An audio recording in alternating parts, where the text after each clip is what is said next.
Fuck off, you spooky bitch.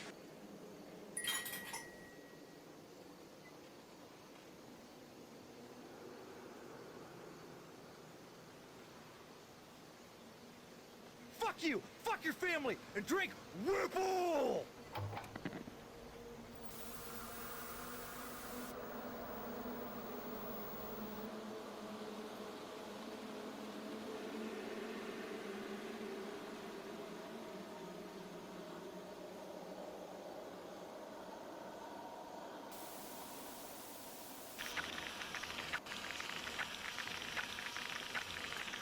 If you slobber, they will come.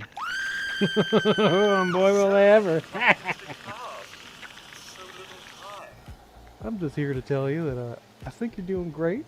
I want you to know that you're having... You look good today. You know, I don't know if anyone had a chance to tell you this, but... I see you. I know you put a shirt on. And it fits you really well. So, you know what? I just want you to know that tonight, you know, I'm thinking about you, and I bet you're going to have a good day tomorrow. So, yeah. Chew on that for a few will. Let's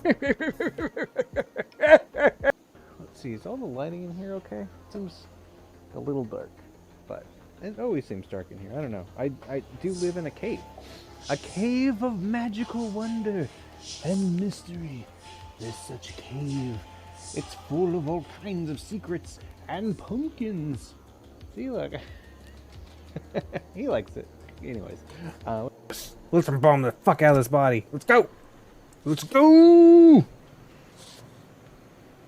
Listen. You're dead. And your tummy is very rumbly. But it's fine. We're gonna figure out what happened to you. We're gonna solve your murder or whatever this is. Got like a mole or something there. But here, it's let's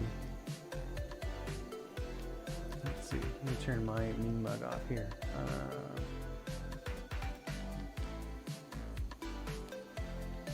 It came out pretty neat.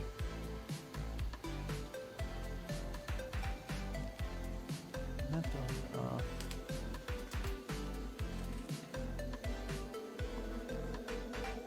There's like a little bit more highlight down in here and soften and remove.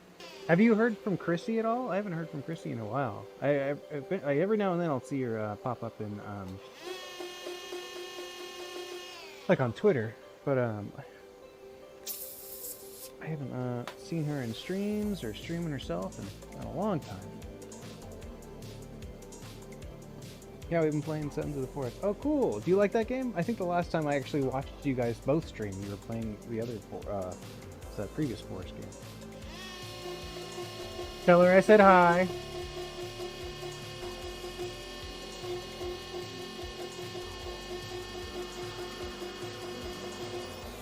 She's still my favorite employee. She had the high water mark. He's like, look, listen to these. Look. I bought these for my son because I know he really likes this kind of stuff.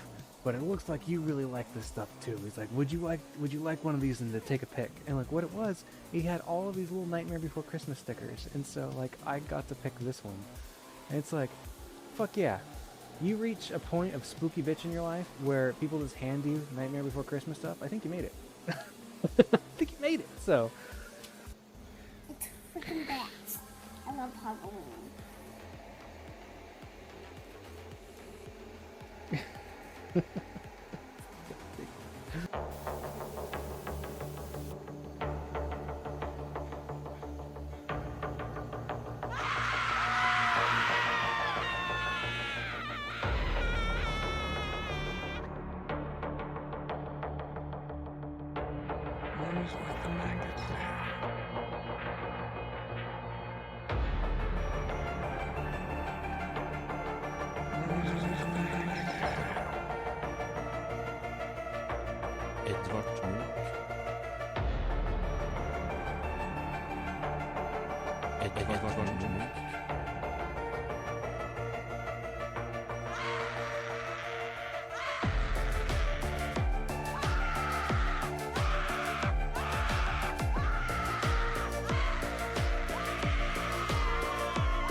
Welcome to Weird and Wonderful Things.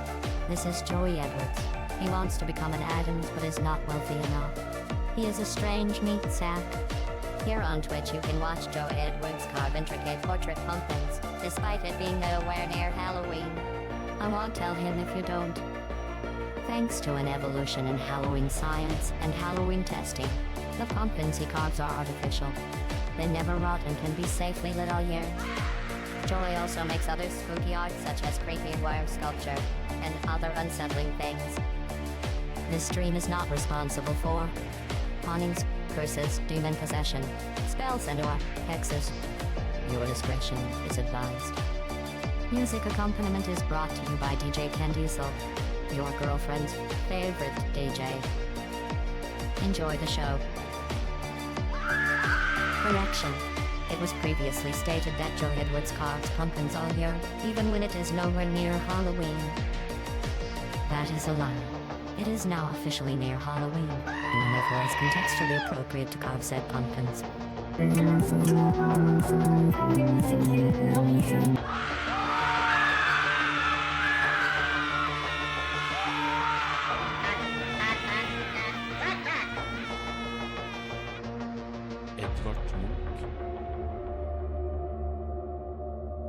Have to strike now, sir! Annihilate! Kill! Kill! Kill! Shut up!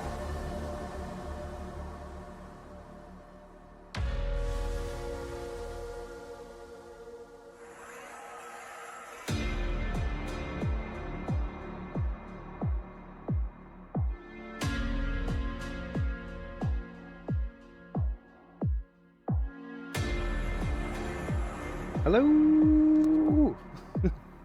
McBro guy. Hello. What's going on? Brainbow, how you doing? Captain Geekbeard, Nor, welcome. Saw Baldridge in there earlier. What's going on? Bear with me. I don't know what I'm doing. I've never done a co-stream before. Not like this. You're in for a treat. We have the one, the only KMP with us tonight. I guess today. I've never streamed during the daytime. What is this? What is sunlight? I don't understand this concept. This is crazy. Hello! Welcome. My name is Joey Edwards. I'm here to make weird, wonderful things, and we have KMP in the house to also make weird, wonderful things with us. I am a pumpkin carver, but I carve more of like the etching style carving. KMP is going to be here tonight to teach us a little bit more about how to do 3D sculpting carves. Now, I don't have any pumpkins yet. It's the middle of summer, but I do have some butternut squashes. So we're going to be carving on those with a professional squash carver. Before I get into the co-stream here, I wanted to give a big thank you guys for your continued support of all of my, what's that shit we used to always say back in the day? Oh yeah, spooky bullshit. Thank you very, very much. Salute. Here, have some blood, have some triple M, and yeah, and 1K fucking follows. What the shit? Salute. I'm gonna have to take a pre-break. Salute. Before KMP goes live on the stream, I wanted to just give a big thank you to KMP for all that you've done for the stream and all of your contributions. And I wanted to show you a little something I haven't told you about on the stream. Is a new command. Let's see if it works. Okay, you got your own command now.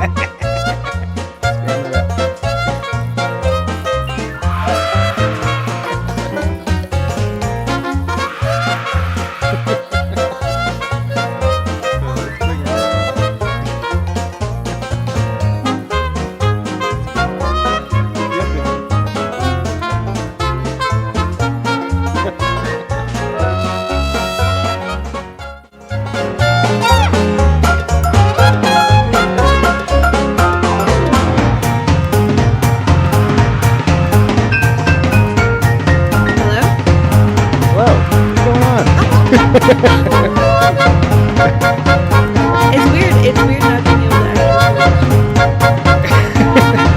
because I can tell the stream is going batshit crazy right now and I can hear it. Just a little bit.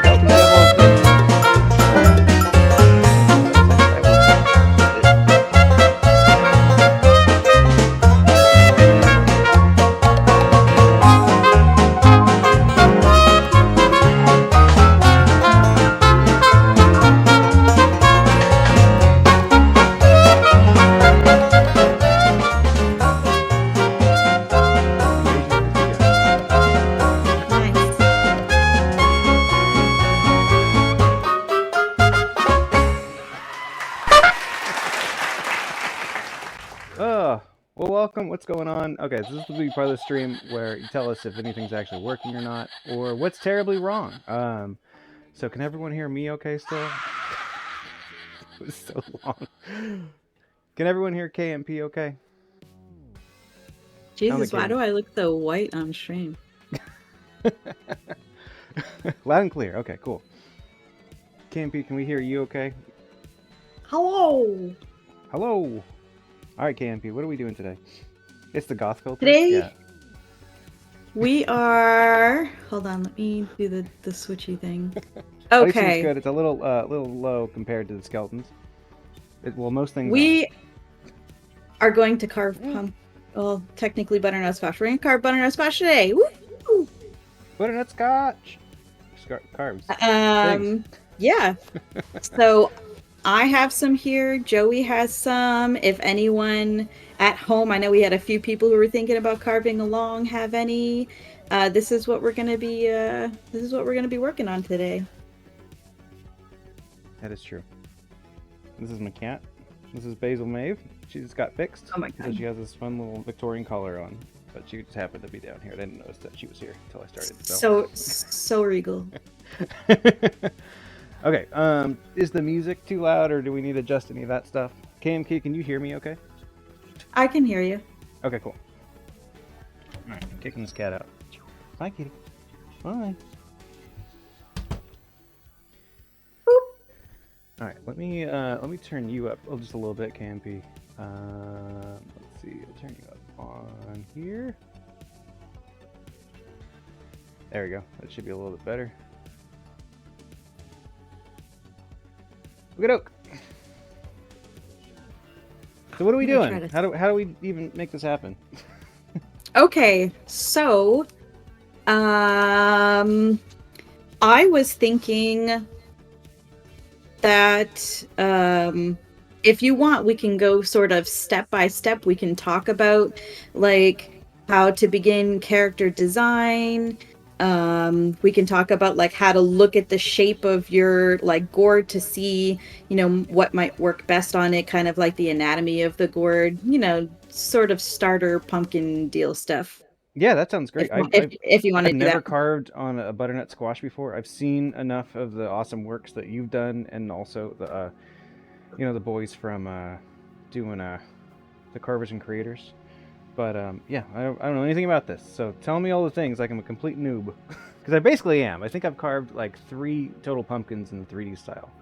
So I'm sure I'll figure it out. But yeah, let's teach all these people how to carve a freaking pumpkin or a gourd. Okay. So butternut squash are kind of one of those things where it can be so many different shapes and sizes. As you can see, I have this one here, and then I also have, you know, this one's more of like a pear shape, and then your typical one will be this sort of hourglass shape. And you know, the toughest part about carving 3D pumpkins is your nose, which is the part that would normally stick out the farthest, is right where this kind of dip in the butternut squash is, which makes it, you know, sort of challenging to figure out how to position the face on the squash so that it still, you know, has that sort of 3D texture right where you don't have that space. So a lot of folks who carve butternut squash regularly will do a more cartoony or, you know, caricature type face where, you know, maybe the eyes are like big and up here and the mouth is kind of squatty with the nose down here, or maybe up high, you know, the eyes will be up here to the side and the nose will be up here and it'll have a mouth down here. You can even tip it upside down and you can have like a big bulbous head with a nose down here. Something to keep in mind is that butternut squash, for the most part, will be solid in the top. It might be a little spongy in the top, but for anyone who's ever, you know, cut one open and eaten it before, this bottom section here is where the seeds will be held, and you don't know how thick this bottom section will be until you cut into it. It could be thin with a lot of seeds and a big open cavity, or it could be solid almost the whole way through with just a small sliver of seeds in the center. Can you roast these seeds like a pumpkin? Or is I it don't know. like- I've never tried it before. But that's a good question. I don't know. I'm gonna have a lot of stupid questions. Let me get that out of the way right now. Yeah.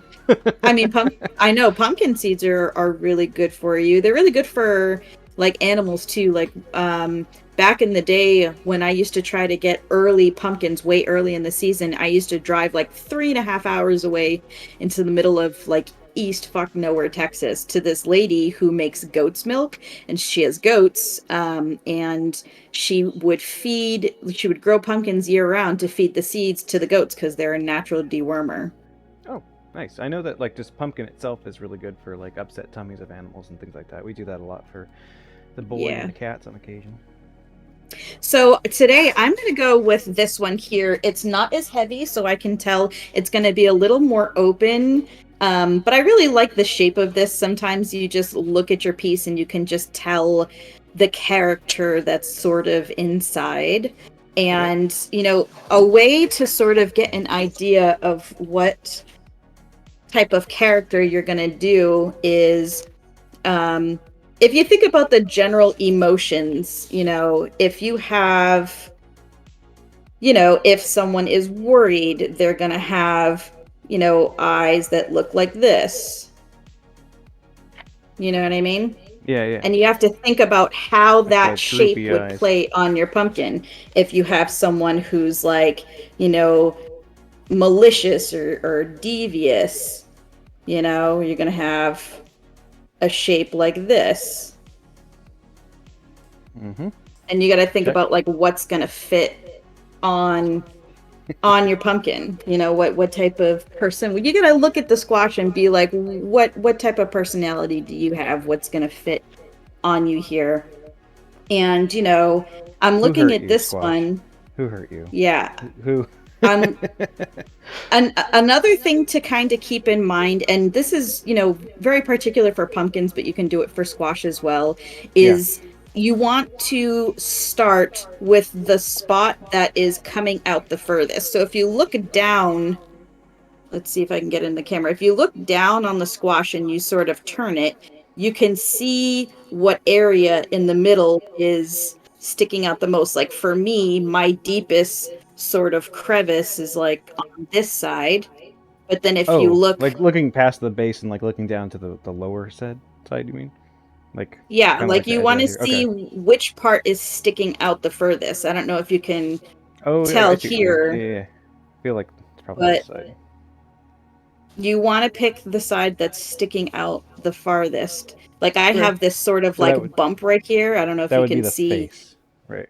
where it has like a natural sort of part that's sticking out that would be best to start out the nose right here. Okay, I'm thinking that mine's like right in this neck of the woods. And then decide whether you're going to like, where do you want your features to be? You're going to have your nose up or down. You're going to have your face wide. You're going to have your face squatty, you know, a general idea of like the proportions. So like for me, I could have like really little eyes here with like a big nose and a big mouth, or I could have like a really big fat chin and a little squatty mouth and a little tiny nose with like big dopey eyes. Got it. How so when you carve into these, how I know you kind of explained this earlier with the seeds, but like what's the depth of the cut before you get into the hollow typically? You never know. You never know.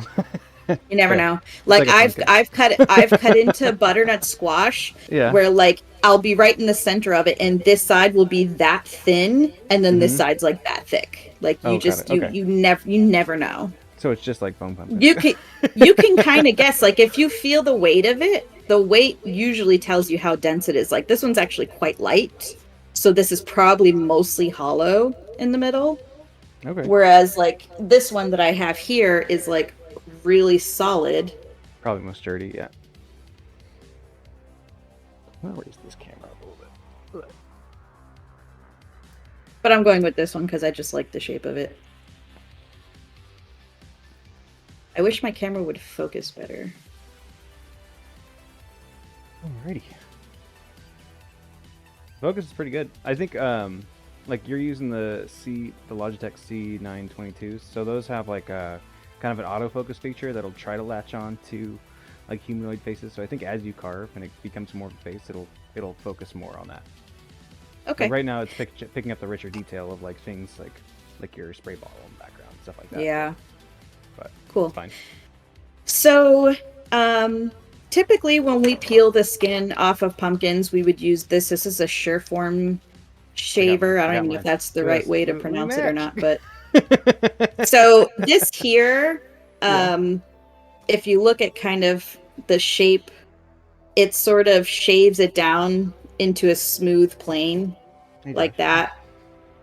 But with a butternut squash, you can just use a peeler because it has a nice, easy sort of rind that's not a...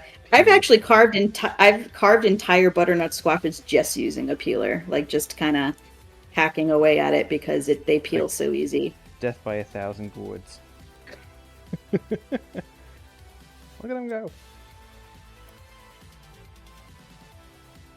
So, if you were doing a carve where you were planning on using the rind, like sometimes you can use the rind to kind of look like hair or like a helmet. If you're using it for that type of thing, you can save it and like meticulously carve around it. But today we're just kind of like, we're just gonna go for it. How much of this should we be peeling off? Just like the face of it, or? I sort of peel my like visual. I sort of peel like half of it, just the parts that I can see. Okay. Because they do dry out really quickly. And that is why like I usually spray them. So gourds like pumpkins and butternut squash, as they dry out, they form this film on top of it.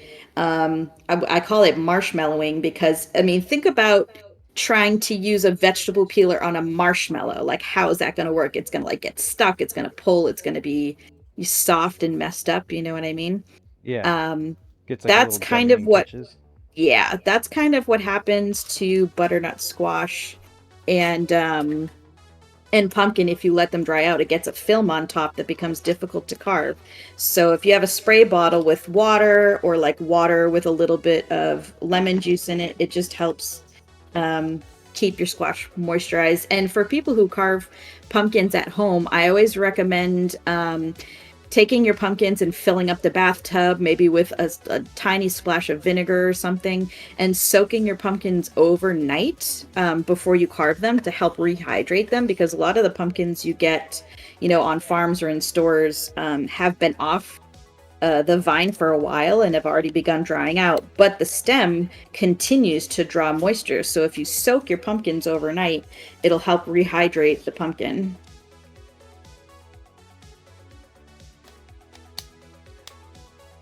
Josh was telling me that my mic was turned down a little bit, and I can't turn it up anymore.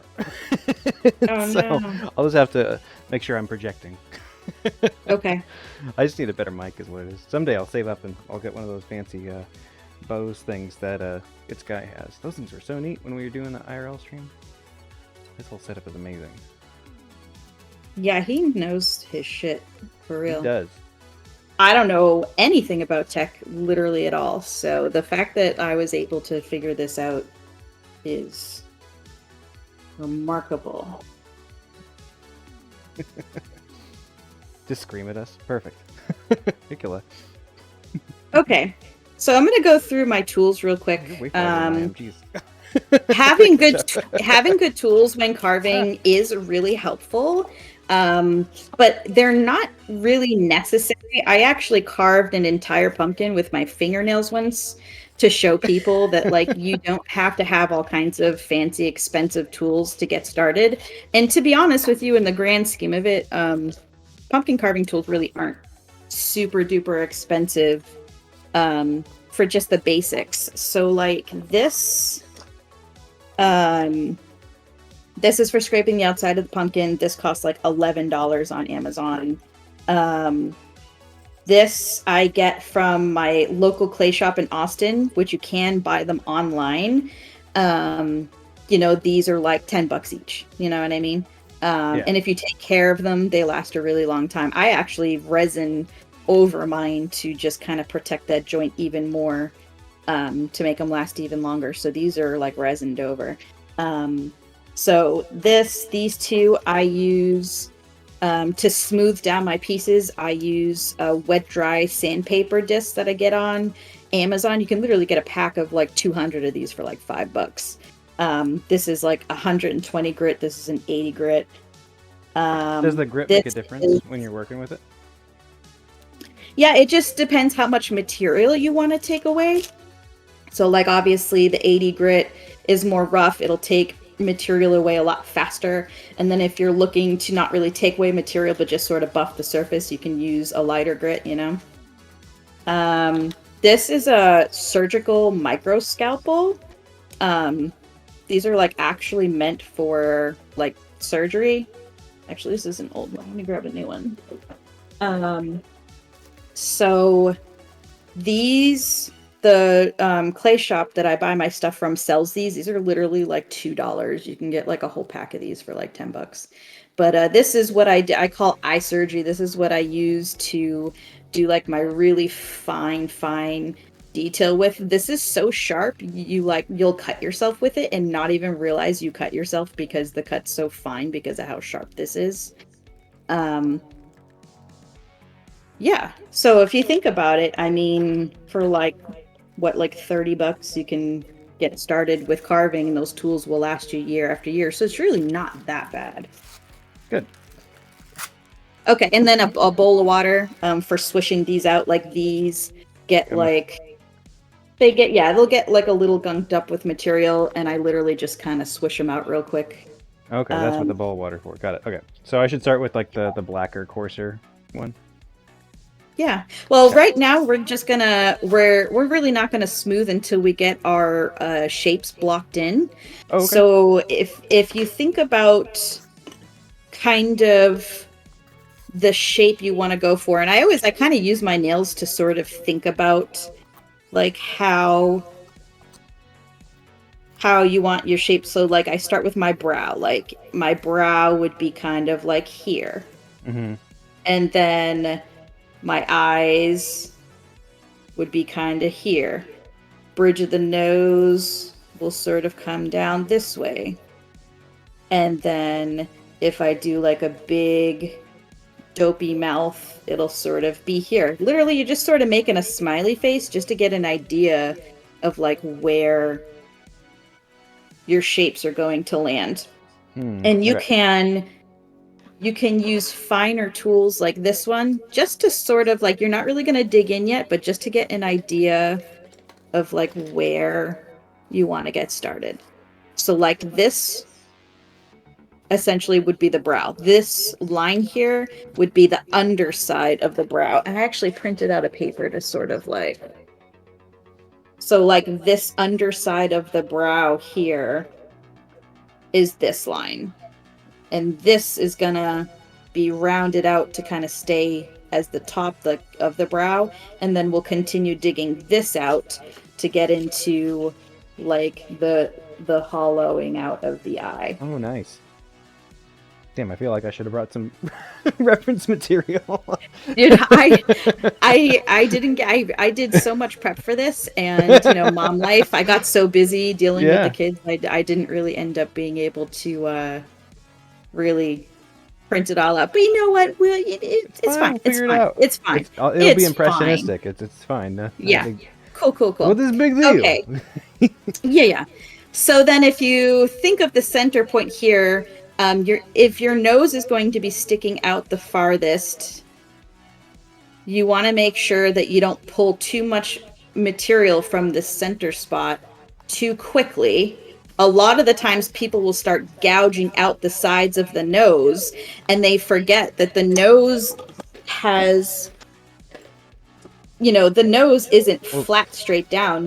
It starts on the top here, and it, slowly sort of angles out but in this top portion here, it'll go deep into the bridge, but then you'll have this sort of like ramp, that goes from the face to the nose. And one of the mistakes people make pretty frequently is they'll just gouge out this whole side really quickly, and they'll forget that the nose is, it's 3D, it's not 2D. And I think going into projects like this, thinking in a 2D form is one of the first sort of challenges that new carvers sort of need to get past, because you're not just carving this way, you're carving this way as well. So you got to think about how your forms are going to come across to the sides. Okay, gotcha. Okay. So I'm going to have a big nose sort of coming down here. I'm going to have kind of like droopy eyes. We're going to have a little... I don't think I'm going to do a sad character. I think I'm going to do like a bashful sort of thing going on,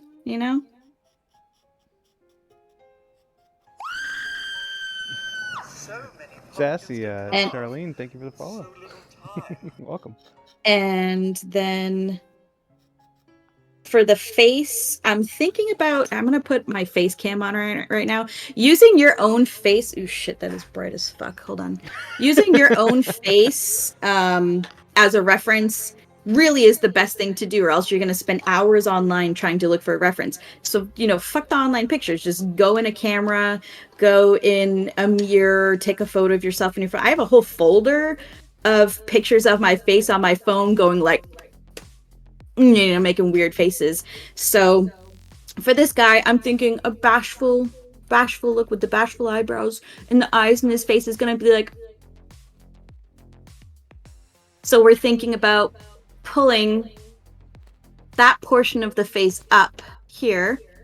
And what happens when we pull the mouth wide and that goes up? That means the cheekbones, the pads of fat on the cheek are going to be raised up. And if you raise up the pads of fat on the cheek, that means that you're going to have a squinchy area next to the nose. So instead of coming straight, like if we just went in carving the nose, we wouldn't be able to achieve that emotion because all of this material would be gone. So if we're squinching this up, it's moving that up, which is moving this closer to the nose. So instead of having a flat portion going down here, we're actually going to have more of like a crease with like two mounds sort of next to it. Oh, that and sense, that's kind of why it's important. It's kind of why it's important to really think through your concept before you start digging in, because you're going to lock yourself into a facial emotion, and you're not going to be able to achieve, the lines that you're hoping to do. So if I do a little pucker smile, we're going to have this here. We're going to have this here. I don't really have like the fat pads to make like a big jolly face, but like imagine it like, you know what I mean? Right. So that's what I'm going to do. I haven't actually taken a look at your butternut squash yet. Let me see what you're working with.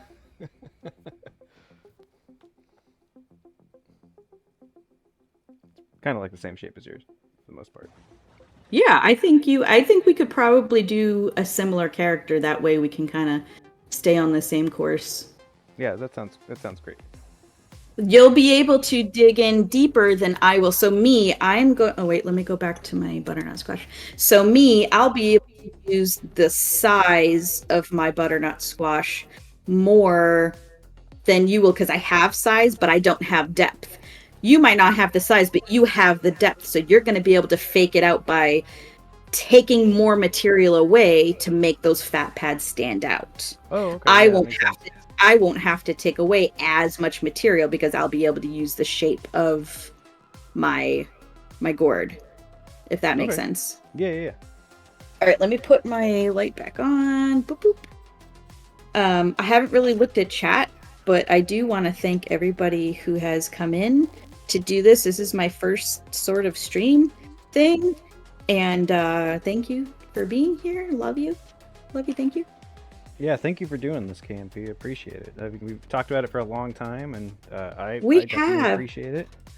And I'm so excited because we have so much to celebrate today. We have your 3-year, we have your 1K followers, whoop, whoop, whoop. We have, we're heading into the celebration of 100 days to Halloween, which is a big deal for spooky peeps. Oh, yeah. Yeah, very, very cool. button here for that. Okay, so this is something that I wanted to print out and I didn't, so I'm gonna sort of draw it. When you come to your mouth portion here, something to remember or something to think about is how it's gonna look from the side. So when you have a face here, you know, a lot of people just do like a 2D thing, and they'll do the eyes and they'll do the nose and they'll do the mouth, but they don't realize that, you know, the eyes are actually sunken back. Thanks, Mad Concepts. How you doing? By the way, your rat emote, Mad Concepts, is the shit. The one swinging its tail around. I'm always going to be sub-tube for that single emote. You're wonderful. Thank you. Okay, so you'll have your nose. You'll have the crevice where the eye is. The forehead will come out further than the eye. Oh. You'll have the cheekbone. And then the mouth... Can you bring that paper down just a tiny bit? There. Sorry, I was drawing it and then I was going to show it to you. Oh, got it. Okay. And then you have your mouth. You know, you're looking at more of a shape like that. So you have to think about, you know, when you have... You're planning, you know, when you're getting started with planning, you have to think about how much material you're going to have to take away to achieve that depth. And it's kind of slow going because you can break through really easily. Once you break through, you kind of fuck yourself over because you can take away, but you can't put back. You know, this isn't clay. So that's why you sort of have to keep in mind. And that's why you'll see pumpkin carvers like every 10 minutes while pumpkin carvers are carving, you'll see them squeeze. That's one of the easiest ways to discover how close you are to the inside. Your pieces and how close you are. Absolutely. Yeah. Like and years ago like when I tried carving one, like I remember I was just like constantly looking at it from different angles to make sure that I was getting the proportions. I was working off of like, rather than trying to come up with a face, I was treating it like a still life and like had like different objects I was trying to sculpt and carve and like comparing it.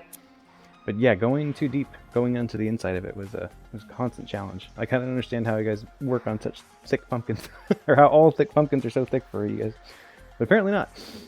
They're not always, and you know that's why I do a lot of knife work. I have this set of COM knives that I use when pumpkins are not a good texture, if they've hash browned, which is when they start getting flaky, you know, the inner texture of pumpkins start getting flaky, they look like hash browns, we call it hash browning, or when they start going marshmallow, or when it's really, really thin, you can't scrape the material away, but you can cut it. You can cut it and you can sand it. So I've had pumpkins that were such poor quality, I've had to carve and sand the whole thing with just knives and the sanding disc.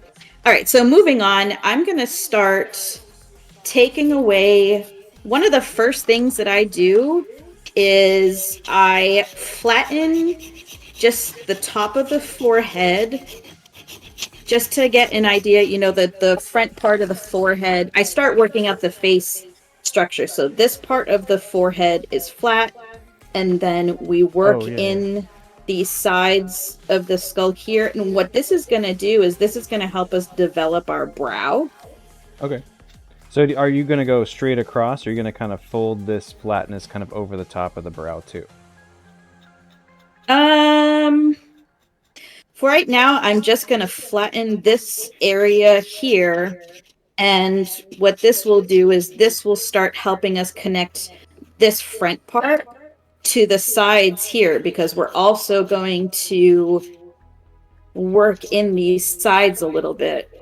Not a lot for me, because I already have quite a narrow top, but probably a little bit more for you. Do you see in the top of your butternut squash here how you have these big lumps on the sides? Yeah. What I do eventually, you don't have to do that now, but what I do eventually is I take my peeler and I'll just hack away at all of that shape just to get rid of those sides, to sort of work the shape of the top of the head. We're sort of going to start top working down just for teaching purposes. It's not necessarily how all carvers start out their carves, but it's a good way to sort of, teach where to start. Sure. So I'm going to take this. I don't really have a lot to get rid of, but I'll get rid of a little bit of this here. So you're just kind of angling that, kind of rounding off the top. Like sort taking of, in the yeah. sides. Because yeah, the VOD will be up here about concepts for at least 2 weeks. And I'll probably I've had people have reached out to KMP about it, and people have reached out to me about it this morning. I'll probably upload this to YouTube afterward too. But at first, it'll definitely be on the videos page of my page. Yeah, the peeler for butternut squash is a great tool to take like bulk material away. Like I'm just going to use this to sort of whittle away my sides a little bit. So how deep are you going into the sides? And so is it? Are you making like a smooth bell shape, or are you keeping that like that kind of bow out at all? For me? Yeah, like if you turn your gourd to the side a little bit, like yeah. Okay, so it is about the same. Okay, I couldn't see how deep you were cutting in on the side there. Oh no, I'm just sort of getting an idea of like what the top of the head would look like. And that will help us sort of shape our brow. Because as soon as you have this area sort of flat, you can come in here and take away sort of that top edge right here.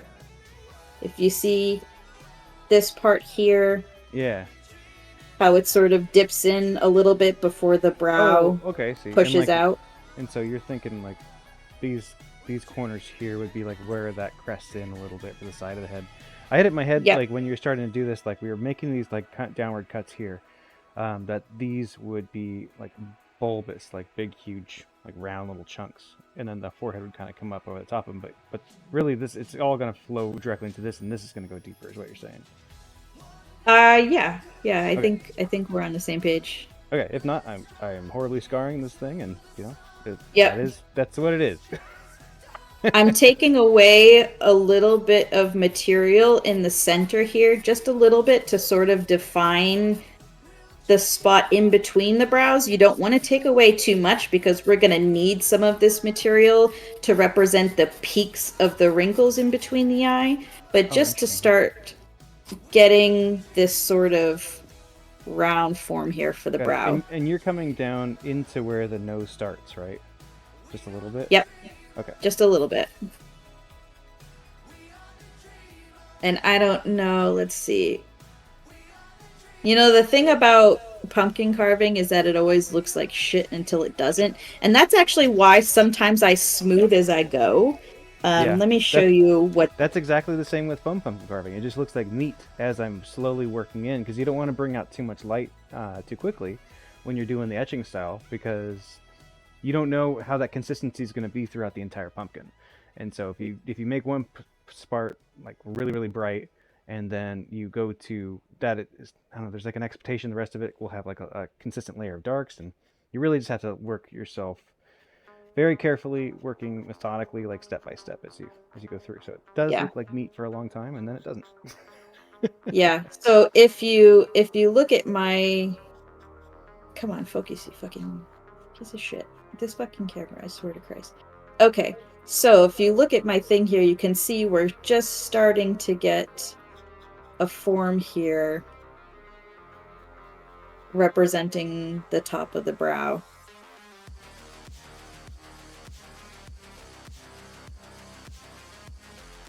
I think I'm starting to get that too. I don't know. So I'm gonna, like a bruise. Yeah. I'm gonna continue sort of taking away a little bit of material on the top of my brow. Normally I have a Tupperware here to collect all of my scraps, and I forgot one. I'm actually gonna go grab one real quick because this is gonna really start adding up. Oh, so you have like a kind of you're sloping these. I see. Is Let me anyone know if I'm going in the chat too stabbing fast. anything on their own tonight? Suspense nasty. Pumpkin house without more pumpkins. How the hell are you doing, Suspense? What's going on? Thank you for that raid. What's going on, man? Pull up your gourds.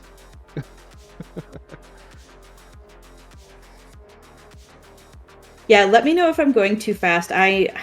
I'm used to carving like ultra speed, so I'm gonna try to keep it. That's fine. I'm Slow and doing my simple. best to keep up. I think I'm doing all right. You're doing great. What's up, Suspense? Thank you for that raid. Hello, welcome to all the spooky bullshit. And today we are carving with KMP. She's teaching me how to carve a gourd. Hello. Hold on, I can change my camera. Welcome. Hello. Yeah, Oh, thank Jesus. Hello. Hello.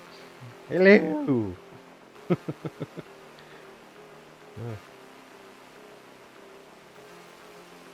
All right, so I got. Look starting at to get you. a little bit of these. Look at your little setup there. Your setup looks so good. Better than this gourd. So.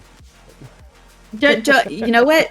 Just wait. You wait Just to wait. see how it's going to come together. It'll really It's come already together. looking like a sad boy. So it figures that the first kind of like 3D expressive face thing I do would be goth as fuck. So. Okay. I'm gonna switch back. I'm gonna switch back. Boop. Turn my light back on. I gotta remember to turn my light off before I switch to my face. I know All I have an right, overhead light that I just feel like is oversaturated. I can turn on, but then it's a way too bright. Okay. Ooh, shit. Hold on. I'm messing up my screen. Okay. Cool. Yeah, we have to go down. Alrighty. So, I'm gonna take a little bit of this material away on the top here.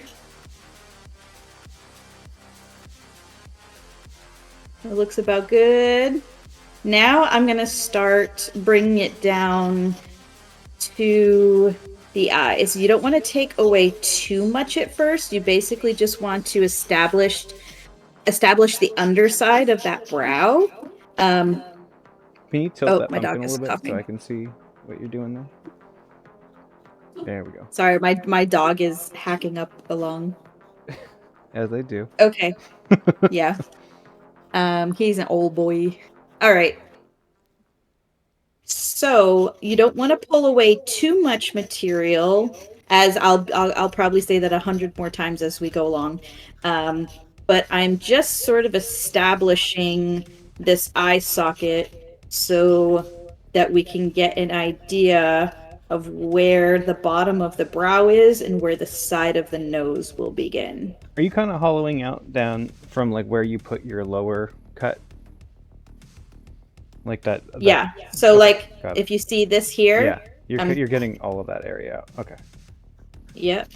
Not all of it, but like sort of just weaseling a little bit of a crevice in there just to start out. And what we're doing right now is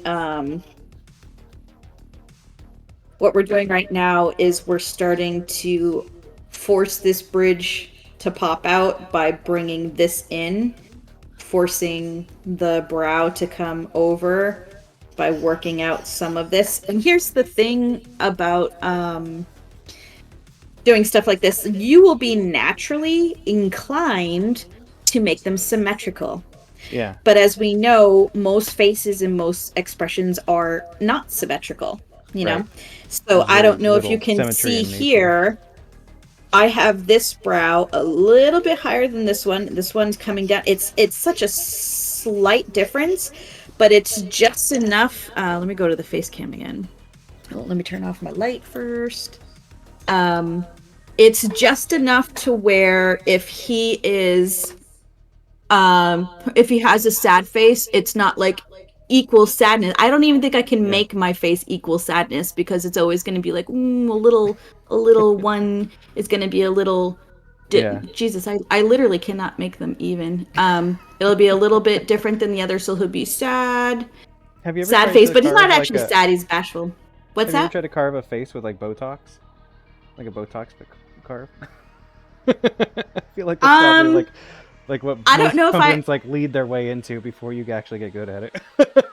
I don't know if I've actually tried, but I think I Basically just have one regular that glitter. probably looked that way. So he's gonna have those bashful eyes, and that squinchy smile like this. So right now, what we're doing is we are bringing this brow out, and we're forming this kind of area that's gonna be on the side of the nose, kind of like that. Okay, got it. And so when you're cutting in on these eye holes, like you don't want to go too deep because you're gonna want to leave room for like the eyeball itself, right? Yeah, you don't really want to go too deep at all, especially in the center. I mean, you can go a little bit deeper in these corners and these corners. Eventually, we'll be bringing the whole plane of this side back because right now it's very 2D and we have to bring all of this kind of coming back. And hold on, let me switch to the other cam so I can show you. I need to get a foot pedal for this stupid light. So this here will be going in deep in these two corners of the eyes. And then in here, we'll not only be going in deep, but we'll actually be pulling this whole section here back and then pulling it down. Cutting all the way into there. I see. Yeah. Okay. So I'm going to use my smaller tool to just kind of start working out this side of the bridge a little bit here.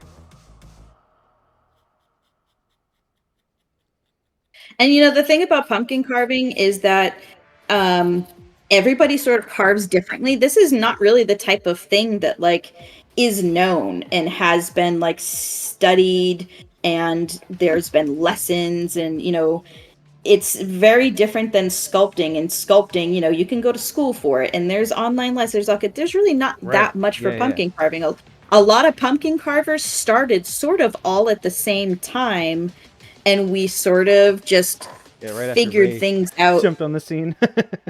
I actually started carving the first year that Ray was on the Food Network was the year I started carving, and I had never heard of him before, and it's kind of funny because I had never seen this type of sculpting before. At one point, I literally thought that I might have been the only person doing it because I had never seen it before. Sure. And then the following year, I discovered Ray and Alfred and, you know, Andy, you know, a lot of the big names, and I'm like, oh, okay, so people are already doing this. Cool. And I stopped sort of like I did a couple of carves just messing around with it, and then I stopped for several years, and then when I had my kids, you know, we started carving as a family again. I'm like, oh, you know, I've done this, let's do some 3D carves. And that very next year after I started carving them again is when I got the call from the Food Network. So even though the first 3D pumpkin I carved was like several years ago, I really don't have that many years technically of experience. This will be my third year carving professionally since that fall that I started carving for the Food Network. So wow.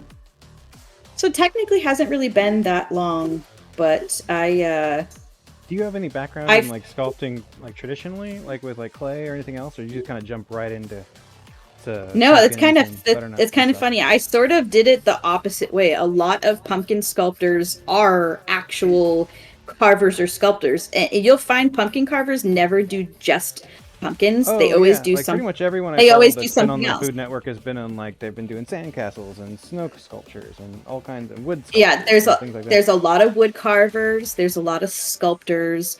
There are a lot of people who do all these different things, and that didn't happen for me. I literally just started carving pumpkins, and then like 2 years ago, I started getting into clay for my jewelry work. And then I just started getting into like doing actual sculpture work.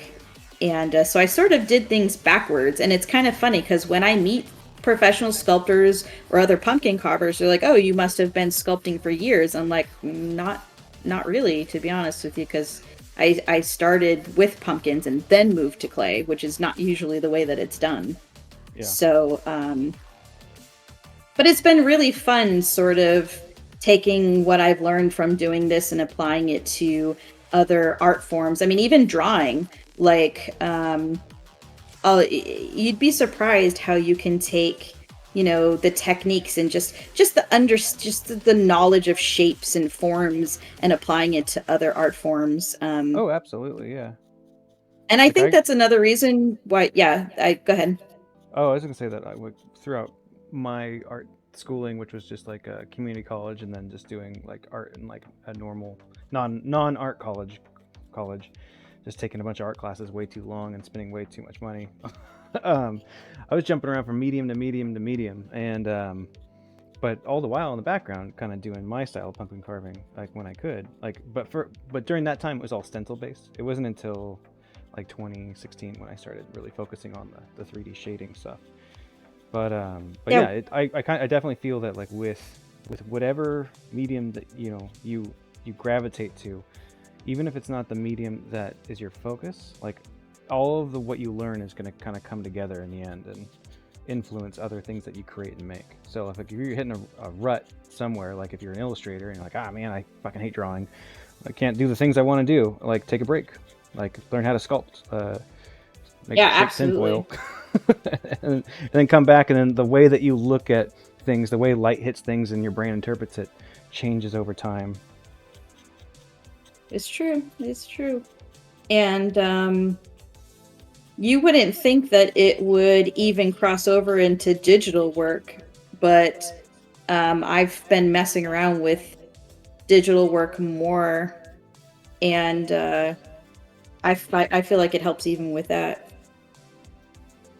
Yeah, because like you got to think proportions and the sense of like the way that, I mean, you're holding this 3D object. It's like having a light reflected all around it, and so like I imagine like that's going to help your illustrative abilities.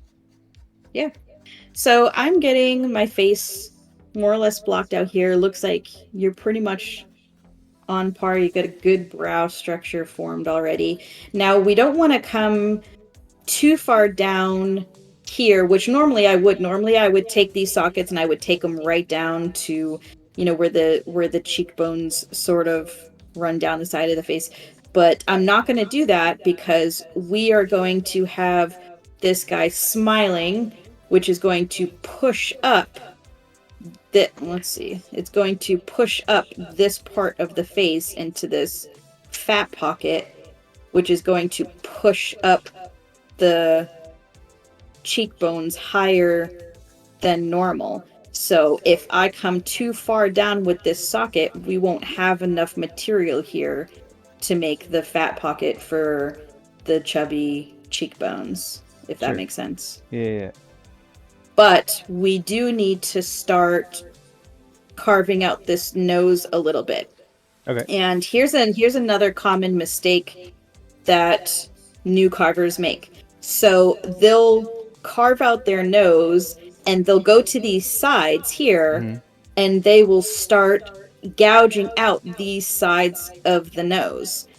And the problem with that is that this is not the thickness of the nose. Oh, sure. You gotta start thinking about it. Here's my camera. In layers. Like you have this very top part of the nose, and that's how thin that part will be. And then the next step down will be like that part and that part and that part. So if you start gouging away at these sides here, you're not gonna have, you know, those steps to go down to work with the depth of the nose. So essentially, you want to think about where the center of your nose will be, right here, like the center bridge line, and then you want to just start slowly bringing down the sides of where the nose will be. Have you done instead of just carving? What's that? Have you done a lot of still life carving? Like I know that like year you were doing a lot of like really awesome experimental cars, like making you did the like the pumpkin pie. You literally Yeah, turned a so pumpkin into a pumpkin pie. That was amazing. I don't do a lot of relief carving. There are people who will take I'm trying to think of an example of relief I feel like mine's starting to carving. play Voldemort. Just a little bit. Yeah, it's so relief carving. They'll take the flattened sort of part of a pumpkin, Yeah. and they'll make sort of like a 2D sort of scene, kind of like wood carving. Oh, sure. Yeah. So I know you can do still lifes into pieces like that. I haven't done that, but I have carved Thank you, Andy, for the oh, follow. Andy Mecca. I love Andy. Andy's the best. Andy, here, have some. AG is here. Oh my good. Look at all these names. Sorry, I haven't looked at chat. Yeah, Spooky Sprinkles is here. AG, Cody's what's going on? here. Hello. Hello, everybody. So I haven't done a lot of that type of carving. I have done some, but I have carved pumpkins into one of my favorite things to do is to carve pumpkins to the point to where you literally would not know it was a pumpkin. So I carved a cello. I've carved I saw the like cello. The cello's rad. Yeah, I've carved, baskets and food items, and I've carved like machinery out of like I've carved some of the weirdest shit out of pumpkins where if you didn't know it was a pumpkin, you would think it's just that item colored orange, you know what I mean? Yeah. And it's one of my favorite things to do because I love pushing the boundaries of what is actually capable of, what you could turn pumpkins into. And, before I decided that I wasn't going to do a lot of commercial work, I was actually going to carve like a KitchenAid out of pumpkin. Like it would be like a working model of a KitchenAid mixer, only it would be made entirely out of pumpkin. I was thinking about doing stuff like that because I know I could, but then that year I decided I wasn't going to do a lot of commercial work. It's like that. Is it cake show? But like this, is it a pumpkin? Yeah, basically. Like, before I forget, I want to bring something up with the pumpkin real quick. So pumpkins have these, I don't know if you can see these natural, like green sort of like vines coming down. Yeah. Absolutely, I'm seeing the butternut all squash the way through here. Yeah. When you get to those spots, you have to be careful about carving them because sometimes you'll snag one and it'll take a whole section with it. Yep, I was experiencing that with the peeler. Yeah, so you have to be careful about that. And what I sort of do is when I get to that part, instead of carving down, I'll carve to the side to sort of kind of pull that material to the side rather than pulling down, because if you snag it and you pull down, you'll pull all of that material out. It can leave like gouge marks. Another thing you can do is you can, if it's in a spot where you really can't carve it without damaging it, you can sand it. You can take the sander and you can sand the material right out. Yeah, that's what I was. So that works as well. I've been trying to like make my eyebrows kind of uneven, and so like it was starting to catch, and I got this little stupid chunk here because of it, and so that's when I busted out the whole sander thing. Yeah. Okay, so I am pulling back this socket to reveal, because that's essentially what we're doing. Like clay, you're adding on with carving, reductive carving, subtractive carving, you are revealing spots. So I'm kind of going into these sockets a little bit more around the bridge, just the socket, not the eye, because we want the eye to be able to round. So I'm going into these corners just a little bit more, and that's where these tiny little tools really come into handy, because you can get in there without really pulling too much material away.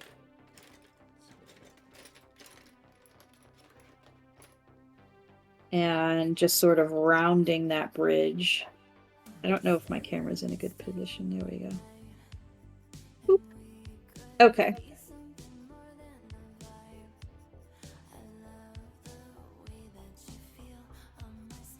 And yeah, you can see we already have a character sort of peeking out. Like you can see our little guy in here. Yours is definitely looking like a person. Mine's definitely starting to become Voldemort.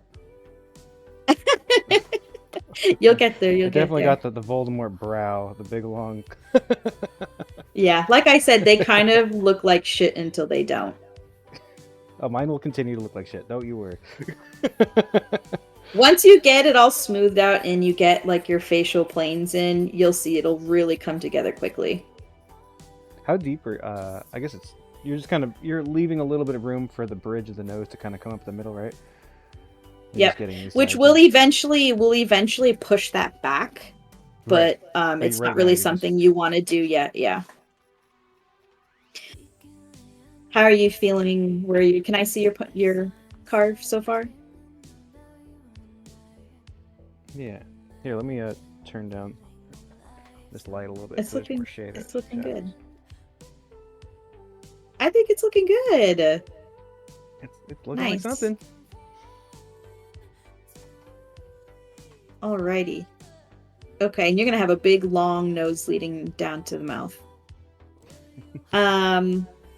Okay, so what I want to do now is I'm gonna kind of skip ahead to underneath the nose here. Okay. Under the nose. Under the nose. I just want to sort of establish where the nose will end so that we can start working in the other features. You know, we want to connect the top and the bottom. I feel like mine's gonna have like a big wide nose. That's good. It'll give it personality. I mean, that's the great thing about doing cartoony sort of characters is that, you know, the bigger the features, the more expressive it will be, which is great for these type of carves. You know, doing realistic, like I try to do hyper realistic carves, that's not really normal. Like not a lot of very few carvers do that. I know, and that's one thing I really like about your pumpkin carving is that you go that route that's less traveled, but also like combining that world of like fine art versus like the goofy novelty art of like, not that pumpkin carving it doesn't require skill or anything like that, but like it's just it gives it that level of refinement, you know. I didn't really know that I really had a style until I looked back and realized that I kind of always lean towards more realistic carves. And because of that, last year I tried to do more cartoony carves sort of on purpose, just to not to say I can do this as well, but just to see like why I don't usually go that route. Yeah. And I did those carves. They were fun and all. It was great, but it just wasn't my style. And I don't think there's anything wrong with that. It's kind of like all other types of art where people just sort of have their vibe, you know. Right. I know it makes it more challenging. Like realistic carves take longer. And when you're doing live events, which I do, it's important to have guest engagement and, you know, kids sort of kids gravitate more towards the cartoony characters. So I was doing those just to have those characters that the kids would like. I also can't really carve scary things for the shows. People don't like, I mean, it's a Halloween show, but people don't like scary. If I do a scary carve, it almost gets ignored. So the cartoony carves kind of like are the way to go in certain situations.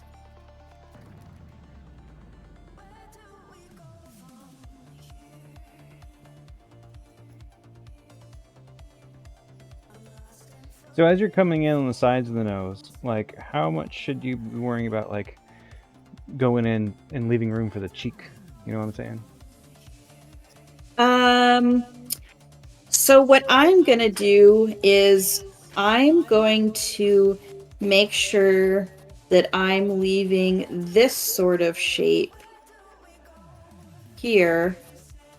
Oh, I'm going the opposite shape of that. Okay. Because we're gonna have a smile that's kind of pushing the face up. So I'll be removing sort of this kind of area here. I'll be removing this section here. I don't know if you can see that. This is where my carve's going off rails. Nope. Yeah, you know what? We'll see Don't- where we end up.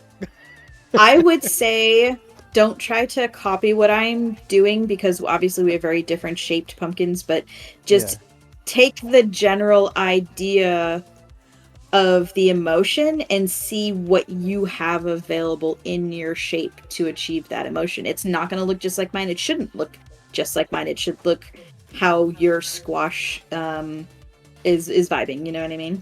Okay, yeah, I'm definitely going for spooky awkward. So I think that's starting to take shape. Nice. I think that sounds good. I mean, that's basically me in a nutshell, spooky awkward, like, honestly. Where's the lie? Where's the lie?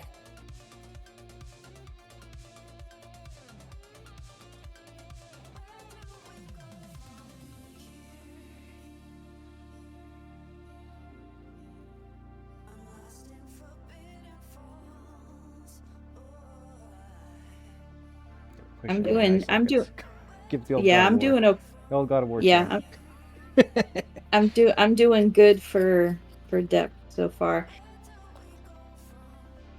Yeah, I haven't felt any give yet. So.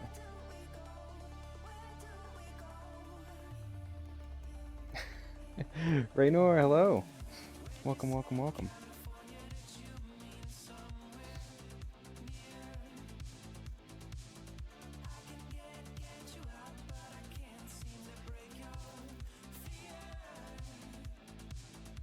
If anyone happens to be following along at home, stabbing something of their own, at the end of the stream, we can share everyone's work in Discord if you want. So just leaving that open. I wish this wasn't so blurry.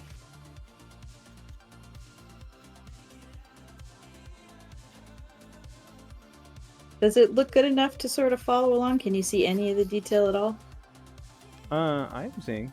I think what might help is maybe turning a little bit every now and then, just so I can see the depth. Yeah, there we go. I'm definitely seeing the shades that you're getting. Probably just like reposition myself and just carve this way, if this is how you can see well. For everyone watching at home or wherever, are you guys able to see what we're doing so far? Is it... I guess that's what really matters. So when I do live carving and I have to carve one of these, only like a pumpkin, like a big pumpkin this big, and I have to carve a face. Yeah.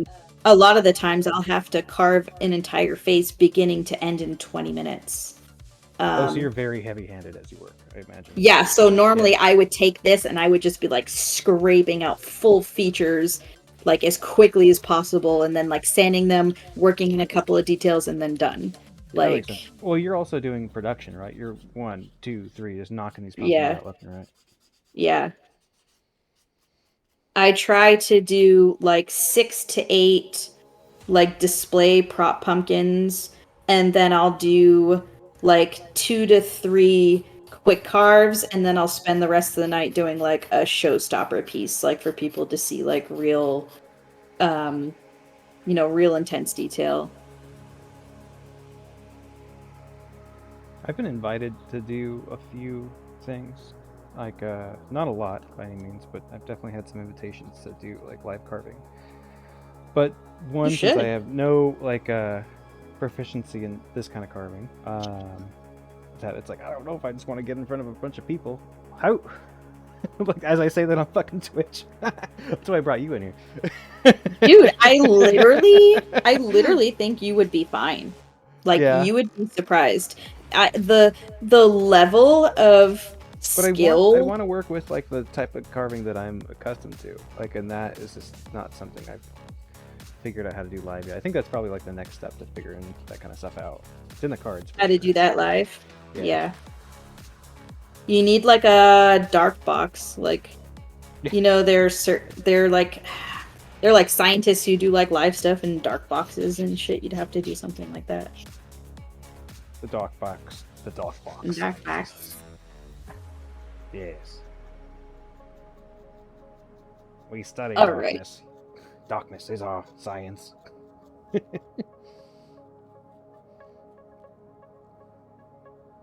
That's I kind feel of one like of the I'm leaving things. like bulbs in here for like the eyes. Should I be doing that, or should I just be like flattening it out? Yeah, no, leave that space because Okay. it's always better to have more than less. You know what I Right. mean? Okay, that's what I was. That was what I So- was thinking. Yeah. Right now, I'm sort of just defining my nose a little bit more.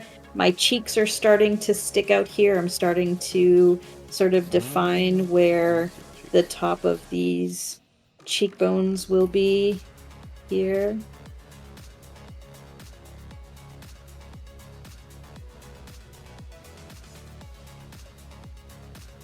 I gotta bring my mouth back. And this is like part of what makes this scary is you gotta bring the mouth back enough to make the nose stick out, but if you take it too far back, you won't have enough material. And that's what makes pumpkin carving so challenging. And that's that why makes sense. I usually recommend people learn how to carve on a butternut squash, because it has more material than a pumpkin. Like a pumpkin, you'll be lucky if you can get a standard pumpkin that is, like an inch and a half thick, but you got to keep in mind only half of that is going to be carvable material. The other half is going to be hash brown. Yeah. Oh, okay. Now I understand what you mean by the hash brown material. Okay. I know you said that earlier and didn't click until just now. That's like when you're carving a traditional jack-o'-lantern. That's all the part that you're scraping out from the inside. Yeah. Yeah. Yep. And if you're trying to do a really deep, detailed carve, the chances of your eyes being in the hash brown area is pretty good. And that's why you'll see a lot of pumpkin carvers will use knives and, other sharp tools to carve the eyes out, because you can't really scrape at them without them just like flaking and falling apart. Okay, so I know where the top of my cheeks are going to be, my eye sockets. I have my nose, where my nose is going to be worked out. Now what I'm going to do is I'm going to start thinking about the part of the nose that comes down. Now this guy is, this is a sad bitch. We are not doing a sad mouth. We're going to do a happy one. So essentially, let me draw it out. We are going to have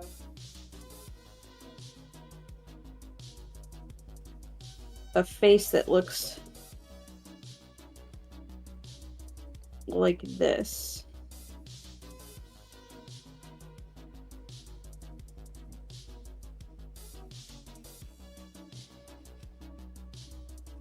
So we're going to have a mouth.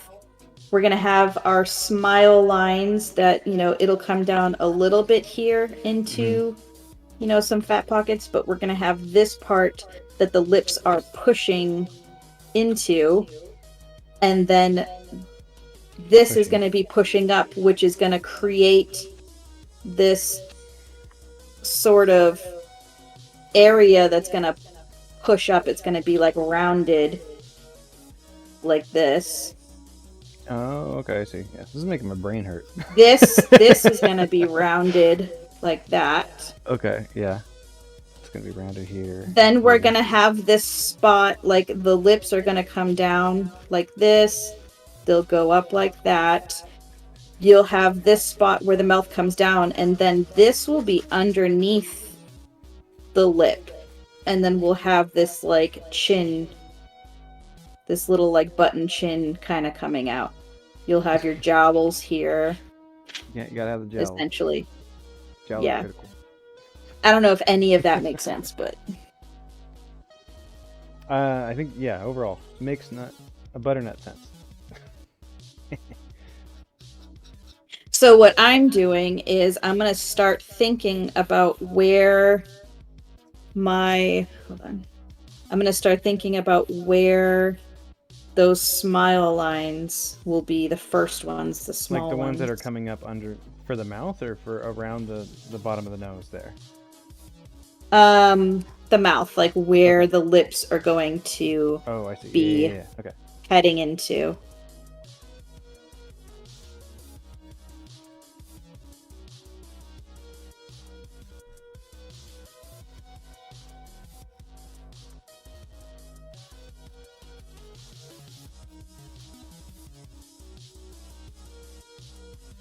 Oh, and you're doing like a deep cut. Like how committed. The smile being right here. Sorry, it's That's tough. okay. I'm so used to just like No, you just go. I'm going just gonna try to into copy as I go.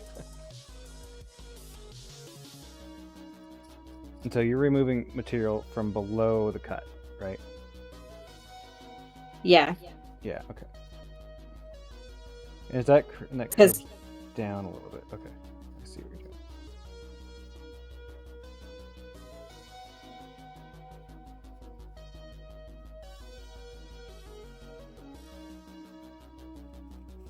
So what I'm gonna try to do here is we're gonna be taking more material from these sides than we will from the middle, because if you think about the shape of the mouth here, it's gonna go like this will be the part that's sticking out the most, and then it'll be going in. So these sides are gonna come down more than the middle will, because the middle is So you're where saying like between here and here, this needs to be like not as sticking out as this is, right? Is that what you're saying? yeah, this Okay. is going to go. So if you see right now, we're essentially figuring out the area on the side of lips. You see how those go in? Oh, okay. Yeah. And then this is out. We need to make sure we don't flatten it from corner to corner, because essentially we need it to be round. I see. Okay. But we need it sunken in enough so that those still stand out as like the cheeks, right? Or the Yeah. Okay.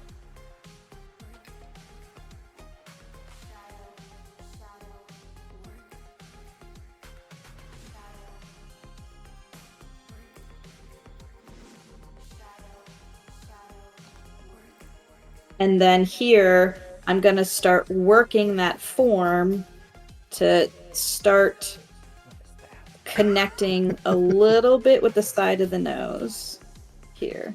Oh, that's the same. Okay. I see. Oh, okay.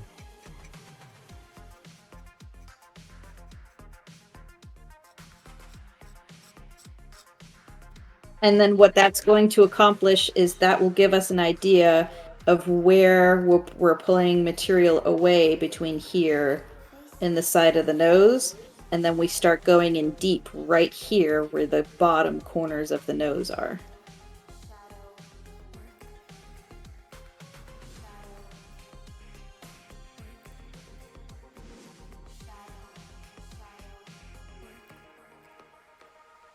We're about to be coming on to an hour and a half here. Do you want to do a giveaway before we get too far into the stream? Sure. You anyone in the chat want to win some free stuff? Huh? I have a few things I'm doing today. A couple different tiers. So Set up. I'm going to be doing a 3-pack sticker pack with one of my Reaper stickers, my Ogre Troll Orc sticker here, and then this is my Elven sticker from my carve last year, and then with complimentary pumpkin scraps on it. You're welcome. And then I also have one. Uh-oh. I just got my shirt stuck to my leg. Hold on. Oop. Okay. I also have this pack which has one of the stickers and then one of my murder weapon magnets. That's awesome. I don't know if I can get some good light on that. Get a nice strong magnet on the back. These are these are made out of clay. I sculpt these out of clay and then I hand paint them. They're sealed. They're stronger than they look. I mean, they're made out of clay, but they're flexible. So I have that. And then for our big giveaway today, I have one of my new KMP Core rad. t-shirts that 600 designed for me. Boop, boop. And I think they carry sizes like extra small to like 5X, I think.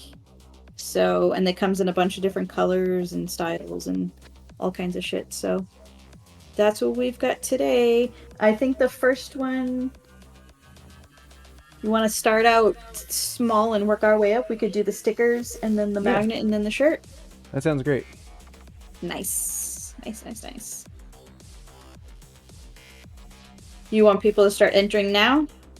Yeah, what do we want for the keyword? I know we talked about using spooky, but spooky is a command, so that wouldn't work. Whatever you want. You can do enter. You could do prize. You could do win. I don't know. Spoopy. Perfect. Spoopy. Spoopy will be the keyword. So I love the word spoopy. I use it pretty frequently.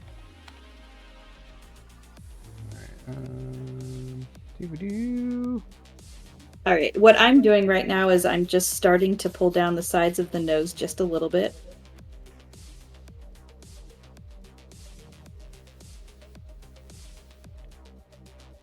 All right. So yeah, if anyone wants to enter the giveaway for this, just do ! Spoopy in the chat, and then we'll roll this giveaway here in a few minutes. I think this is all set up to work, so we'll see how it goes.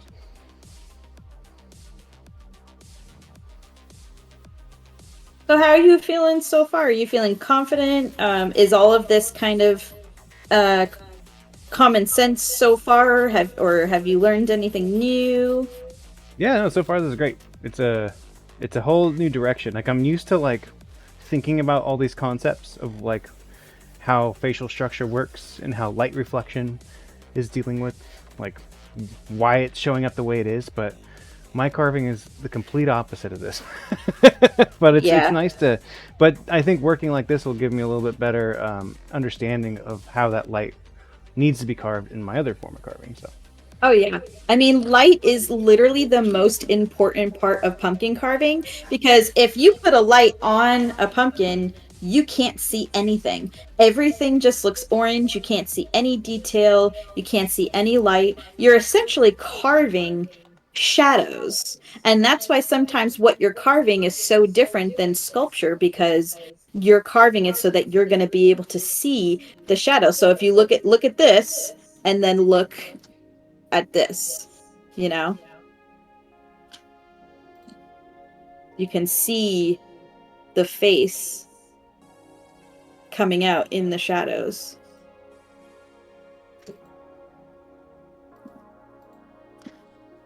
And that's kind of what you have to do in order to see what you're carving. Right now I'm pulling down the sides of my nose a little bit to start working into the bottom of this mouth. all right, so the giveaway is all set up. Baldurge is officially entered, but no one else. So it looks like he's he's gonna win. We'll see. Okay. Let's let this roll for another like 15 minutes, and then we'll do the giveaway. Nice. Cool. So if you're listening, if you're lurking, pop out a lurk, enter that giveaway, and then you can go back to lurky. There you go. All right, I'll be back in an hour. All right, love you.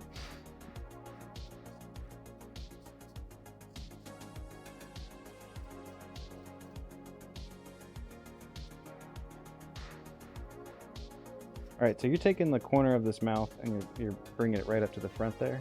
Is that what's happening? Sort of. I'm not really bringing it All up. the I'm way not up? really making a hard line. It's Okay. almost like this side of the nose is starting to go in. This is going in, and then this is coming up and going in. So we're sort of reducing this plane here so that they have a point to meet up at. So it's not so flat. You know, we're starting to make the curves of the face. Got it. I think I have that sort of coming through there. Like originally I had envisioned my nose being so wide, then I did that first little cut in a little narrow. I could just redo it. Yeah, it's almost like imagine you have, do I have anything? Okay. So this is my little friend, okay? So imagine you have this and you're taking slices of it, like this slice and then that slice and that slice and that slice. That's kind of how you have to carve. You have to carve like sideways, and you're revealing like this first layer and then revealing the next layer and the next layer and the next layer. Kind of like, have you ever seen like a CNC, is that what we call CNC machine, sort of like burn away a structure? Yeah, That's kind of what we're doing. And if you see my side there, you can see how we're already beginning to reveal. It's kind of like, imagine, you ever see those old music videos where they like, they have a person in a liquid, suspended in the liquid, and then they pull them out, and it's like what part of the body comes out at what time. That's sort of what we're doing. We're sort of like pulling out the face, like from the rest of the form, starting with the very first spot that you would see. I don't even know if that makes sense. I don't know. This makes me think of The Cell. Remember that movie? God, that's one of my favorite movies. No one ever knows what it is, but I know it's like, I know it's creepy and shit, but it's one of the most artistic movies I've ever seen. It was a huge inspiration. It's visually stunning. Huge. It was probably one of the first, like, largely inspirational, like, movies for me that I can remember. My favorite movie of all time is also a dark movie. I don't know why all my favorite movies are dark movies, but I think it's just because of how artistic they are. What Dreams May Come with Robin Williams. Oh yeah, that movie's too sad. It is a very sad movie, but it is artistically stunning. And it's very visually arresting. And it's like the way my brain works, like the way they do the art in that film is like the way my creativity, like my personal imagination works. I definitely watched it on TV. Yeah. I think I have it on. Sure. I think I have it on VHS. But yeah, it's my favorite movie, and like all of my early art was inspired by that movie. And it's kind of funny because even though it's like sad, I don't actually see it as sad. I see it as like almost like a celebration of like all the different stages in life, you know what I mean? And just relationships in general. Yeah. It's got, I'm not talking about it anymore. It makes me, every time I think about Robin Williams, it makes me teary because he's my favorite actor and I miss him a lot, and it's sad shit. Anywho, okay, onward, face stuff. So I am gonna start pulling in this side here a little bit more, pulling this side here a little bit more. At this stage, people always say that the carvings look like the Easter Island, like stone carvings. Oh, I can see that for sure. So if you've got that general shape formed out, then you know you're headed in the right direction. Sweet. I don't know about this mouth, but it's it's getting there. It's getting there, yeah. And you can just start like like curving it, like start like meshing it together, you know? Yeah.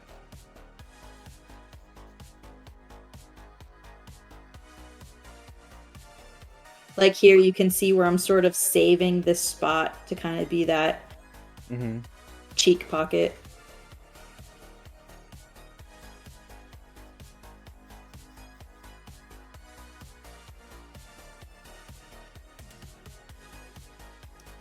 You know, after you've been doing this for so long, all of these small little cuts that you make, you begin to know what you need to take away and what you don't. So eventually you get to the point where carving where you can just gouge stuff out because you know like how much material you need to be taking away, where you need to take it away, and you can move much quicker, which you'll get there.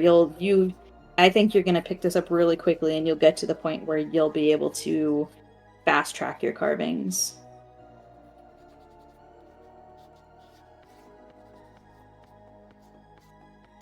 Right. How are you doing the shape on the side there? So like when you turn your to this, like, yeah, the full profile. Okay, so you have that kind of coming down. So there's actually like a big indent there. And then you start pulling this meat back. Kind of like the side of the eye there. You start pulling this back. Which is kind of this here. So this here, you see how it kind of curves and goes in and then comes back out. This is actually like a divot, you know, it's like a kind of like a concave shape on the side there. So if you were to turn that sideways, if you were to turn that picture sideways, all of this section in here essentially would be kind of caving in.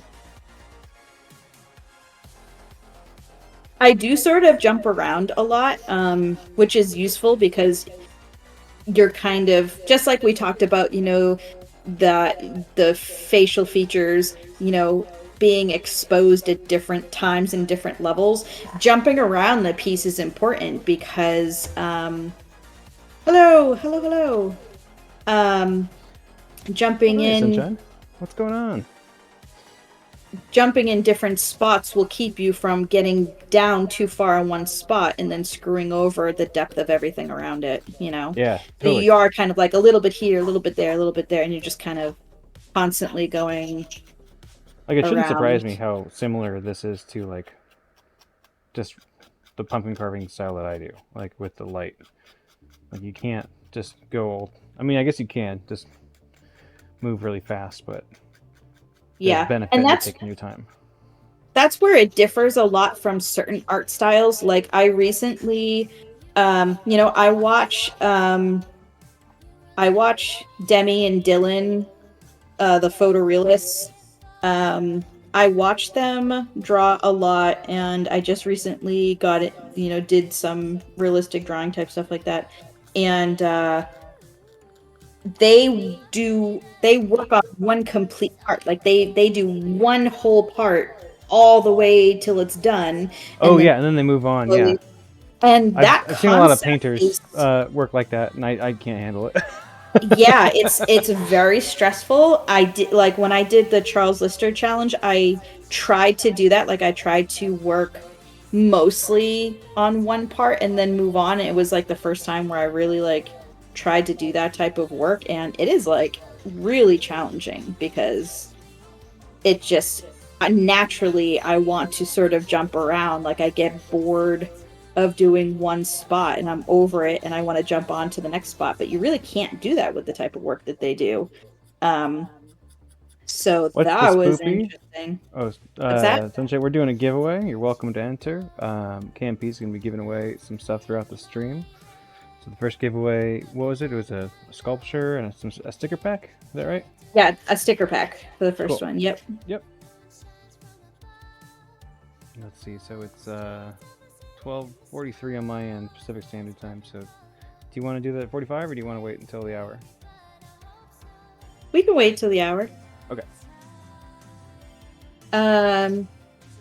So what I'm gonna be doing now, is I'm gonna be using my peeler, and I'm gonna be pulling down a little bit of this material just to, We're at on like a background?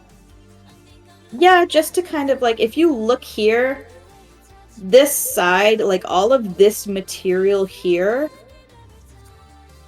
kind of looking forward, I want to make this look a little bit more face and a little bit less butternut squash. Oh, I see. Yeah. Okay. I was Just a little, I was just a definitely leaning little into the bit. squash shape. I don't know how much you'll really need to pull away because you don't have as much as I do on the bottom. But I want to start sort of working in these cheek face shapes. So I am going to pull away a little bit of my material.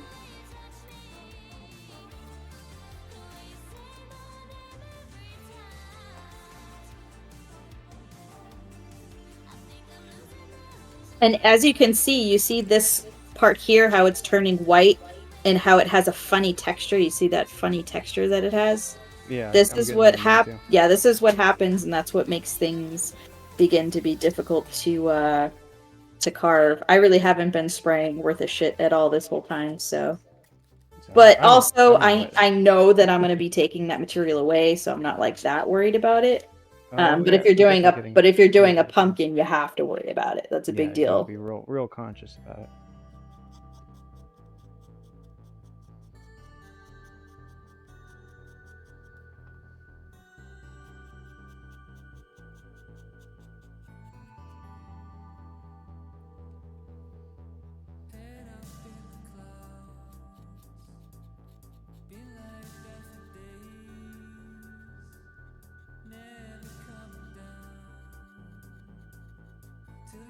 And like, even though I'm sort of doing things a little bit differently than I would do if I was carving on my own, it's still, you're still sort of starting off with the same basic shapes for the most part.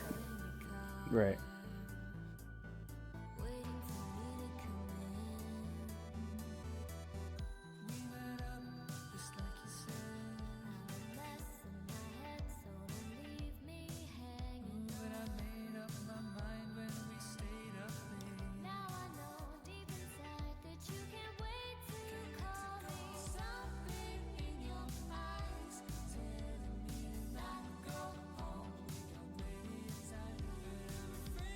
Alrighty.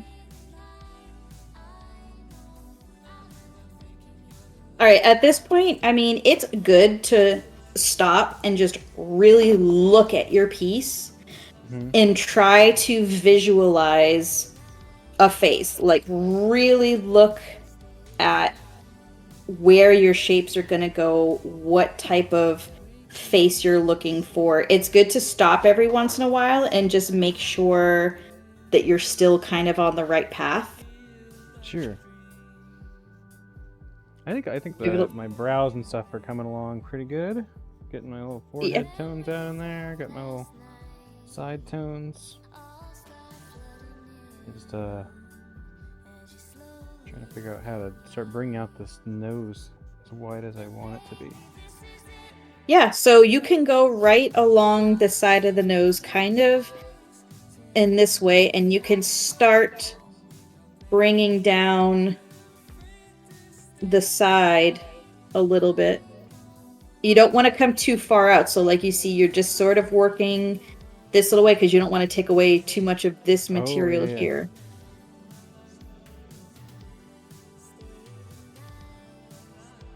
I'm going to decrease my bridge a little bit because that's going to make, that's going to take it from a straight piece to, starting, like the way we get the nose to come out is by going in. Right. So I'm going to start pulling away a little bit more of this brow.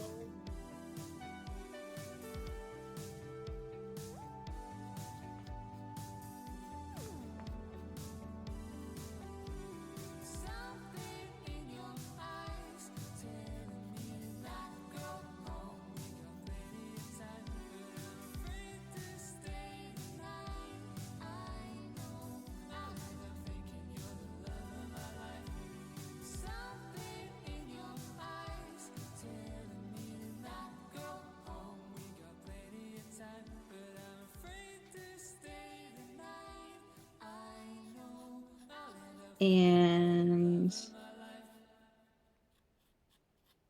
now that I've pulled that brow down, I can begin to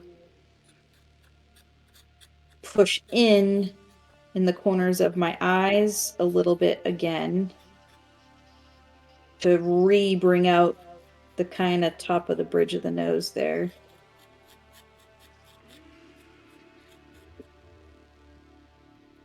Of course, also keeping in mind that I'm really working in that small little spot. I don't really want to take away too much material from the rest of that area. I'm just really working in these little spots right here.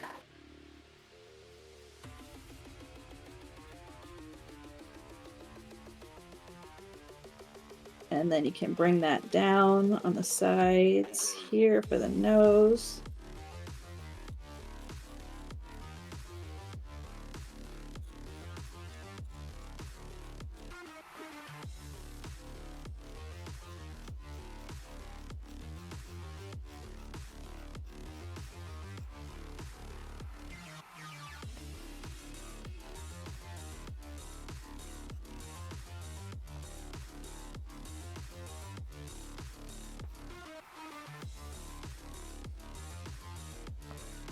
Trying to give space to these big nostrils I'm trying to make. Yeah, that's actually what I'm about to do. I'm about to start thinking about what actual nose shape I want to do. I'm thinking about going with like a slightly pointy old man nose Okay. with like Yeah. high nostrils a little bit.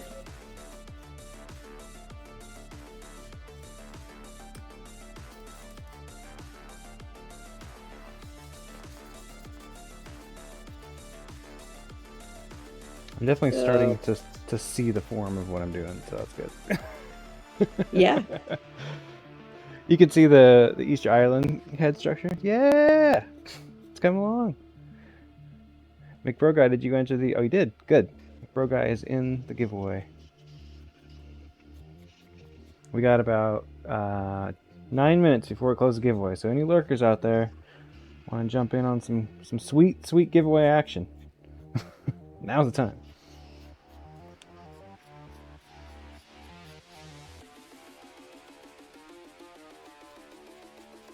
I'm gonna be pulling back the material on the behind the nostrils here a little bit. Going a little bit deeper in here to bring out that nose a little bit more.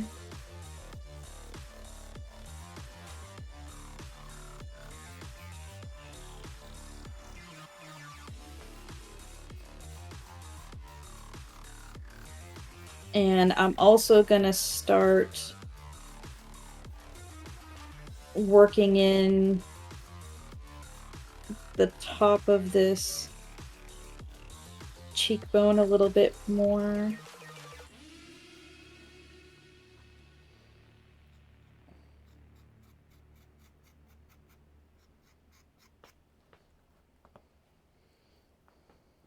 And then once you have your nose established, you can start pulling away some of this material here.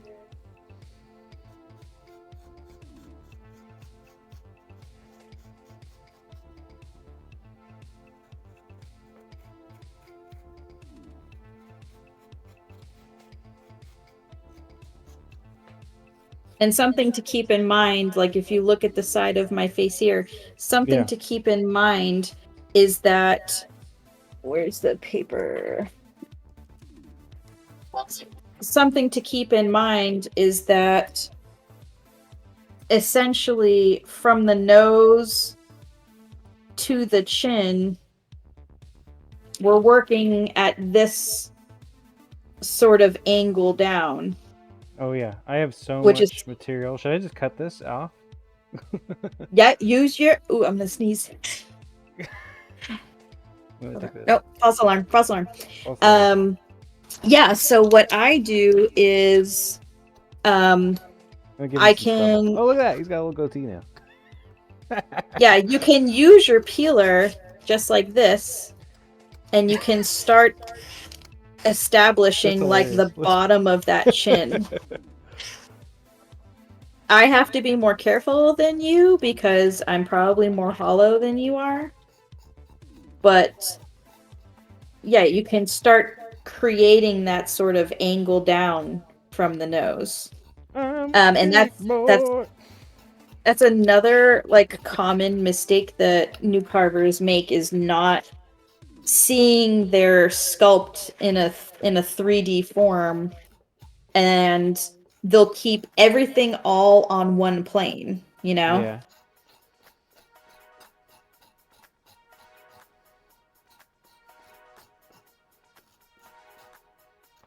So moving the piece around and thinking about, like, you know, you got to pull the shapes back around the sides, and that will really help, you know, take it from a 2D to a 3D.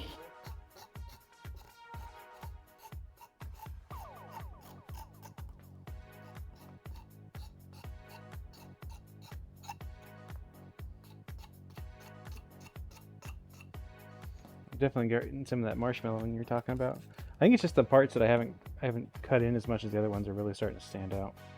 Yep.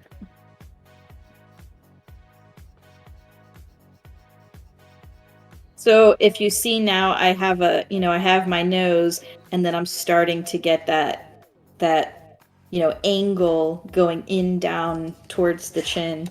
I feel like I am the opposite of that because my nose is here, but there's so much bulge coming off the front of this. Do you have a big bulge, Joey? Oh, I have a gorgeous bulge. Oh shit. All right. I think I'm looking good for now. And if you see my piece here, now that I've cut that bottom, I haven't even started the mouth yet. But now that I've angled in that bottom, you can already see the place where the mouth naturally would go. Do you know what I Mine mean? just has like a COVID mask on. That's why it's so bulgy. You know, it's funny. I actually had to carve a butternut squash with a mat. It wasn't a mask. It was kind of like a bolted like metal piece over its mouth once. Like, if you ever get a gourd or a pumpkin that's either rotten or damaged, just mess with it.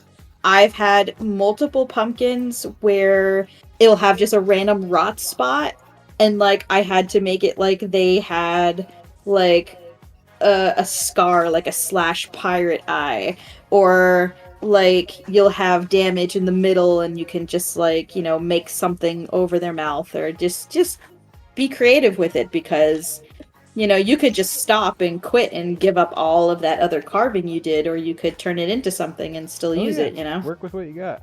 Work with work with what you wrought. There he is. Yeah. I'm just kind of feeling out the shape of my nose. I feel like I still need to bring down more on this middle part to like really accentuate them nose parts. But I totally lost my my cheeks. Trying to figure That's out okay. I mean, you can still work them in. It's kind of like, if you look at it from the side, instead of thinking about it as if, let me draw it. So if you're looking at a nose from this perspective,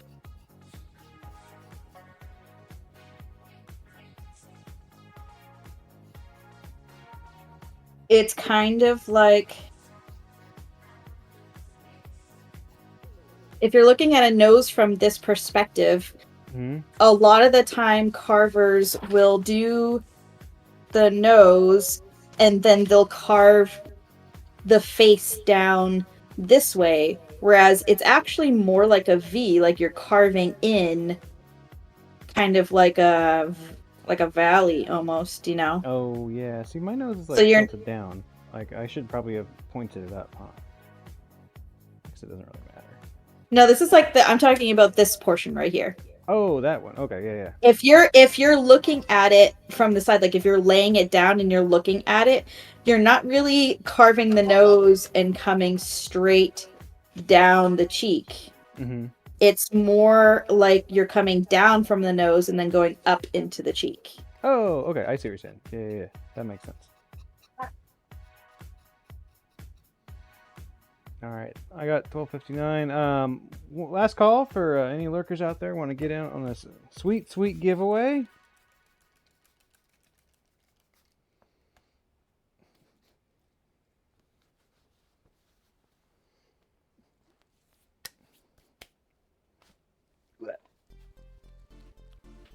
Ugh.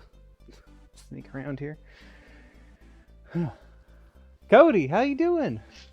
Oh, thank you. What's going on, Cody? Cody, do you want to enter the giveaway? I can win some sweet, sweet stuff. Got 30 seconds or so. But thank you. Hi, Cody. Welcome. What's my Cody emote?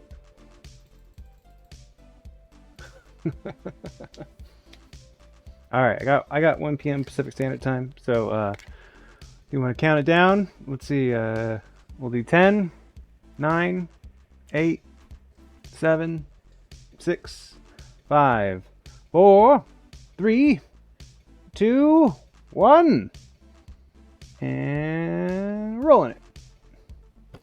The winner is Footloose Dingo. Bam! Footloose Dingo, congratulations. Thank you for your support of the stream. And I hope you enjoy all that spooky bullshit. Nice. Cody, if you ever want to come carve some pumpkins, you know, just let us know.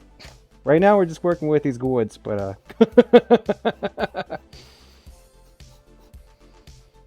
Cody does a carving stream every year. Every year. Every year.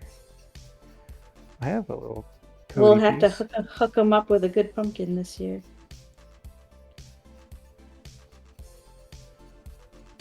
I got one of Cody's gourds, his little painted ones, 2 years ago. Ooh, nice. Hanging I out have a. my little He gallery. drew. I wonder if I have it. He drew me. I got a bunch of Cody shit. Let me see. I have a The old scrapbook boys. for all of the stuff I've gotten from streamers. I have so much streamer stuff. Let's see. Oh man, I have I've like never 4. attempted to carve like this. Just traditional cut eye stuff for me. I've Man, never, I have- I've never done like a face thing like this, so we're almost on the same page. Oh, What hold is on. that? Oh, look. This is one that Cody. did Oh, that's for fucking me. rad. That's so good. Isn't it good? That's It's amazing. like the summer version of my Oh, of it's my, so good. logo. and that's a Cody piece, Oh, that's rad. and that's a Cody piece. I have Well, more. you have a lot more Cody Yeah. stuff than I do. Let's see, look. These are Cody pieces. That guy there, and this guy there. Oh, that's rad. I think I have more in a different spot, but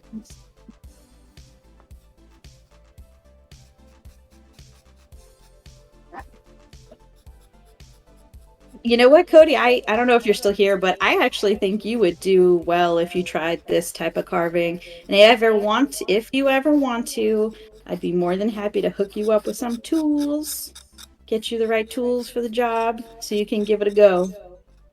We'll get you the right type of pumpkin. The right I think type of Cody's tools. mostly monsters at this point. Yeah. That one he's made.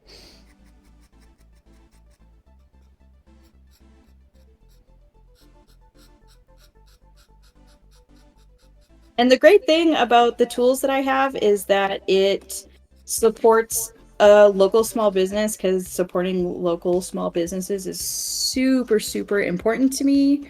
I get all my tools from Armadillo Clay in Austin, which is a small, literal mom and pop family run shop in Austin. And the great thing about it is that they carry a bunch of tools that are hard to find anywhere else. They order some of their stuff from Canada that's like really hard to get down here in the States. and you can order online from anywhere. So you don't have to be local to get them. Throw their website up in chat. Let me see. Hold on. Armadillo clay.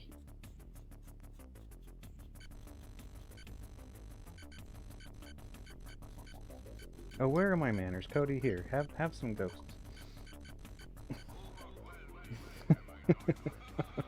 And some blood, because why not? Yeah. What's a little blood between you and a friend, huh?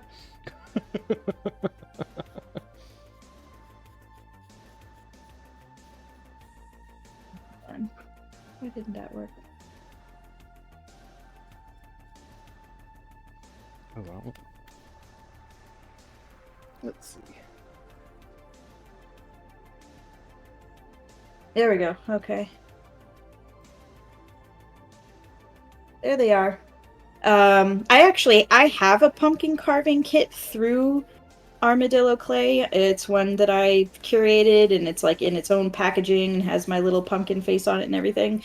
And I'm not throwing that out there like trying to advertise myself. I actually don't make any money off of it because we put all of the money like back into the local arts. So I've chosen to not profit off of that. Nice.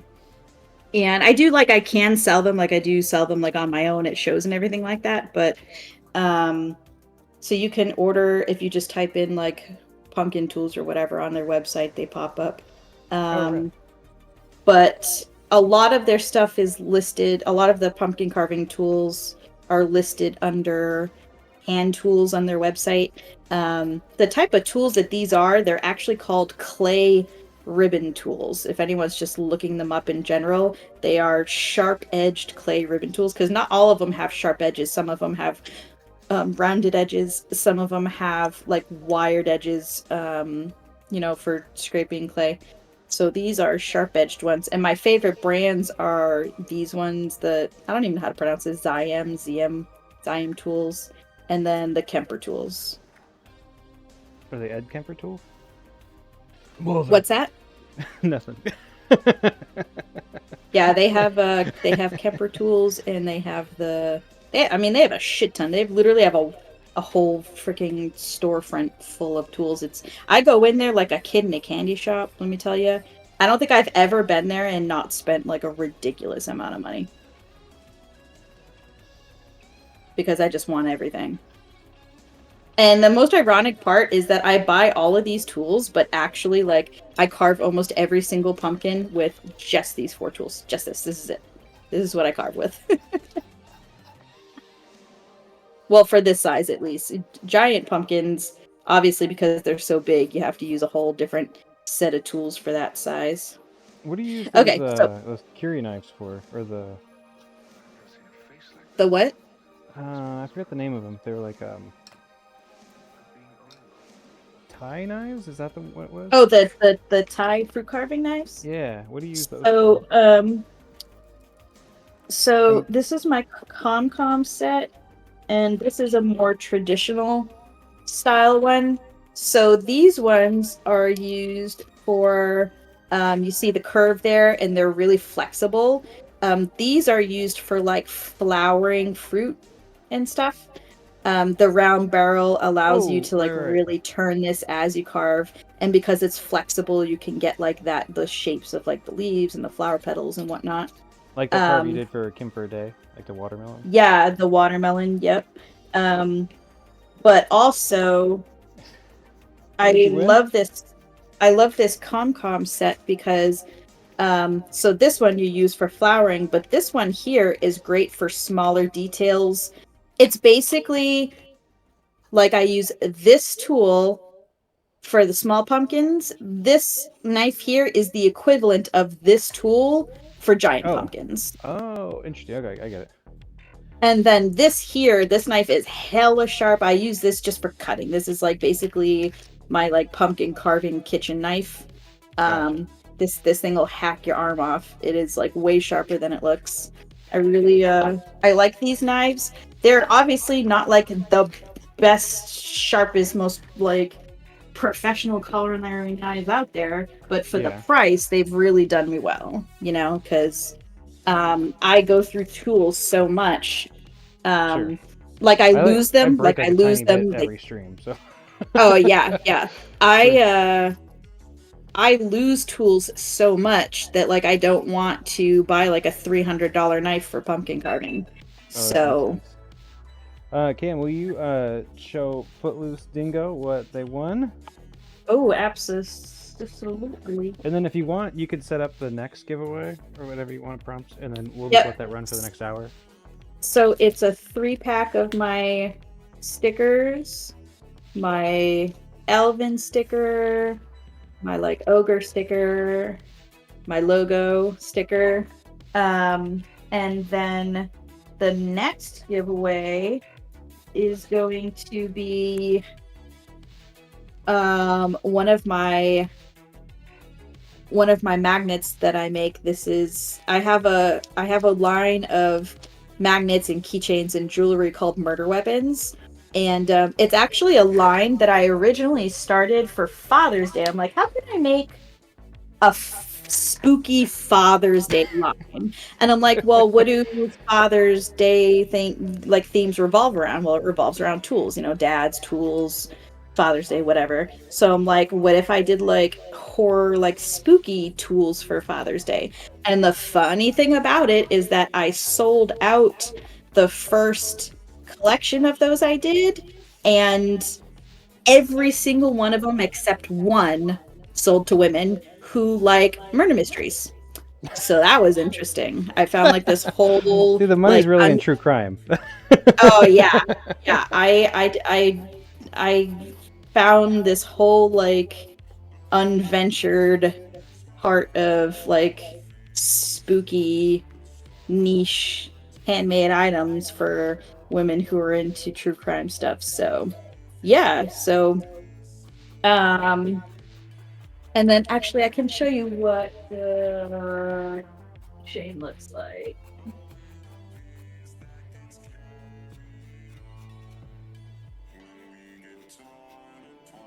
The keychain it's like a shovel, like to bury your bodies with, obviously. That's fucking rad. And then all of the painting, like all of like the aged, like rusted painting, I do all that by hand.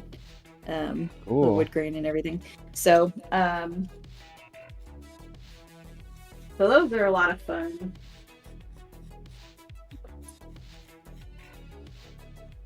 All right, we gotta start making some progress on this. Yeah, I'm tack it going up. to Mine's turning into Robin Williams. I'm gonna smooth mine out just to get an idea of where we're at. So basically, I'm taking my little sandpaper round here, and I'm really just sanding it, like kind of the same way you would do with wood. And I change these out pretty frequently. Like they do like get old, and sometimes like the black starts coming off of it and everything like that, which is easy to just kind of use a spray bottle and spray out. But it works really well. And you know, using this as a tool, like actually getting in here and sort of refining your shapes like this with the sandpaper is great, because it takes away so little material in between these shapes. You see, you can really like define It's really your nice. form with the sandpaper, which is something that's, you know, a lot of people use like sponges, like the Scotch pads, the green scrub pads. Yeah. I do not do that. I am not a fan. I don't support the use of sponge pads for pumpkin carving, even though it's an industry standard. I don't do it, and I don't recommend them, because it makes it real. For one, it doesn't do as good of a job as the sandpaper does. They also gunk up, and it makes it really challenging to get a nice even Hey, Unfocus, what's going on? Congrats. Hello. Thank you. Welcome. Feel free to hang out for the giveaway. Every hour, I think we're giving stuff away as long as we go. At least for the next 2 hours or so, maybe 3. See how it goes. And so the scrub pads don't allow you to get into these small creases at all without rubbing like a huge amount of material away. Like you can squeeze this in half and use this little tiny tip just to like sand these little tiny small parts. You can't do that with the big scrub pads. So I definitely think there's, and you know, the reason why I'm kind of harping on this is because it's actually a hot take in the pumpkin carving world. I've had people straight up be like, "No, you're wrong. That's like not the best thing to use." And That sounds why like do you some do it judgy that way? pumpkin bitches. Don't tell me my but business. Pumpkin it's woman. just I have no qualms with going ahead and saying it's better. It's better. Sure. I don't give a shit what anybody else says. So there, take that.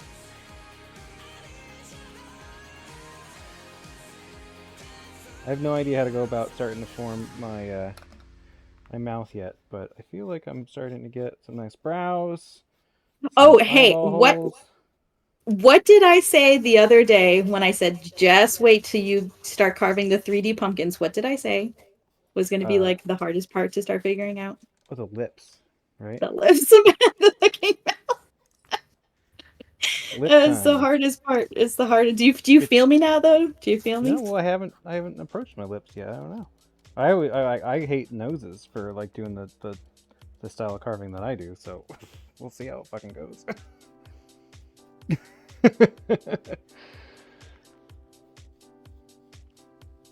For everyone who's hanging out, next Thursday for me it's gonna be 5 o'clock Pacific Standard Time, but I think for Eastern Time it's 8 o'clock. I'll be doing my very first raid train, participating thanks to Oh, yeah, and that's then cool.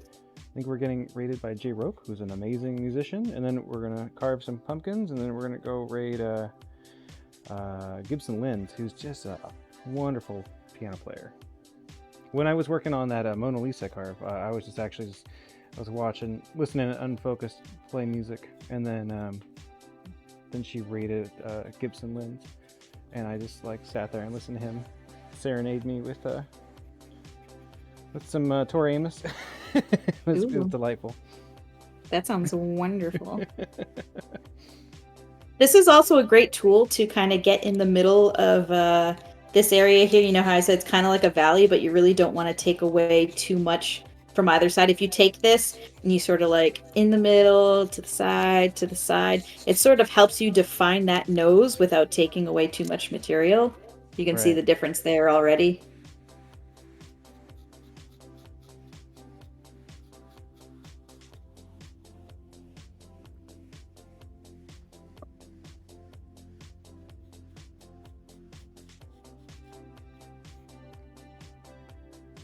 And then I'm really gonna start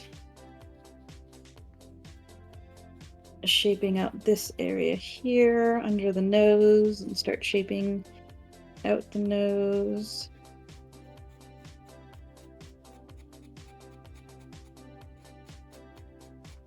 I'm still going with that kind of skinny old man nose thought that I was bouncing around earlier. And then when you get to this point where you have your nose kind of idea cut out, you got to keep in mind that this is sticking out and these sides are further back. So you got to take all of this material, you got to take it down so that it goes back.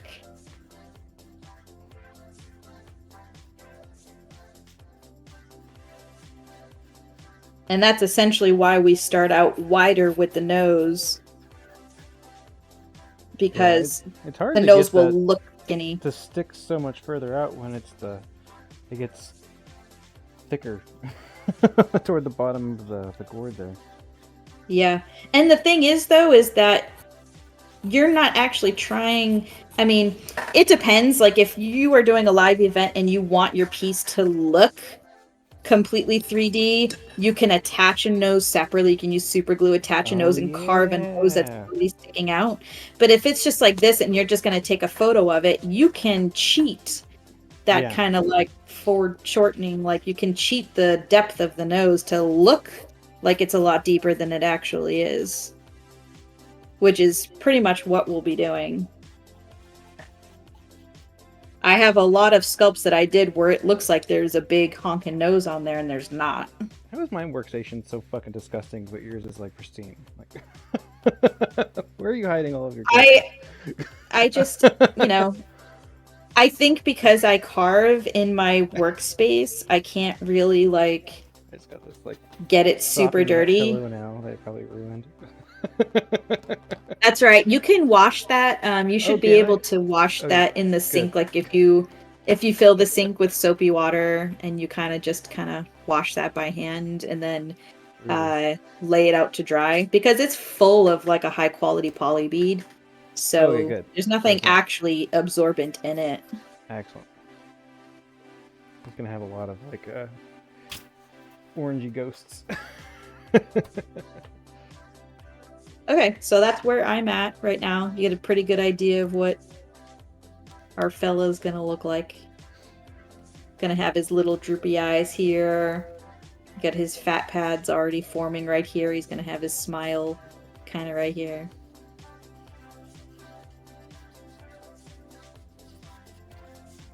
Right now, I'm going deep in these spots to kind of pull the nose back.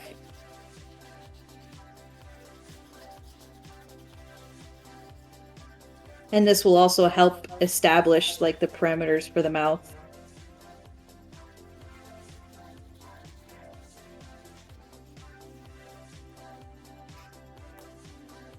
Yeah, it's so weird not being able to island vibe going more than anything else.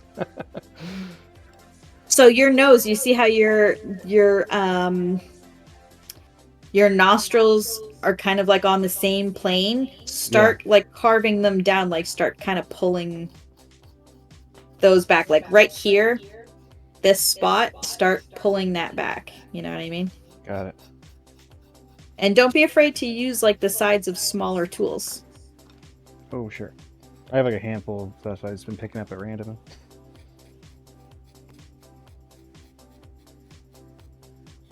Yeah, I mean, when I say I can do an entire carving with this little tiny tool, it's legit. You don't really need like a lot of different stuff for it, or like a lot of big stuff, you know? I'm establishing the sides here, where that mouth will be smiling into.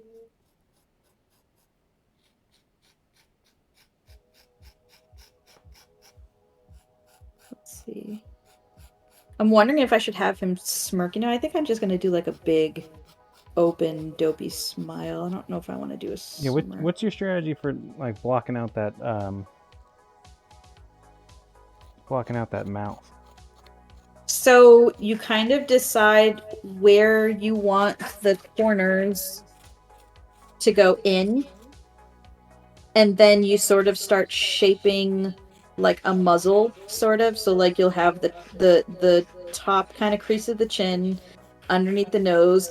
This comes out more than this, so this side will go in, and then this side will go in. So you're sort of like making this kind of rounded sort of like muzzle shape. And then eventually, once you have all that shaped out, then you can begin to split it into the mouth form.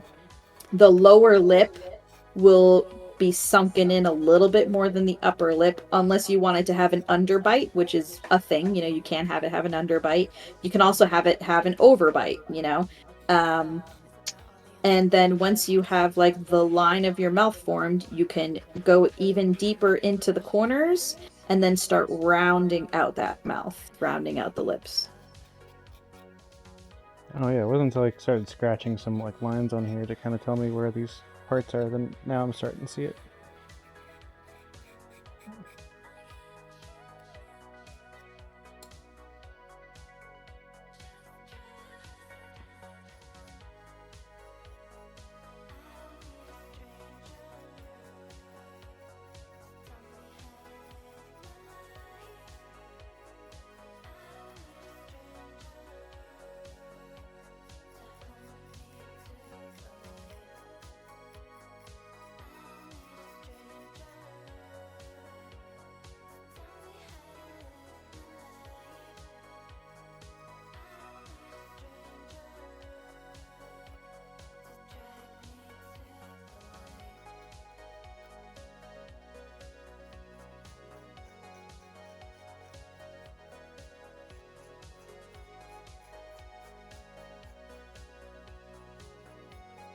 So does the nostril come out further? Is there like a dip under the nostril to where the cheek crease is? Yeah, I guess so. Yeah, totally. Because the nostril's sticking so much further out, that makes way more sense. Okay. Does that help? Yeah, I see it. I feel like reference is super important. Like when people say, "Oh, like, you know, do you copy designs and do you do this and do that?" I don't pull up like a picture and I do that exactly. I put together what I call a vision board. So like I have multiple folders on both my computer and my phone of like if I'm going through Instagram and I see a sculptor and I'm like, oh, I like the way the edge of that eyebrow looks, I'll save the picture. Or if I'll be like, oh, I like the way that nostril looks in that smirk, I'll save that. And it's like I pull together all of these like ideas of different forms and I'll use those for carvings. If I can't find a photo of it, I'll use my own face or like my husband's face. Like my husband has a lot of those like wrinkle kind of fine line textures. He's younger than me, but he has like a more of a wrinkly face and it's really fantastic to use for reference. So I'll be like, hey, make this face for me, you know? Nice, yeah. So you can see it live. Yeah, and it's really, really helpful. So don't be afraid to use reference. Don't even be afraid to copy anything. Like that's a great way to learn. Oh, yeah. Same with, like, the thing is, the thing is, don't like you can try to copy it, but when you're starting out, I wouldn't actually try to do it. Like try to copy it and just like have it become yours, you know? Yeah. But even the most skilled carvers and sculptors, like making an exact sculpt of an image or a person it's extraordinarily complicated. It takes a lot of skill, a lot of time to learn. So don't like beat yourself up if something doesn't look the way that you wanted it to, because even professionals struggle with that. I just hit a little bit of that hash brown that's coming in. Push it in. Let's see. Push it in and see how thick it is. I mean, it has a little bit of give, but overall, it's the only spot I've done. I was starting to just go deep in that one spot, and I went too deep, I guess. Okay. Yeah, we'll get you some different tools moving forward for the season.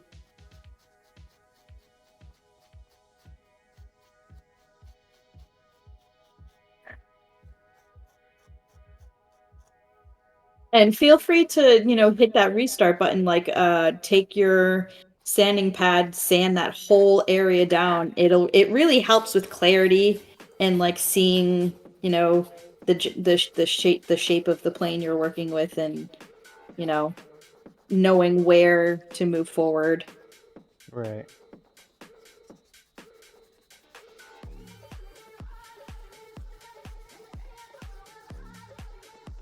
I'm going in a little bit deeper.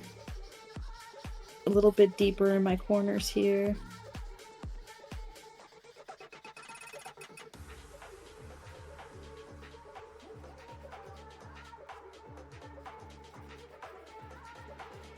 Is there anybody in chat who does any type of pumpkin carving of any form? I'd love to hear about some pumpkins folks have carved, maybe with your family. Any type of seasonal spookiness? I've seen Unfocused carve a pumpkin. Oh, really? That's cool. I'm pretty sure it was a cat. A cat? Classic. I think it was Sue Beatrice who carved. Got a nice spoofy mustache. A poofy. Sue Beatrice is one of, if not like, definitely in the top 3 best pumpkin carvers in the whole country. And I think she did a big cat one year. I know she did a was it a tiger or a lion? She did a big cat one year. It was beautiful. She does amazing. She carves animals for the Bronx Zoo every year, and they're some of the most remarkable, just amazing carves you'd ever see. They're so amazing. Of course, they're 3D, but they're also kind of 2D because they build them with armature in a way to where you'd only be able to view them from one perspective for it to work. Does that make sense? Yeah. They're really pieced together. You know, they use prize winner pumpkins and giant pumpkins to piece together these huge sculpts, and then they sculpt the pieces like together as one. And they're like the pieces of pumpkin are supported by all of this armature.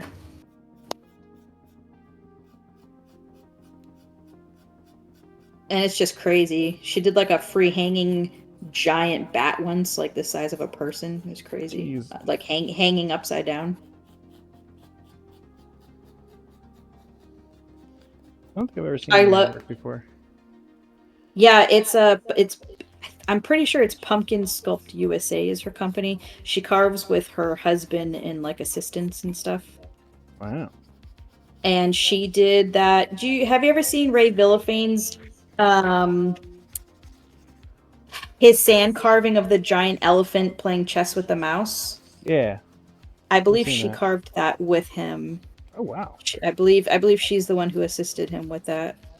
Rad. You know what she does though? She takes watch parts and she makes miniature sculptures, like whole sceneries out of watch parts. Mini little tiny watch parts is the coolest shit ever. Nice. It's definitely fun to see like pumpkin carvers, like the other stuff that they get themselves involved in, like when it's off season.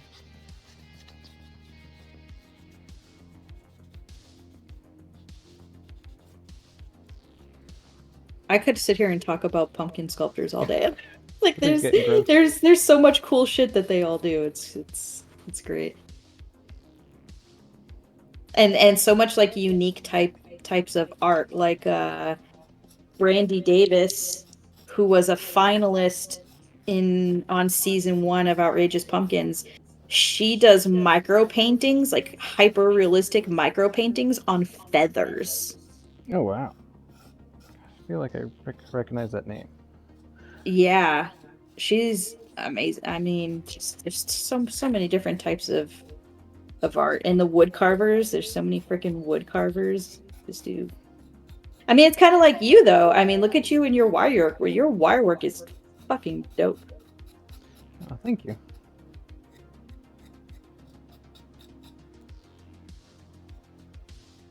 Like every time I see you pump out something new, it's just like you would think you would get used to it, but every single time I see something, I'm like, oh wow, the best every time. Like the cat you just did. Oh yeah, I have another one that's like almost done. I've been trying to make, like I have so many things coming up in October, like for different expo shows and stuff like that through the Pacific Northwest. Then like also there's so much fucking stuff going on. It's like I'm trying to like knock out a bunch of stuff now so that I can piece things together later and have things for the shows. That makes sense. And it's like I don't want to drop out of a show. But at the same time.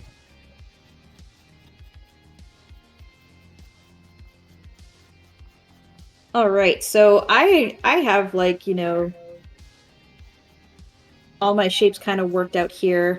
Now what I'm gonna do is I'm gonna start kind of going underneath this, kind of like the cheek pad here.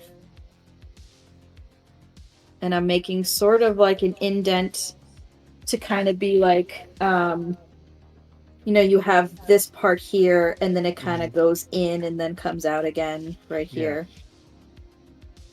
So I'm going to start working in kind of these sort of shapes in here.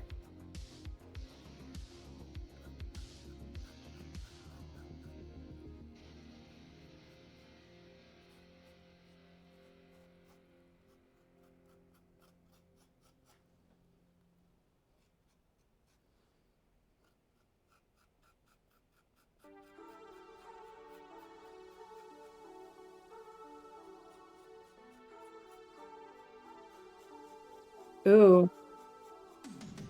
Old man Deckard wants a mustache.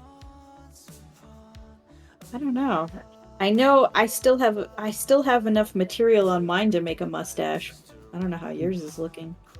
Mine is turning into Homer Simpson, so I might have some stubble, but I definitely don't have enough material.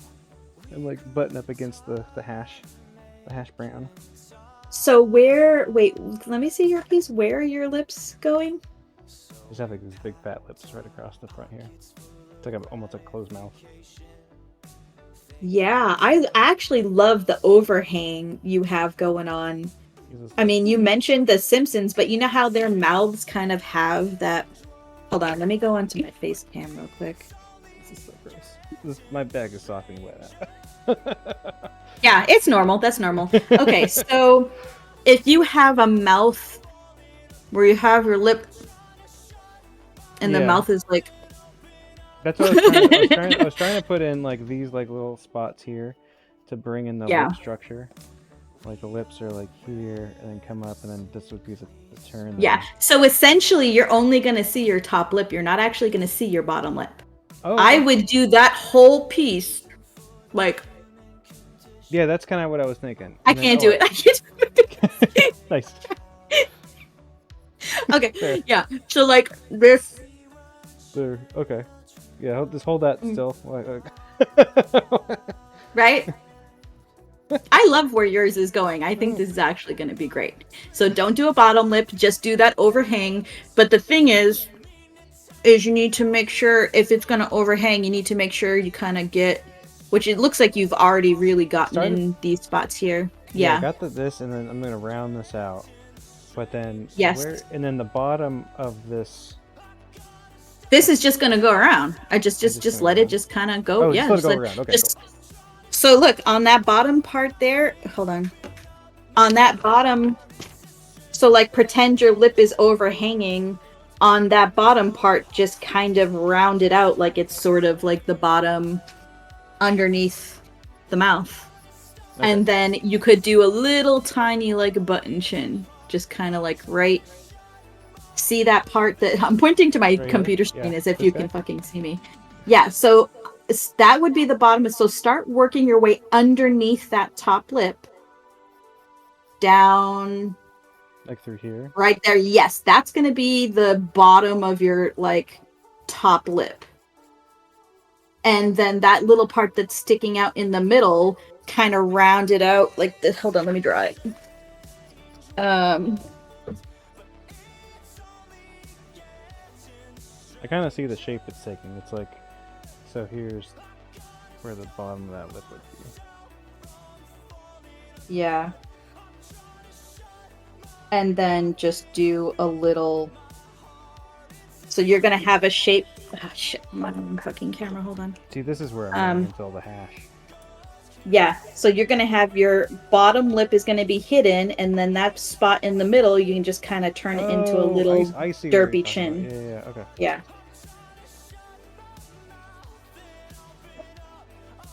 I think it's a great character. You need to resolve your nostrils a little bit. Yeah. I think once you do that, I think it's all going to be what do you tied mean together. By resolve? Like, do I need to take it in, or? Let me see. Point it right at the camera, straight on. Yeah, kind of, round in your edges a little. Like, see, it looks like you have like you have a divot there. Yeah, there we go. Yeah, you need to take that back a little bit and take those down. Okay, cool.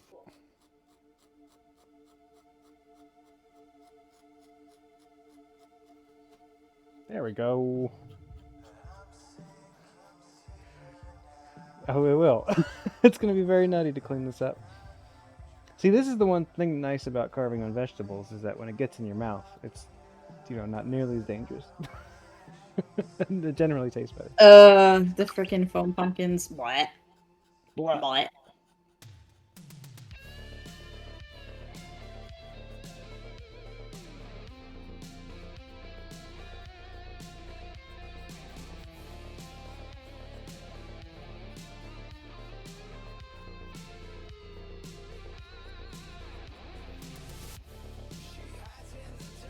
Okay.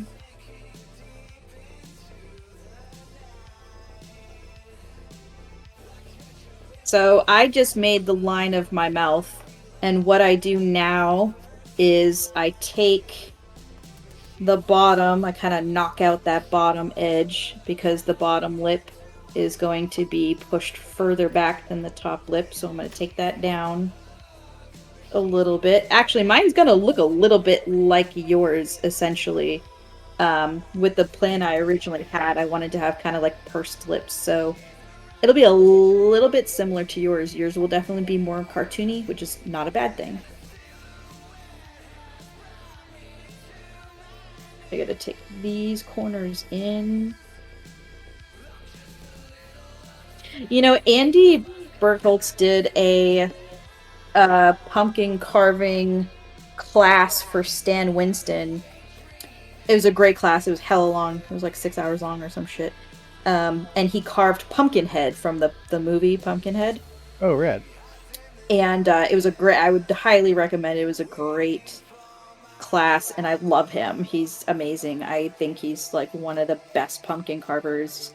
You know, I always say, when people ask me who the best pumpkin carver is, I say it's a really good sculptor who hasn't picked up a pumpkin yet. That's who the best pumpkin carver is. Because, how like, I feel. Yeah. And he is one of those people. Yeah. He is just the most amazing fucking sculptor, and because of that, and that he's learned, you know, he carves pumpkins as well. Every pumpkin he touches turns to gold. So, yeah, so I watched that class, and I remember thinking about what it would be like to teach something like that, because it must be so hard to have to like talk while you're thinking, especially since so much of pumpkin carving is just kind of whittling away and experimenting and like sitting and looking. Yeah. And like, I have a lot of respect for like the way he did that class, because it's hard talking about how to go into all of these details without knowing what the skill level of the student will be. You know, how do you teach something when you don't know how it will be interpreted, you know? So I'm kind of getting a little bit of a window into that. And it's really interesting because it makes me realize, like, even more so what a great job he did on that, in that class. I feel like with like the foam carving I do, I'm comfortable enough in it to talk over while I'm doing, explain why I'm doing with intention. And this is like, I don't know.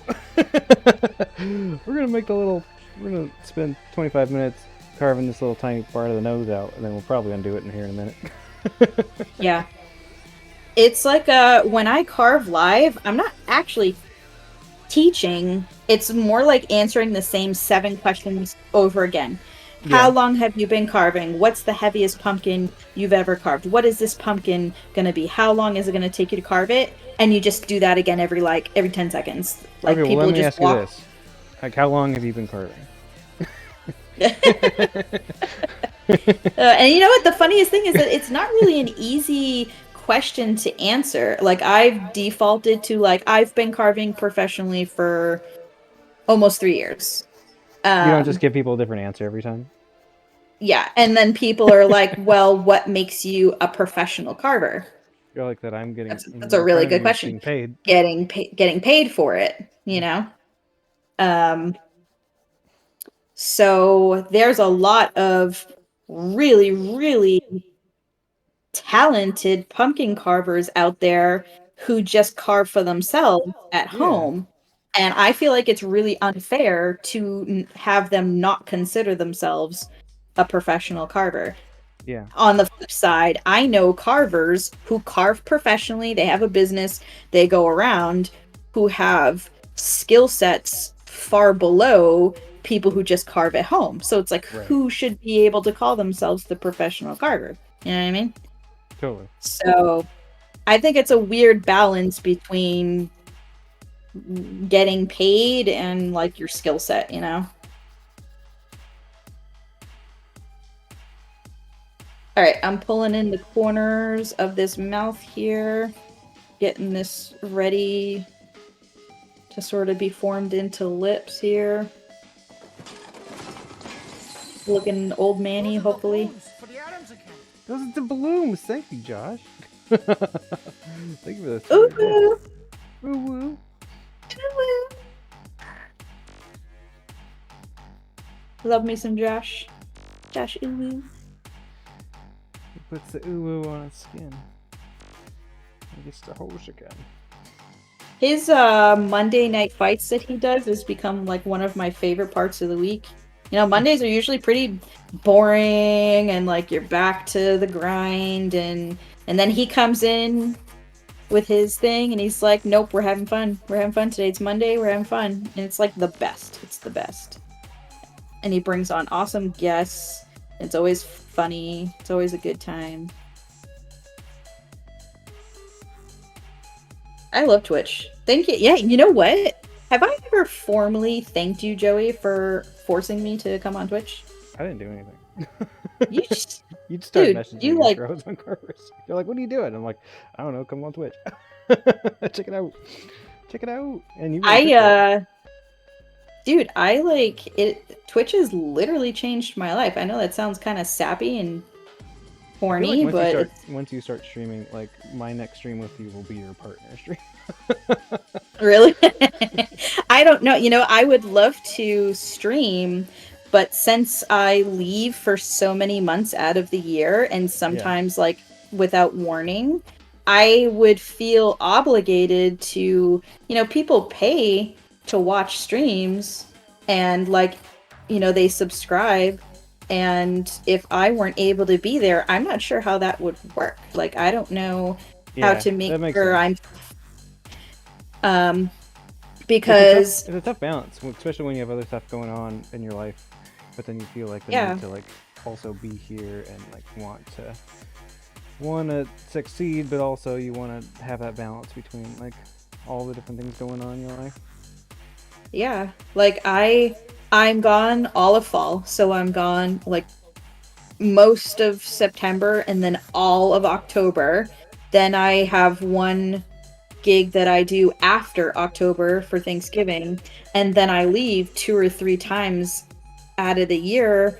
I fly out for different gigs and I'm gone for weeks, if not months at a time. Like how does that work with streaming, you know? Like, but then again, I had someone who told me the other day that they follow this woman on Twitch who works in the film industry who kind of has a similar life. Like a lot of things are NDA, they can't really talk about it. And they leave kind of suddenly, and I guess their stream is cool with it because they understand that like that's her job. And I'm like, I wonder if that would work for me. I don't know. Yeah. Well, sometimes it's the value you bring to people just through like what you can offer them as a subscriber, like with emotes. Like, you know, Sequisha. Have you heard of that streamer? I haven't. Is a big streamer, plays a lot of video games, has some of my favorite emotes on Twitch. And like when I was first learning and getting used to Twitch, like I had subscribed to Sequisha for at least like 9 or 10 months without ever once watching his stream. I just saw someone else use the emotes in chat, and I went ahead and subscribed so I can have access to the emotes. And then I still like don't really ever watch their streams, but their emotes are great. Yeah, I have those Pokemon emotes, which is funny because I don't actually know anything about Pokemon. I'm not really like really familiar with that world. You know, I know it's like a whole fucking fandom, it's like a whole world. But I just like was using the emotes a lot, so I just subscribed for a year to just have those emotes. I really would like to have more of my own emotes. All you have to do is stream for a little while until you get affiliate, which I think you already have the followership for. And then you I think I have like a bunch of emotes. I think I have like stream again. 400. I don't know, probably close to 400 followers. Is that a lot? I don't know what is like. That's a flex. A lot. That's almost half the amount I've had after 3 years, and I'm actually streaming. I wonder if I don't know. What else do you need to do to become like affiliated? I think for you it'd just be time. Like you'd have to stream for I think it's like 26 hours over the course of a month. So that's not too bad. It's like one long stream a week, really. Oh, I could just do a 24-hour stream. There you go. Like, Knock it all out. These like the people who are like, you know, a 24-hour stream or like a 12-hour stream is a big deal. Shit, I could knock that out 2 days back to back. I'm like a workaholic. I'll sit at my desk for like 18 hours working, like without blinking. Like long hours is kind of normal for me. So like, and I know they're like, no, you'll see it's different when you're streaming. It takes all the energy out of you. I'm like, listen, like when I Depends on like when I do an introvert or not. When I do events, you're like performing live in front of thousands of people in 108-degree weather for hours and hours on end. I can't imagine streaming in my cushy little house with the AC on is going to be harder than carving live out in the elements. You know what I mean?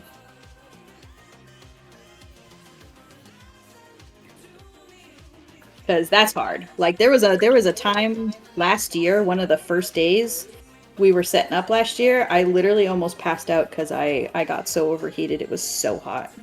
And like I don't have shade when I carve. I'm in the sun that whole time. That's great. So like, and if I do 2 events back to back, it's like 18 straight hours of carving without a break in between. Yeah, so that like, doesn't sound fun at all. It sounds fucking terrible. Yeah, it's worth it though. It's worth it. I wouldn't change it. I love it. All right, how you looking? I'm kind of getting my little frumpy Very face Eastern coming in Island. here. Look at that. Look at that. I love that so much. That is so great. Oh, what a character. That is fucking great. I love that. See? It's fun. It's fun just kind of letting the character come out. Yeah, hats off to the Carvers and Creators crew for like spinning that wheel and then just challenging themselves each week to like not let the pumpkin carve itself, but to have that input in there. Oh yeah, and you never know what you're gonna get, man. The episode that I was on their show, we got non-face. So like we had to carve like we spun the personality. I think it was befuddled. Yeah. But we couldn't carve a face. I'm like, what in the actual fuck? Why do I have to get the one episode where we can't carve faces, you know? So what I did was I was trying to think of what shows personality that's not a face. And it got me thinking about objects, like personifying objects. So I was thinking about the Beauty and the Beast. You know, Beauty and the Beast, they have all of their objects. Right, you did that like Lumiere looking thing, right? Yeah. Yes, well, sort of. So I was thinking about what would make an object like that look like a person with a personality. So I did one of those old-fashioned telephones, like the candlestick telephone with the piece that comes off. You know what I mean? Doing double audio. And from me or KMP?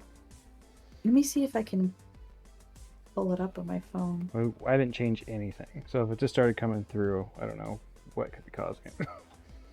I might be talking louder. I'm kind of yelling because I'm excited. Oh, right. Yeah, that might be it. Because I have my voice to you, KMP, is like room audio. But all right, I will be more quiet. Oh, perfect. I'm sure everyone watching will love that. They're like, no, we can't hear it. Hold on, I'm gonna bring up a photo of that carve that I did real quick. Oh, here it is. Oops. So I did a carving of like one of those old-fashioned phones that, because the emotion we had to portray was befuddled. So he's like scratching his head. He's got like a little, I did like the wire and I turned the wire like into arms and then like I folded the wire to look like a little hand. And there was a ton of detail in this, and when I took photos of it, it blew out all of the detail, but I had all these actual like fine ornate carvings in the bottom of this. You really can't see them, but so I did that, and this is what it looked like from the side. So like the whole, it was like formed like an actual That's wild. phone That was with out of a all of the butternut? pieces. Yeah, it's out of a butternut. That's crazy. Did you just chop up a butternut into pieces and just carve each piece together and then kind of glue it together? Yeah. Yeah, you see all this, like the fine a good detail idea. work That's on right. this? I carved all fine detail work like this into that butternut squash, and the camera blew out the lighting so you can't see any of it. I spent hours freaking fine tuning that for nothing. Oh, I know. I can do that. But yeah, so it's like so like this hand here, There we go. That should you probably can be better for the double audio. this hand here is Thank you, Hi, Victoria, for Mocha. picking that up. Oh, Moko. I love Moko. This hand here is, there's a toothpick sticking into the side of this body, and then I just took the hand and just like kind of shoved it in the toothpick to kind of That's hold so it crazy. against the body. And then this is all just super glued on. It's all just, well, this is all like carved together, but all this stuff is just super glued on. But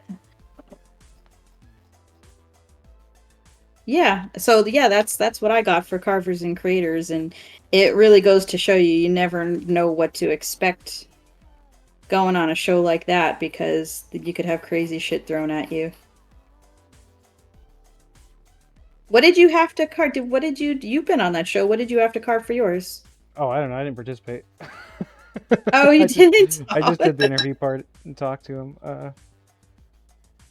Well, next time they have you on, now you can. I know. They told me, like, next time, we'll bring you back and you'll have to do stuff with us. I'm like, sure.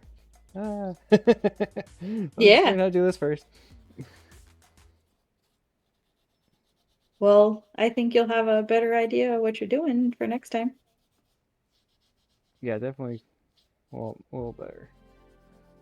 Okay, do you want to do wait, did people already enter for the raffle, the new one? Yeah, we got You if want to anyone, call it I currently at have at the 3 hour? people into the raffle. It does have like a 15-minute timeout. There's no way I can extend that. Oh, okay. Actually, there might be. Hold on. I definitely have at least 3 people. If anyone hasn't entered the raffle or already entered the raffle and you're lurking, go ahead and enter one more time. Exclamation point spoopy. Yeah, I can't. I can only make it like 15 minutes at a time. So yeah, there we Spoopy. go. Raynor's in there. This Josh, bro guy, Moko's in the stream. Hi, Moko. Raynor's in there. Moko entered the giveaway, so you can win something for your gallery, your artist gallery. That's what they do with all their stuff, they hoard it in their artist gallery. I didn't know they had an artist gallery. That's fancy. They do. I think they have 2 of them now behind them when they stream. I just see the hookahs. They do have mighty Oh, fine I want someone hookah else to win. products. It's too late. Mm. Well, I haven't even done the drawing yet, so we have another couple minutes. If anyone wants to get in there, studios, a gallery, same. Wait, before they say who it is, Joey, do you think it's Dev or you think it's Dare? Ooh, I don't know. Based on the way they're typing? Let me see. What else have they said? Oh, nothing, basically. So stupid. The nose knows. I think it's Derek. Let's go. Let's go. You need your flex, Joey. Oh, you already got your 1K flex, didn't you, yesterday? I did. That was very kind. I look forward to my Moko flexes. I have some big Moko flexes coming up. They just don't know it yet, and I'm really excited. Like, I don't care about any of the other accomplishments. I just want my damn flex.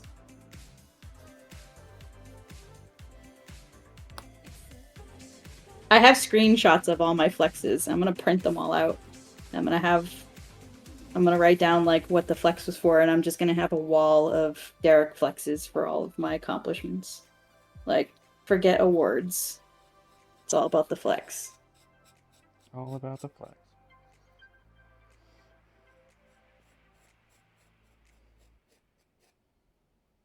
It is Derek. I wish I could just leave that thing up and have it accumulate over the course of the hours so people can come in. But I guess it makes more sense to encourage people to actually be here. I know it's possible, but I don't know on which program. You know, everybody uses different programs for their raffle stuff. All right.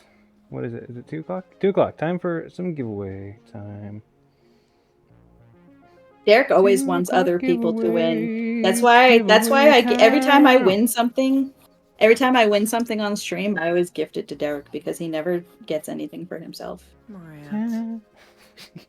Thanks, Nightbot. You know how many giveaways I've entered in hopes of giving Nightbot it, gets it to Eric. I mean to Derek. So many giveaways.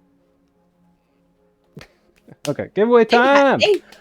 One last shout out or call out if you're not in the giveaway.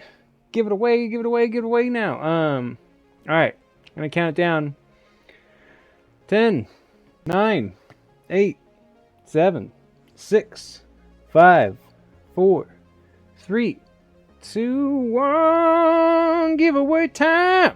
Bam. The winner is Raynor. Raynor Race here. Congratulations. Hot damn. Come on down. Where's the... Where's the thing here for that somewhere? Raynor, do you like magnets? Are magnets meant to be claps. your thing? It's up here. There we go. Let's hear it for Raynor. Okay. So what I'll do is we will do another giveaway here at the end of the next hour. I am going to, but since I can't like keep the giveaway stuff like times out after 15 minutes to when we'll do it, so like I'll throw that back up at like 2:45, and then you guys can enter. Even if you're entered now, it'll just time out. So, but Nerdchit, hello, welcome. Magnets are cool. Okay. Cool. Because I also have the keychain, the shovel keychain, but I thought people would like the magnet more. But I do have the shovel keychain if people would prefer keychain. This is so nasty. I'm gonna have to like just spray down this entire studio. Or it'd probably make more sense to like put this down, and then I could lift it up. There we go. Now I'm smart. I really like that towel. I wasn't leading up to this, but it oh, you prefer the shovel keychain? Okay, we'll do the keychain instead of the magnet. That is easy peasy. What's your next giveaway gonna be? The shirt, the KMP shirt. Cool. Hey, and I will show that again. I'm gonna get target pumpkin all and over stream it. time is going to be probably around 3:30. So, but we'll see how we're feeling. We can go longer if necessary. I'm gonna be giving away one of my new shirts. This was designed by 600. Can we shout out 600? Actually, can't I shout out 600? Because I'm a mod, right? Okay, hold on. Is it right if I do that? Yeah, absolutely. Shout out all the shout outs you want. Let's give Moko a shout out too for how much support they've showed the stream. Abso-freaking-lutely. Hold on. Shout out 6. Son of a bitch. What's the? I know it's. They have an shovel E. keychain Wait, is so rad looking. 600 has an E, a 3E, like you do, right? I think they do. 600. Did that work? No. I can look. Hold on. Let's see. I literally forget how to do their actual name because I just call him Ghosty. Everyone calls him It's, Ghosty. I think it's S1XHUNDR3D. Yeah. Isn't that what I did? Did it not work? Shout out. Sick.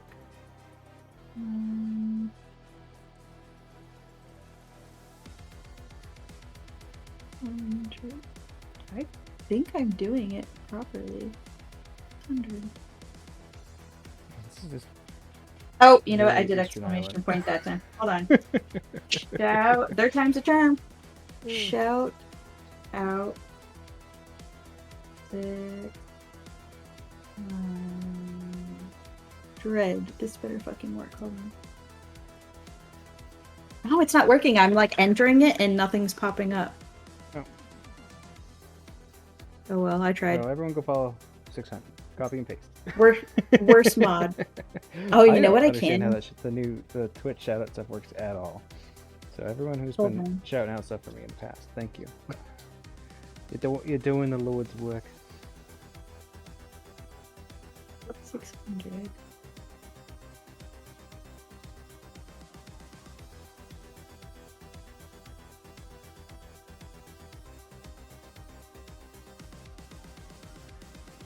There. I don't know. Hopefully that There's not a fucking cat in the works. stream, but somehow there's cat hair on this.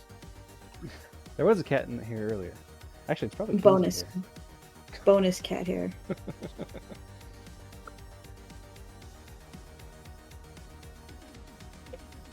Moko made. Let's see. Oh, it's getting all dry. He's a dry boy. Let me see if I can He's so do this slimy. later. The slimy boy is what he is. Valley Dweller, Yeah. how's it going? And you can cook it and eat it after. That's the best part. When are we gonna stab some Right. eyeballs? Yeah, let's So basically for the eyes, you kind of dig into the corner here.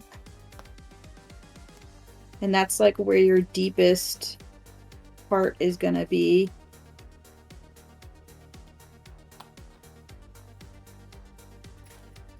And you're gonna kind of travel underneath the brow a little bit, along the nose a little bit, and just think about the eye shape that you want. Eye shape that I want. I saw Barbie last night. That was great. How was it? Wonderful. I cried. I heard people were bringing their kids to go see it, but it's like Oh, not. I think I should. I think it's going to lead to a lot of very intelligent conversations. Really? Okay.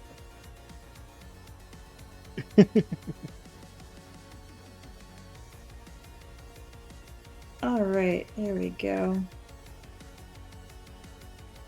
So now you kind of want Are to. these mostly cool sculpts for not interior loops? Yeah, these are just so I don't really have any like a lot of experience at all. I've never carved on a butternut squash.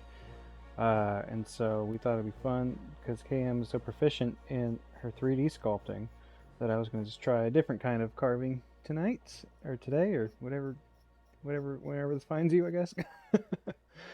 And so yeah, I'm learning from the best. So you have this shape here. You want to make sure you leave a little spot that's going to be the little like tear duct part of the eye Alright, here. Yeah. And then I did opt for Barbie, not Oppenheimer. and then this part here is going to come down past the eye like that.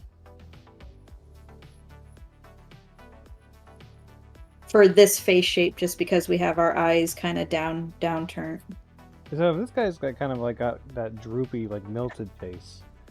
Yep. Like, I'm thinking it'd be like more like an arc kind of look. Where? Would that be right? Where? Oh, just like the way this dude's lumpy ass face is going. I feel like it would be like more of a A thin eye? I don't even know. Well, I don't the think it's bottom fully of the awake. eye, what would make it look arch type isn't the eye itself, it's the pad of, it's the shape of the pad of fat underneath it. So the Oh, pad would be kind of upside down. so leave then. But an room eye for is the going to pad. be round. Like, no Yeah, matter no matter what what. expression you have, the eyeball will be round. Does that make Got it. sense? Okay. It's what's around the eyeball that is going to set the expression.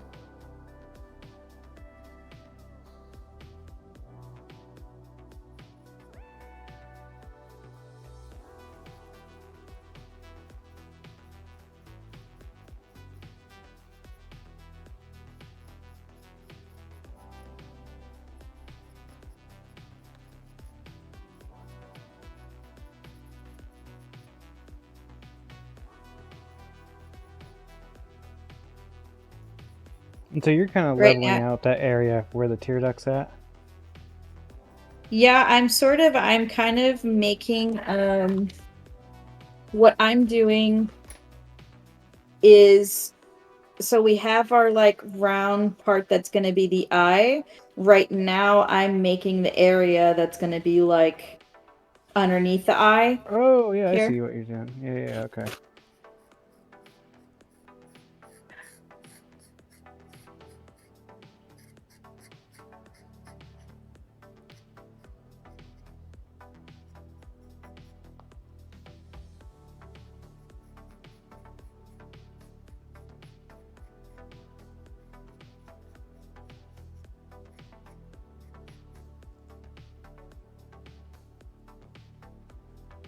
And I'm just kind of rounding this out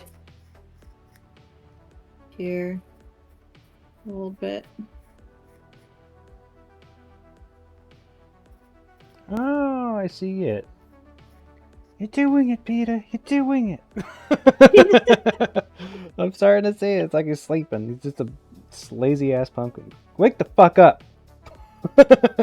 Yeah. Yeah. And obviously it's kind of a balance because the eyeball itself, like the outsides of the eyeball, will not stick out further than the skin, but like the center of the eyeball, like where the pupil would be, Yeah, I'm getting it. So you gotta kind of bring down those sides without bringing down the whole eyeball. Right, I'm almost seeing like, I don't know. I have no idea what I'm talking about. Never mind. I have no authority here. Oh. Well, feel free to like ask. I mean, I feel like you're doing fine, but feel free to like I'm just playing. ask I'm questions. just Or, yeah. Stabbing, whacking. My phone has been blowing up all day. I don't know who the hell is trying to get a hold of me. Yeah, because so then underneath the eye, you'll have, there's this like meaty little line right here. You see that? There's like, so like you're gonna start wanting to pull down this area here that's kind of like underneath. Yep, I totally see that. Like meaty fold of the eye. So that's what I'm doing right now. That's always difficult to get on the foam pumpkins because it's like it's catching the light in those spots, but it's also like its own like little unique little twisted little spot. Yeah. And it's really difficult to get a tiny little thing in there. Yeah, I actually don't usually scrape for these. I usually use a knife for it, but just for like teaching purposes, I'm gonna scrape it today. And then since I have an older guy, I'm gonna make way for that fat pad that forms under the eye of people as they age. Yeah. So I have this Mine just kind of gradually turning into a really weird old man. So. And this is why you want to, you know, as we were carving earlier, I said you want to save this like material for later. This is what it's for, because if you scraped all of this flat earlier, Yeah, like so many people you do. don't actually have it. Oh, look, it's funny how like things that like I kind of left in there, but as you start taking out these other parts, like different parts of the face start gradually like falling into place. Like these, Like, I didn't think I left Exactly. any room for the cheeks, but all of a sudden there's like a cheek here. Yep. Because the further you push back, the more is going to come forward. This is Yeah, the more essentially what growths happens. you can Yeah. wrangle out of it.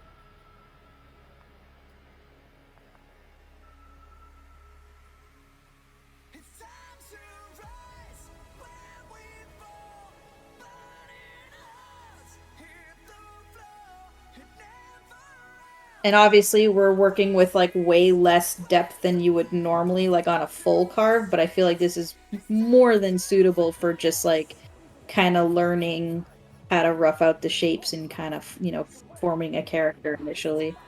Oh yeah, totally.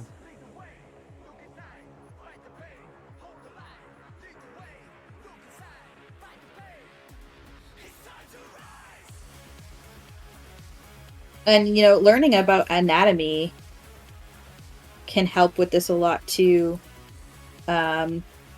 It's like a combination of anatomy and like cartoon structure.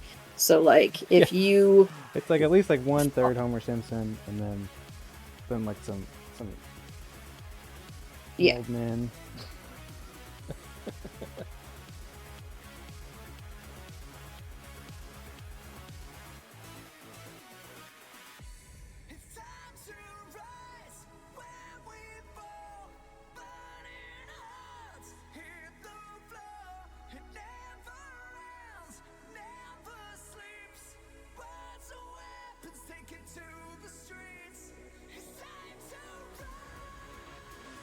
Geez, you got all kinds of stuff going on there.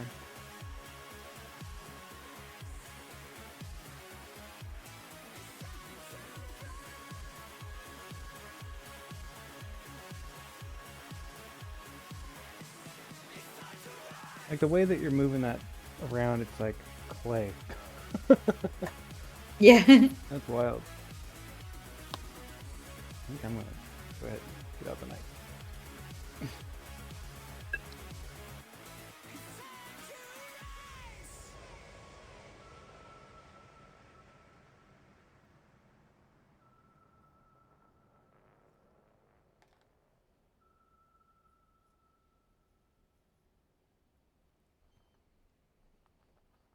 And then you've got like the top of the eyelid that's sort of peeking out from the top corner of the eye. You make the line for the eyelid. Make the line for the eyelid and then pull back the eyeball part away from it to make it kind of stand out more. This is like the hardest part. What's the hardest part? This. Doing this fucking eye. Once you learn how to do it with knives, it's a lot easier. That's, I think, can be said with most things in life.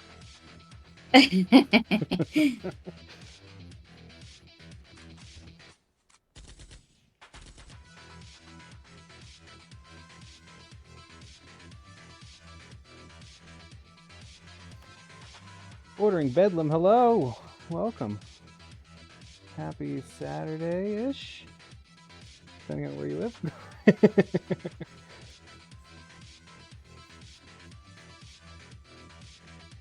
You get like a fucking tear duct in there? Jesus Christ. A little bit. I'm really like fudging the design just for teaching and time's sake, so... I'm just going for sleeping. Let's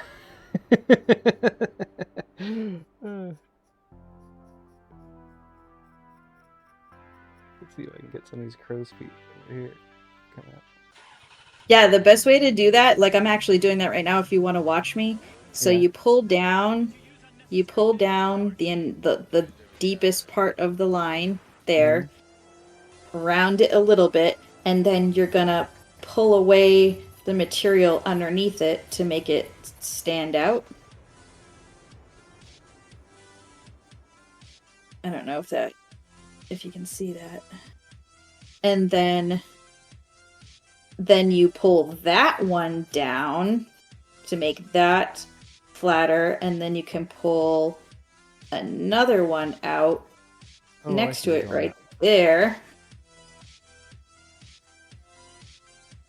And then you flatten that one down to kind of form these different planes. You see that? There. Wow, it actually That's so focused for once. ridiculous. Oh no, I dropped my tool. God damn it. Hold on. Oh my god. Picking tools up with my toes. Oh, welcome back, Portland. Yeah, learning You know, new right- stuff today. I'm in Right bef- unknown territory here. Right before we started, I dropped like all of the tools off my desk, so just like a bunch of. And yeah, this is a good example of like cheating the depth. Like if you look at the nose from the side and you look at it from the front, like it looks deeper than it really is, you know? Oh yeah, for sure.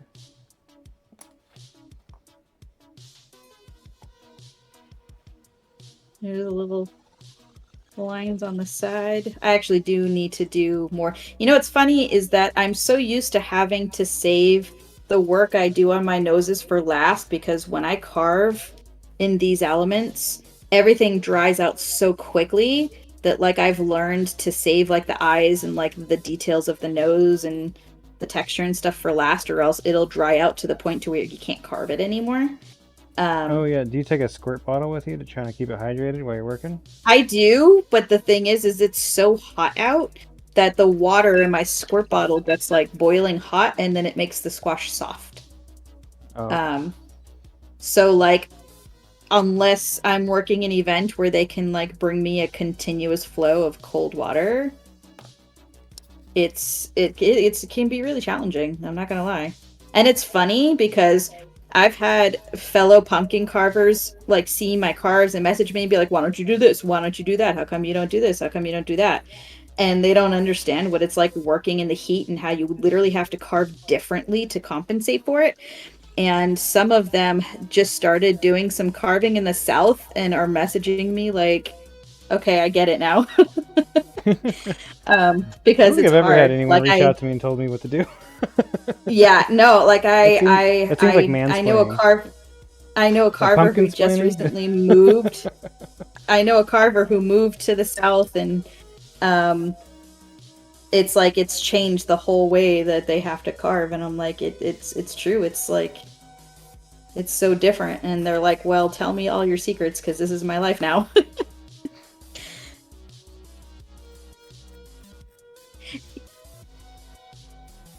I got some lines going on here, some frown lines, brow lines, the eyes.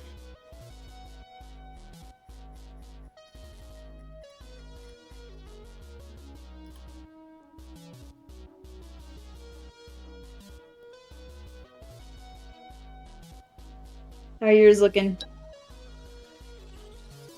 Like he's got an infection. Maybe I should give him Okay. like a look over.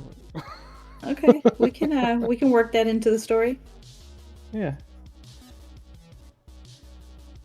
This is very tired. It's been a long day. All right, I'm gonna start. So now that we know kind of where the top corner of the nose is gonna be, like we know like what this shape is like. Now we can start sort of digging into this area. So now is the time where I can start forming this fat pad for the cheek with the nose, because we know like how it's gonna flow up to the eye. Yeah, I see that. Okay. You need a ring or something. I think you're doing great. I feel like this is really, really awesome for... Is this your first time carving butternut squash? Yeah, ever. Yeah, you're nailing it. You're doing better than I think you're doing. It's fun. For sure. It is fun. It's very It is temporary. fun.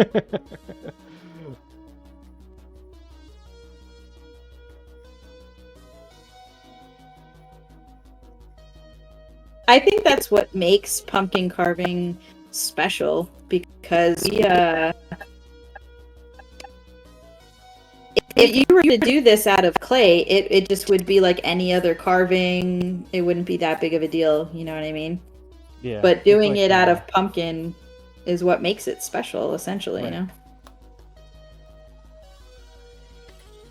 the finite nature of its existence. Yeah, what is the word? Ephemeral? So when Well- something dies? I don't know the word. I don't remember.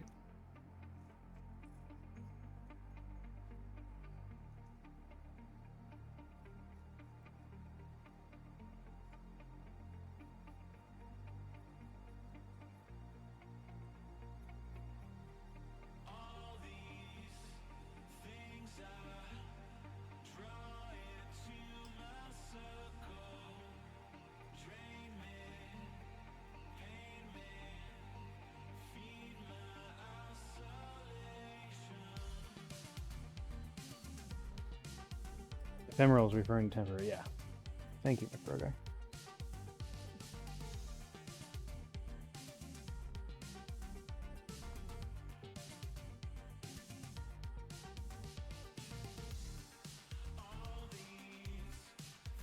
Alright, I'm bringing down my cheeks a little bit to round them out a little bit more.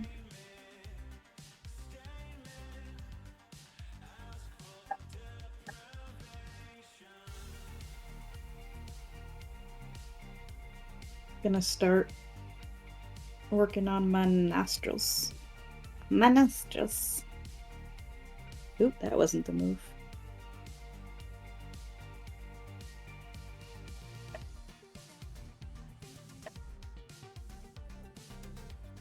So we'll be putting this VOD up probably on YouTube or something like that. But if any future people or anyone in the chat right now who's carving along, I don't know. I don't think there is any. But if there is, let us know. If not, if anyone follows this video later, wherever you find it, and make some stuff with what you learned from this experience, feel free to jump in the Discord and share it up. Or for Yeah, any it would be- artwork, anytime ever, really. It would be great to Or see. if you got spooky memes, that also is called qualifier. Yeah.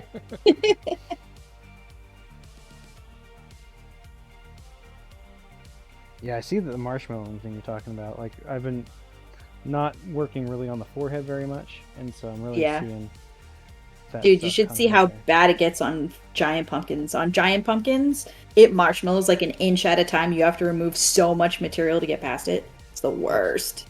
You can't just suck It's- it in? Can you avoid it by just keeping it hydrated, or will it just go regardless? Well, here's the thing. I'm carving out in the middle of a field that's over 100 degrees. I don't have access to water, and I can't cover do anything. this Like a lot of the people who carve giant pumpkins, you know, they carve in Ohio, they carve in New York or whatever. Yeah. They can spend multiple days on their carvings. I Oh, can't. sure. Yeah. I have to carve everything literally as quickly as possible Mhm. because it just dries out and dies and hardens and turns to mush. Like, I can't cover it because it'll bake. It'll bake, like, the sun will bake it, you know? Oh, yeah, that makes sense. And I can't. What if you had like a pool and like you just did like underwater carving? Yeah. Yeah, it's definitely it definitely comes with its challenges. It's a lot of the times I find myself like jealous of the people who carve in the north and can keep, they'll have like 3 people over the course of 4 days to carve all their stuff in it. They can leave it overnight, you know what I mean? I can't do that. And well, not the type of carving that I do. Like, there are carvers in the South who do carving and whatever, but it's like the type of carving that I do with the amount of detail that I do. Yeah. I can't really leave my stuff out in the elements. Yeah, It's no, just that not the same when you come in the next day. Like Bro Guy says, Joey, it's kind of funny. I was thinking to myself, man, I don't do anything creative like Joey, but here he is and making 3D models in Blender. Like, Bro Guy, you're super creative.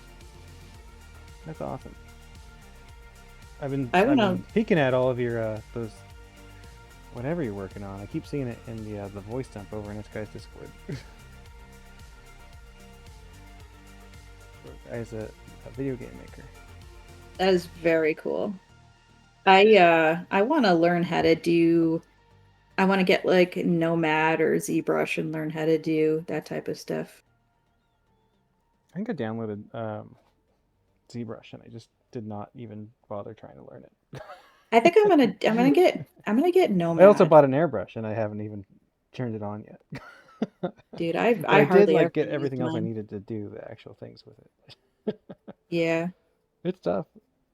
I don't know. I wish I didn't have any obligations. Just play all the time. I feel you. I on top of, my husband and I own a business, and then I have all my art businesses and the pumpkins and everything. I also homeschool. Right.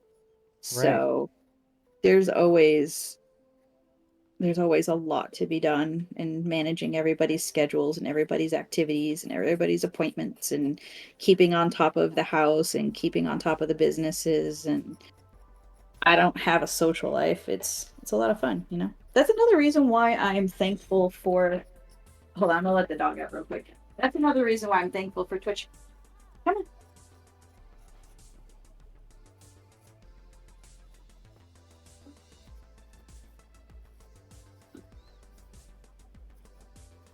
So I'm thankful for Twitch, for sure.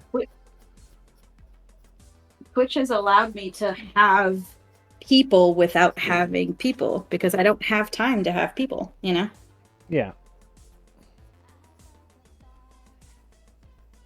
Yeah, Twitch has definitely filled that gap for me from being able to be around my peeps. Like where I'm at in Portland, I don't have like a whole bunch of my closest friends around me anymore, but most of them are here on Twitch, and so we're still able to connect and maintain those lines of dialogue and all the things. It was great during the pandemic when all the homies were streaming. There's always someone to hang out with, no matter what was going on. It sounds kind of weird, but there's a lot of things about the pandemic that I miss. I feel like the pandemic was a very, very special time for artists. What's up, DJ? Speaking of meeting somebody in the pandemic, what's up, my friend? It's through Twitch I reconnected with one of my longest time homies. How you doing, dude? DJ KD, your girlfriend's favorite DJ. I say that to my husband. I'm like, it's true. He is my favorite DJ.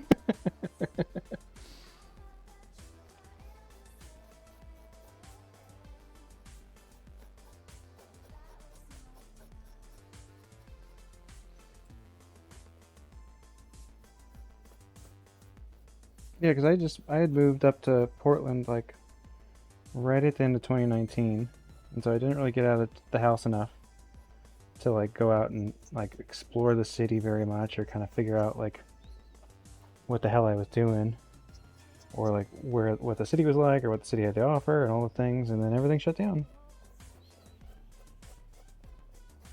And then I couldn't even go visit like a lot of my close friends too. I never really had like artistic friends. Like, I don't really have like friends from school or childhood or whatever, because my husband was my best friend. So I kind of married my best friend. Yeah. And that makes it hard because you actually see less of your spouse than anyone else in your life. Because they're always working. Yeah. And then everyone else I knew, like, nobody was really into the vibes that I was. I really didn't meet people that I had things in common with really until I came to Twitch. Oh, and trying to explain to people what fuck Twitch is is difficult if they don't get it already. Yeah, they're like, isn't that for video games? I'm like, well, yeah, but it's also like, it has entire, art and creative communities full of like some of the most supportive people I've literally ever met in my life. Like, so there's so much more here. And it's funny because I actually didn't know. I knew that you were on Twitch, but I didn't know that there was an art community on Twitch. So I actually followed you on Twitch, and then I would spend all my time here listening to the DJs because I followed you, and then I realized that there was music here. I'm like, oh sweet. So I literally listened to DJs all day long. Yeah. And then And then I discovered, so I followed you on Twitch in November, and I discovered the Mokos in February. And I'm like, holy shit stacks, there's a whole fucking art community on here. And following the Mokos really led to me, discovering so many artists, and then like artists that I had heard of, I found out were like on Twitch, and everything just kind of steamrolled from there. And now I don't even like listen to music anymore. I don't watch TV anymore. I don't listen to music anymore. It's always just being on here supporting your art homies, Yeah, I go back and forth. Like I never really, I don't watch a lot of TV at all, but like I'll put on streams while I'm working and listen to DJ streams or homie streams and stuff like that. But I've been listening to a lot of audiobooks lately. What are you reading?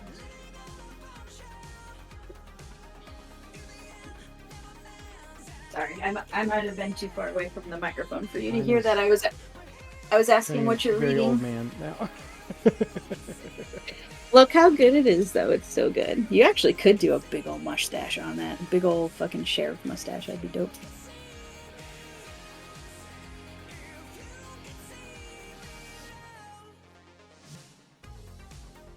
How do you start doing eyeballs? Like actually.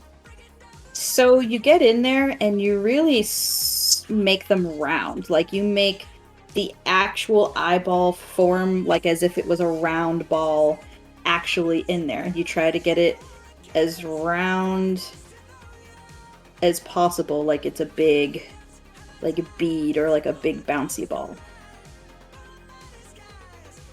It's 2:36, so in about 10 minutes we'll open up the giveaway. Okay. Around the 45 mark of the hour, and then we'll do the giveaway, the next one, right at the top of the hour. So just a heads up to anyone who's hanging out in chat.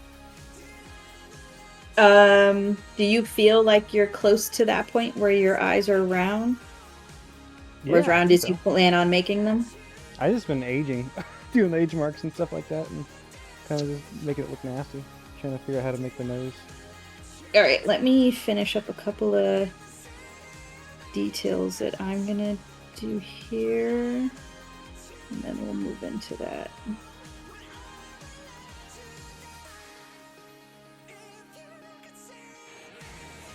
I feel like mine is actually awful.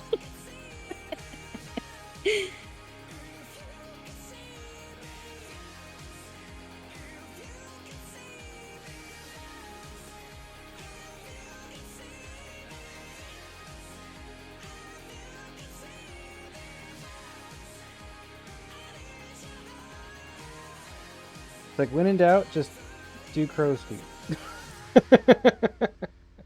Yeah. That's been my motto with this fucking carve. We gotta boop the snoop. I think I want to have like one eye closed and one eye like very open. Like he's about to get booped. Are you gonna get the snoop booped? That's funny.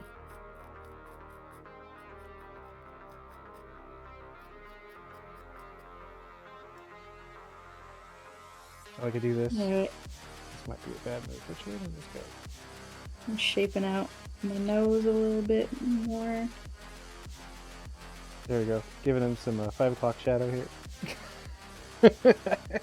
It's fucking full on Homer Simpson. That's funny. That's great. Little nasty texture.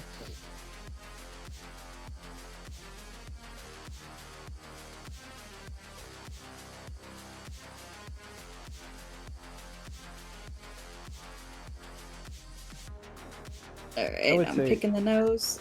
Picking the nose. Nose picking. Yeah. Boop. Yeah, I know I dipped into like the bad zone. The hashtag I did zone. too. But Mine, I don't know what, all this it's in gone here now. is all. I don't know what happened to it. It just got reabsorbed. It might have just been a shitty patch. I had one over here where I had to take out a whole chunk because it was like a hard calcified part.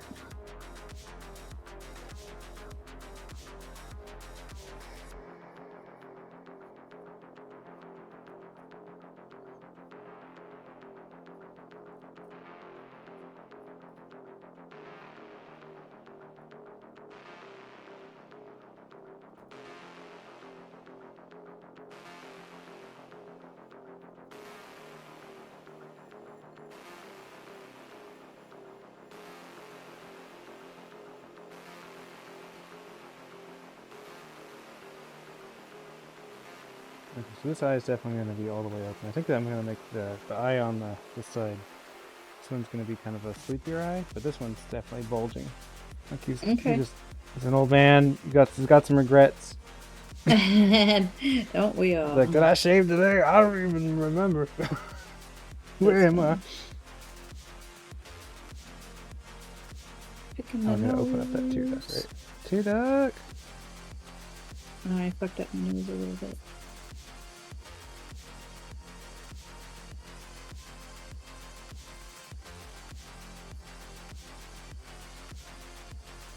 How do you make a nose old? Is it just like across the bridge, make like different kinds of like folds? You know what I'm talking about? Yeah. I mean, like crow's feet across the nose. Yeah, you can do Like, I think that. weathered- a lot of weathered. texture, like there's a lot of texture, sagging, more angular, coming in these sides. You know. Oh, it's probably too late to do like a. You'd have to think well ahead of time to do like a growth, like a mole.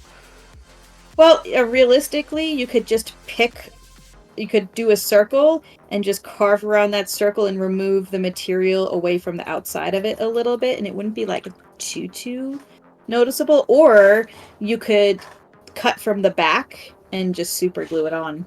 Oh, sure. Yeah. That makes sense.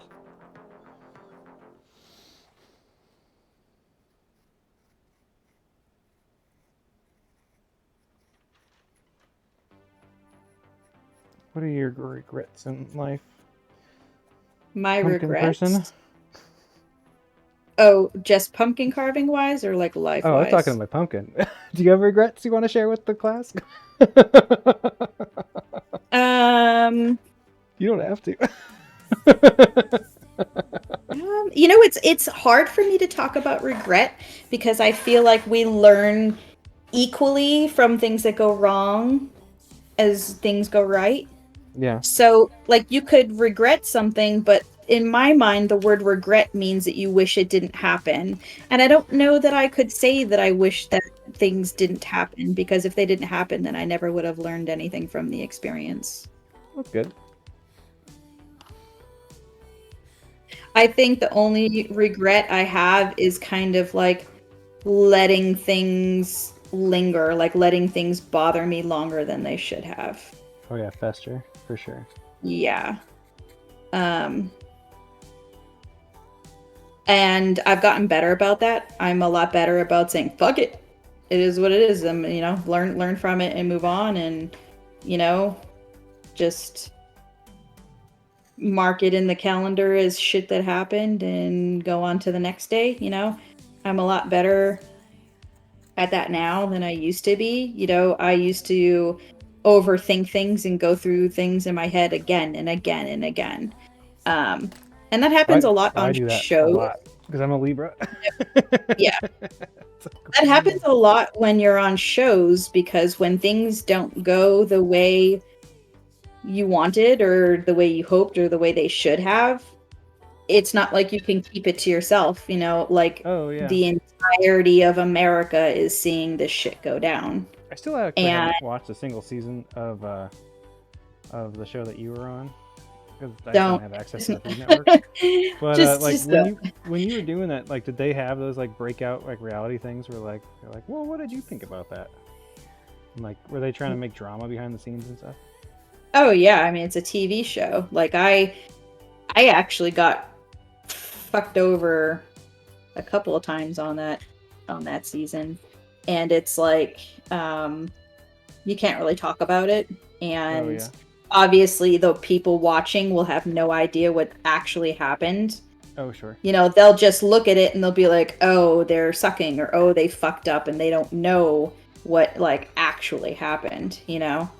So those type of thoughts can really linger, because it's like, it makes you look bad, and you don't want to look bad, and there's nothing you can do about it, so you feel a little helpless, and you can't linger. I mean, it's showbiz. You can't linger with those feelings because it's not gonna change. It's not gonna go anywhere. So you just need to like just fucking get over it. You know what I mean?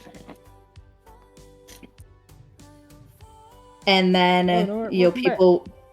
people will say, well, was it worth it? Fuck yeah, it was worth it, because you learned so much. And that comes back to, whether what you learned was good or whether it was bad. If it was something that was hard or something that was good, you're still going to learn so much from it. So regardless of what happens, it's still worth it.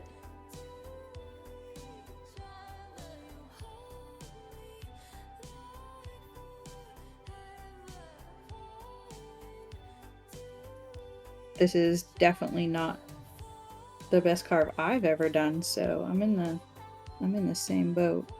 And we're rowing together.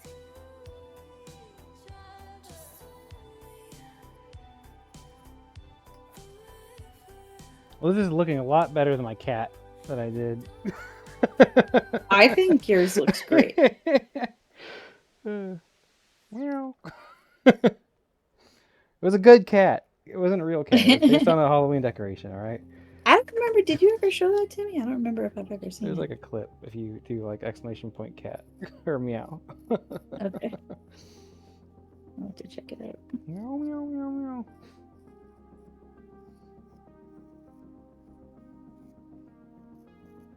How's grocery shopping, Nor? Cool things? There it is.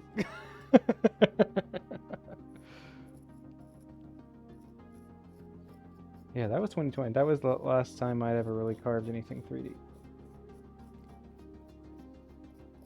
I did a skull, or I tried to do a skull thing, and all I hit was because I was trying to do like a ray style skull, and then I was just doing it on a real pumpkin, not a butternut, and all I did was keep hitting that freaking hash brownie material.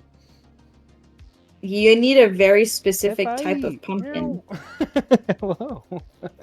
Yeah, you need a really specific type of pumpkin for that type of sculpting. I learned. I had no idea what I was getting into. It was awful. And then I carved. I did the cat sculpt, and then I think I did one more. I did a baby skull. So I did 2 skulls, and the baby skull was okay, but there was like no amount of like nothing to write home about. Definitely didn't put it in the portfolio. Are you kidding? I only post maybe a quarter of the pumpkins that I do. Yeah. I like very rarely post stuff. I post all of the foam ones I do, but yeah. this other medium's an entirely different fucking situation. Watching ads. We'll be here with you when you get back from ads. Sorry about the ads. For what it's worth, I try to keep my ads to the minimum that Twitch allows, because I'm not gonna make any money off any ads. I don't give a fuck. So I think it's like the very bare minimum I could do is to have like 30 seconds every hour. But I would disable them entirely if Twitch allowed me to, but I can't. Terrible. It's kind of crazy that you can't disable them at all. Well, that's also the joy. I don't know if you're not an affiliate. Do you have ads? I don't know if you do or not, because you can't make income. So that might be a benefit of like living under the radar. How you doing, DJ? How's your day going? Witch, oh witch. Well, the Wicked Witch. Oh. That's a good witch.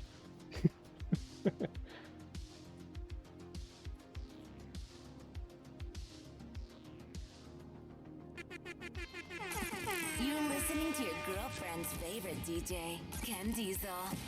Your girlfriend's favorite DJ. Yes, we are. I love that. I say it every single time. Every single time I hear it, I'm like, favorite. It's me.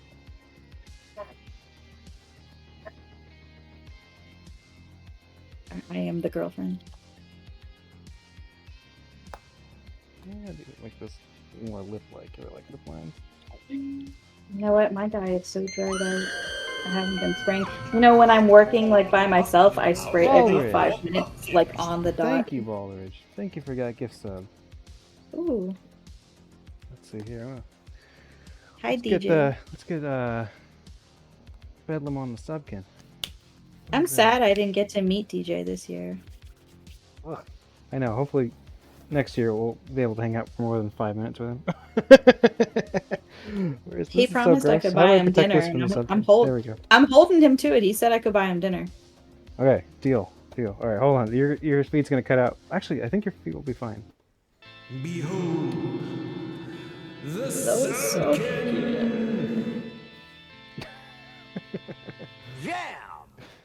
Yeah. There we go. Let's get you all this up good. Thank you, Baldrige.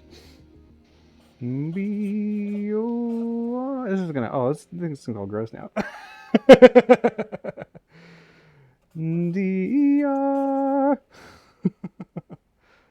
I-N-G-B E-D-L A-M. That's a terrible M. I'll fix that in post. Thank you for the support.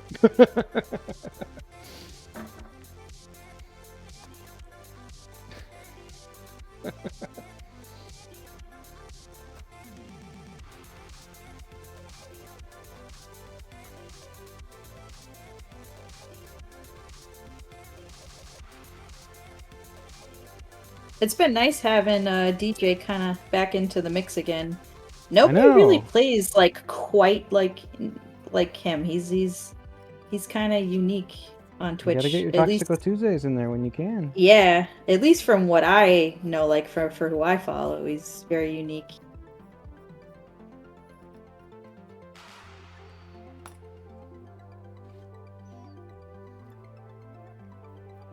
Yeah, with the subkin, we the idea is to carve out all the names, then in the spaces of the lettering, to like a picture. I haven't been well behind on keeping up on that, but someday. All right, how do we make these eyeballs? What do we gotta do? You ready? Okay. Yeah. So I usually use my round tool. Do you? Oh wait, I totally forgot about the giveaway. You guys want to win some shit? Yeah, let's win some shit. Oh, let me open that up real quick. Hold on. Do you have those round tools, the tubes? No, I don't. All right, we're gonna have to do this by hand. No tools. All right, we're gonna do a giveaway. It's 2:52. So what? Like at we'll open this up for 15 minutes. So at 5 after the hour, just enter Spoopy in the chat, and then we'll be doing a giveaway here in a minute. So give it away now. How do I do the giveaway? Refresh. There we go. Keyword.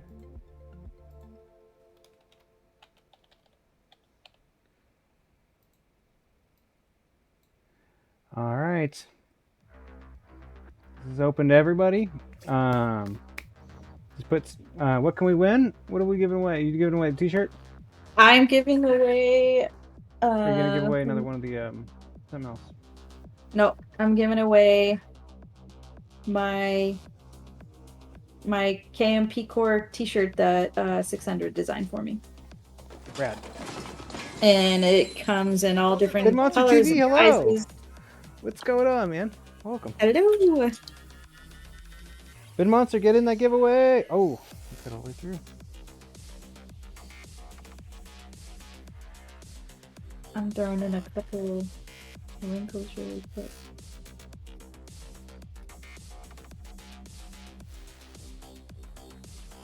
Thank you for those biddies, sir.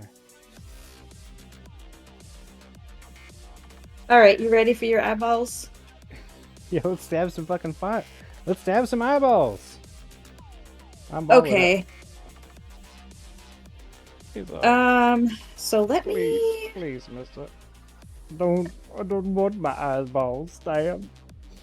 Let me That's too see bad. if I can. Too freaking bad. I don't know if I could draw something.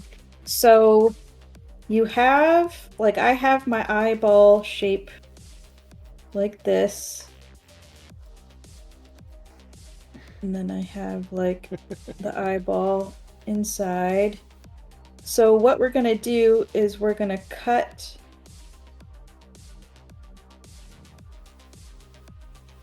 a circle that will be like the iris. And the way that you cut it, it's like you cut the circle and then like this portion, you're gonna like sliver it out. So if you're looking at it from the side, Yeah. you have like this portion. Man, what's the best way to draw that from the side? It's like if you're looking at the inside of it, we're basically creating this shape, like inside of the eye, of the eyeball. Yeah, like you're coning it out, right? Sort of. So like there's gonna be like a mini eyeball like inside of the cut part. Mini eyeball. I don't know if that makes sense. And then in the center of that, you're gonna cut out the black part for the pupil. So like this is like shaded. An eyeball for the people. So like this is so like this is the eyeball. You're gonna cut out. Move your paper down. Move your paper down so you can see it. There. Okay, there you go. Okay. So like you're gonna cut a circle, and then you're gonna cut into, like if you cut your circle, you're gonna cut into the side of it, kind of like this. Oh, like you're making all like the way around, like a beveled inner or edge. Like how they excavate like gravel and shit. Making like a little pit. Sorta, I guess. I don't know. You're like not like that at all. I wonder if I have any photo. Let me see if I have any photos on my phone, like close up. Example. Start stabbing. Of the eyes. It's gonna be. I would do that, but it's gonna be harder to see what I'm actually doing than you think it's gonna be. Let me pull up a photo really quick of a pumpkin.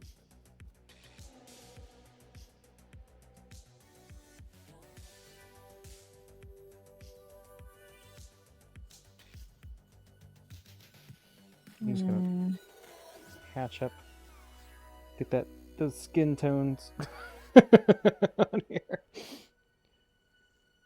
All right, we got 6 or so minutes till the giveaway, till 5 after. No, about 9 minutes, 8 minutes. Okay. Somewhere. I don't know math. I'm not good at math. I'm not a math person. Okay, so that's like an ultra close up of one of my carved eyes. Whoa. Okay. So this area here is essentially going to be a layer lower, like behind the white part of the eyeball. So basically you're creating a shadow.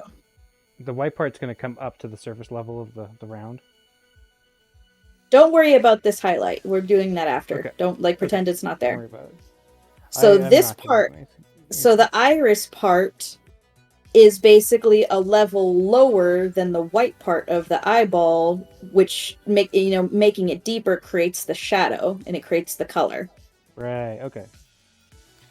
So you're making a circle and then sort of like slicing out like the inner portion of that circle. Gotcha. Okay. I'm with you on that. And I usually use a round tool to do that, so I guess we're doing it like peasants today. Yeah, I got nothing. Oh, you know what I do have? I have a linoleum cutter that has like a little wide thing. I'm gonna get the tool that I normally use so people can see what it looks, because that's what I'm gonna do. It's a very common tool, so it's like I feel like a needle would be good. Oh, you know what I have? It's a fucking Dremel. Like, I'm gonna Dremel this shit. There we go. This is gonna be so gross. We'll get like a sacrificial bit here.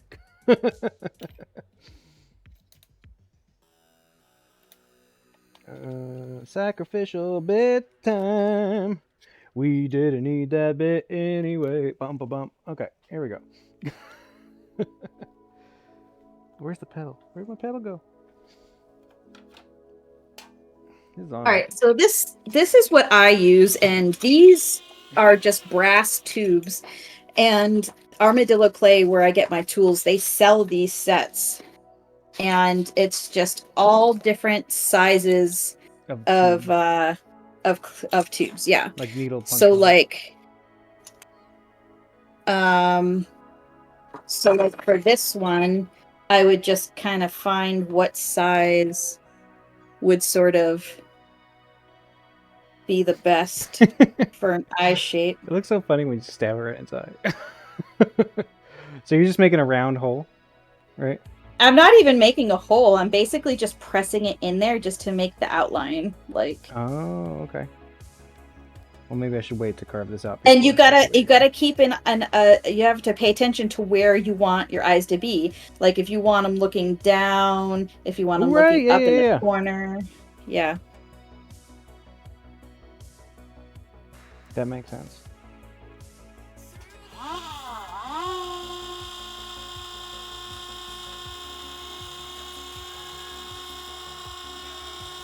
So there's one of my eyes there. I wish this would goddamn focus. Fucking pain in the ass. There we go. There's one. Okay. See? There. Come here, sir. There's one. I'm gonna tattoo your eyeball. And if you don't nail this might be like the most important part of any carve, because if you don't nail this, it's gonna look derpy as fuck.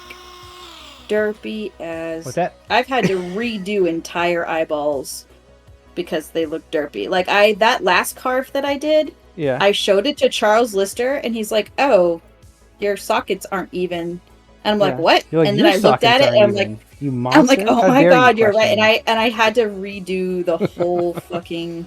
I redid the whole fucking one of the eyes, the whole goddamn thing. Jeez. Girl, they're expressive. Actually, this one is actually a little Omni bit- Digital, hello, welcome. Oh my god, hello. What's going on? Hello, here, have some ghosts. Baldridge, thank you. For the Adams account. Those are the balloons. Hello. What's going on? Welcome, welcome, welcome. Thank you for that raid. You're Oh. just in time for a giveaway. Come on I down. see some familiar names. Josh, Toomey. Not Toomey.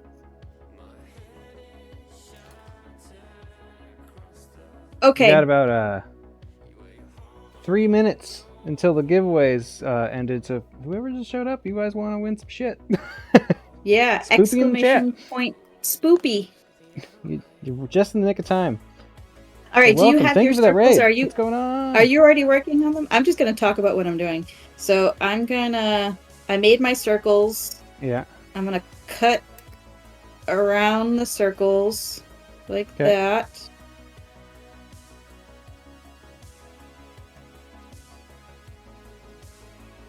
And this is why we call it eye surgery, because we use surgical scalpels to do the eyes. It's so funny, like with this 3D carving, like how you're not ending with the eye, but like I always start with the eyes because I feel like the eyes are the most important part.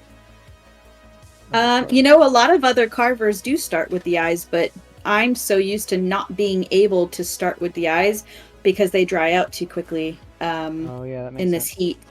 I mean, it's like 106 degrees today, you know what I mean? That's gross. That's gross.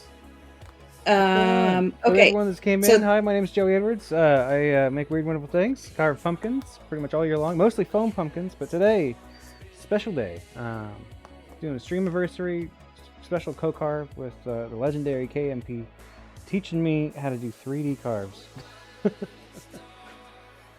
And I don't know what this is.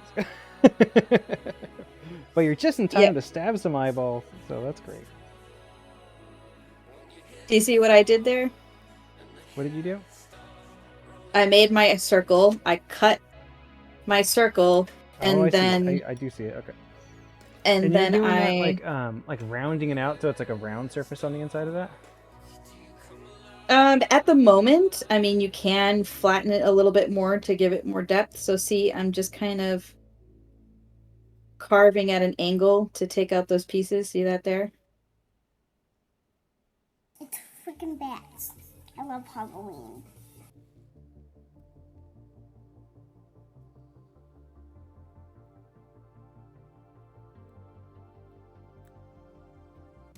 my piece is so dried out right now that the meat of it is already like receding. See, mine is delightfully moist. Oh, dude, this is dry as hell, and I just sprayed it too. Gotta get this bulging eyeball out of here.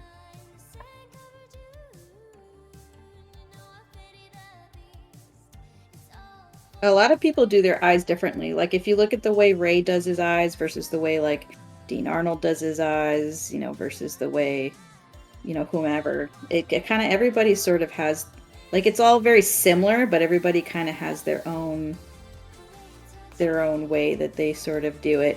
I kind of do it all different ways. It sort of depends on what type of sculpt it is, how much time I have, what tools I'm using.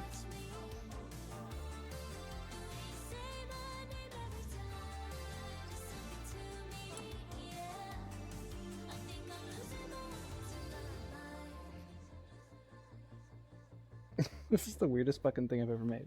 Alright, I'm gonna roll that giveaway. Remember, if you guys want to join the giveaway, last chance, Spoopy in the chat with an exclamation point. Get in there. But come on down. Let's see, it's 3:06. Come on. We'll give it one more minute. If any slackers want to get in there. Or last minute entries. This eyeball's protruding way And this more giveaway than I is would for normally do. a shirt from KMP. With KMP's new Yes. logo.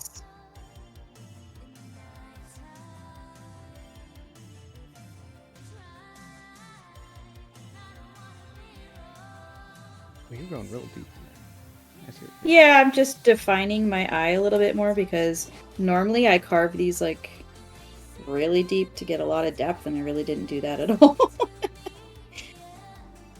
My eye's not even round, it's like fucking geo Doing the shaped. giveaway in 10, 9, 8, 7, 6, 5, 4, 3, 2, 1. Give it away now. Give it away, give it away, give it away now.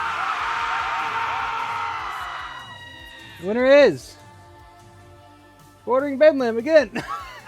Congratulations. Oh, damn. Congratulations there. You did it. You did it. You did the thing. Here's my glass.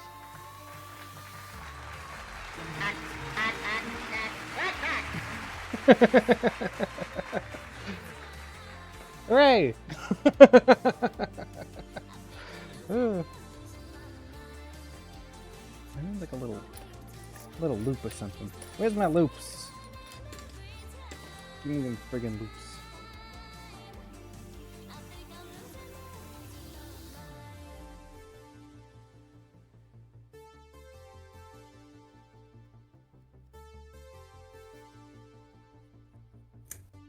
This was a fun stream. It was good. You never know like how things are gonna carve out if like, if it'd be a good carving day or a bad carving day. It's I I'm approach talking every about. one of my streams with crippling anxiety, and we'll just see how it goes. Works every time. Works like a charm. There you go.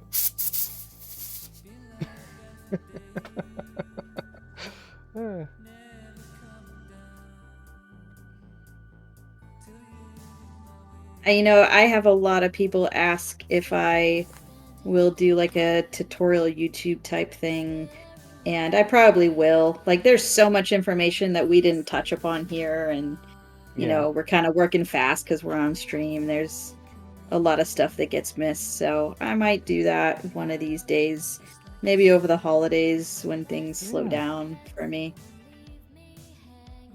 I definitely would like to do more tutorial stuff via either TikTok or through YouTube for like foam carving, just to introduce people more to it, and even like the pumpkin carving style of just what is the foam carving that I do, like the etching style, because like I feel like when people like look up like, oh, cool pumpkin carvers or whatever, like that style of pumpkin carving doesn't come up. It's just like this style that's like known. So I feel like there's just an awareness thing that's not going on there. Yeah, but it's becoming really popular. A lot of people want to learn how to do it, as you can see from the pumpkin carving groups. So I feel like I feel like if you did something like that, people really would gravitate towards it. Yeah, have So you I seen think it's a Jamie's great stuff? Jamie's idea. stuff's great. Pumpkin Freak. He's always making really great content. Yeah. Alright, so I got my hollows. So are you evening out the holes, or are you keeping them kind of bulbous in the middle? I do Such a even them fucking out weird a thing to ask little bit. somebody. I like, they're still rounded, but only slightly, Okay. The thing is like the deeper you get the edges, like behind the white part of the eye, the darker the iris will look, Oh, sure, yeah.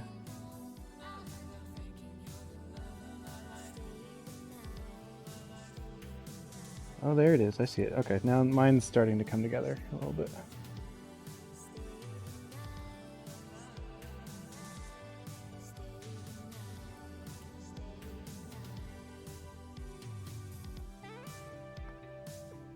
And since this is our first time doing this, I think I have a good idea of like what we would need if we were to like ever teach this again, Oh yeah, I think it'd be fun next time if when we do this again is to like invite more people to do a carve along.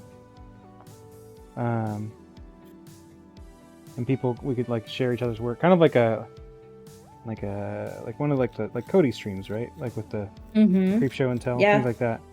But like a live situation. Because that doesn't exist on Twitch. I don't think there's a single like carve along situation. There might be like pumpkin carving for funsy stuff, but like actually trying to do sculptural work. I think the hardest part is like making sure people have tools ahead of time, because So that would be like an educational piece, like seeing who's interested, and then promoting and all the things.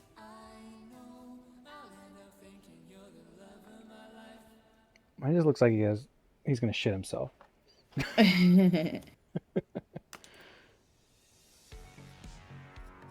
Yeah, I'll have to definitely get those rounds. Yeah, they're super cheap. I just get them on Amazon. Like I just bought this pack. I mean, I think it's like either 50 or like 100 of them for like $5. Oh no, I have those. I meant like the stabbing thing you used. These? Yeah, those guys. Oh yeah, I did. You gave me the recommendation of that, and I did buy the whole kit of those guys, and they were super cheap. And that coarse one's been great for smoothing everything out. Kind of want to use another one that's dry. You can get these for like $7 on Armadillo. Not the big ones, like these couple of bigger ones you buy separately, and they actually kind of are expensive. But the set of the smaller size ones it's pretty cheap. But then again, it's like an investment. Like they're tools you're never going to like need to buy them again. You know what I mean? Yeah. So like, yeah, they might cost you $10, but that's like $10 that you can use year after year after year. $10 is very affordable to put that another option to use in your toolbox there as you're working. Some of these can get expensive. Some of these can get up to like, $17 a piece. And that's why I resin them to make them last longer. But still, in the grand scheme of things, like that's chump change when it comes to like doing pumpkin carving, because you do other types of carving and you're gonna spend a lot of big bucks. You know what I mean? Yeah, totally. Like wood carvers. Think about the tools wood carvers have to purchase.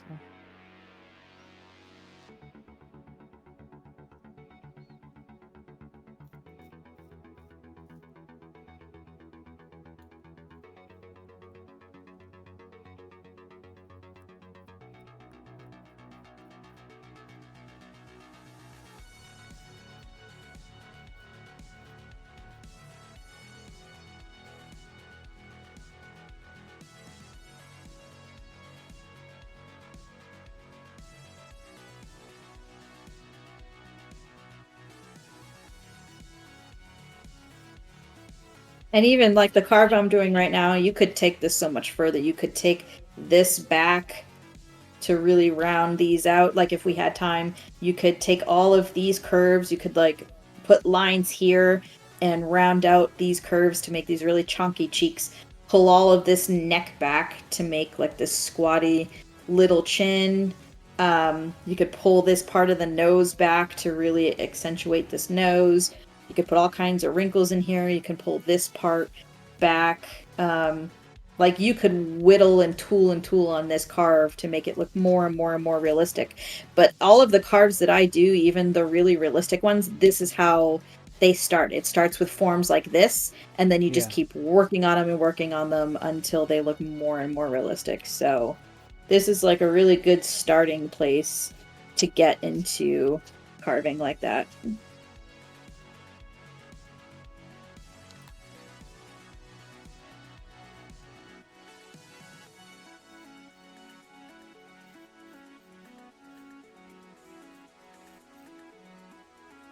All right.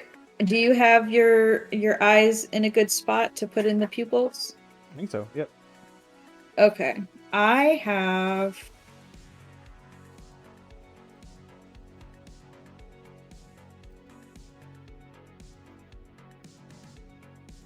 a tool that I use for mine. I don't know if you have anything you can use for yours. Are you gonna make a hole, or are you gonna do? Like I'm literally just punching this through all the way, making a hole. Are you gonna reuse it, like the inside of that? What do you mean reuse it? Like kind of how like Ray will stab like a potato and then use that as the white. Are you gonna like take that piece that you're cutting out of there and stick it back in the pumpkin, or are you just making the hole? I'm just making the hole. Okay, cool. Then So I what? think I'll be alright. I can use the Dremel for that. Okay.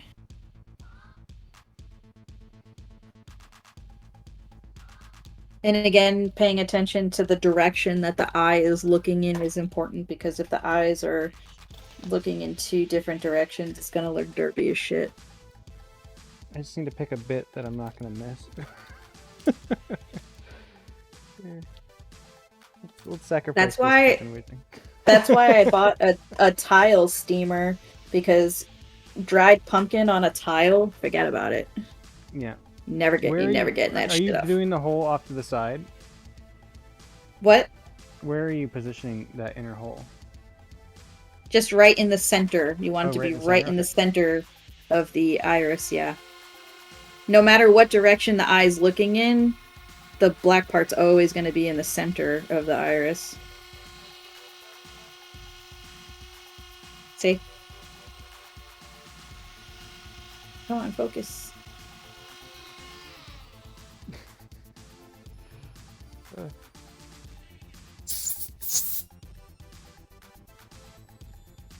Okay, mine needs to be a little wider. What do I got to widen that out? Shit, now I can't remember what size I used. Was it this one? I think it was that one. Let me see if I can find something real quick. I know I got something I can ruin. There's got to be something I can ruin. Oh, here we go. Let's get in there. I mean, you can literally just like use the scalpel to just carve a small circle. It's just a pain in the ass, obviously.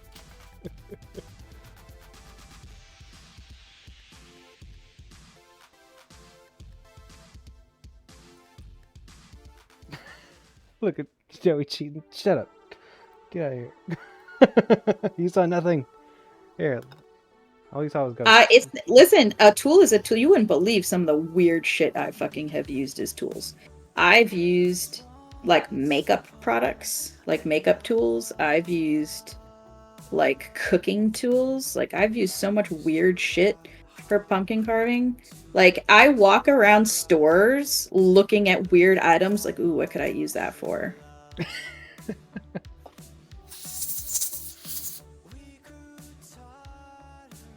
Now I wish I do this. would have made this cross-eyed.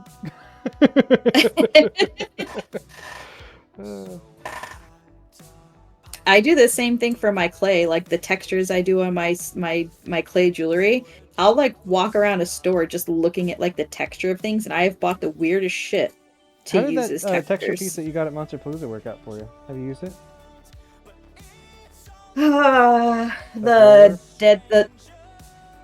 I didn't buy a roller. I bought like a dabbing, like a pour tool. Right? I didn't buy a roller at Monster Palooza. Oh, you bought, or I guess it was the needle thing, right? The push texture. It was a pour. It was like a. Yeah, it was the to make pours. pours. That's what Yeah. it was, Yeah. It was basically like yeah, it was basically like when you make pours, a lot of the times you have to use let me grab a tool real quick.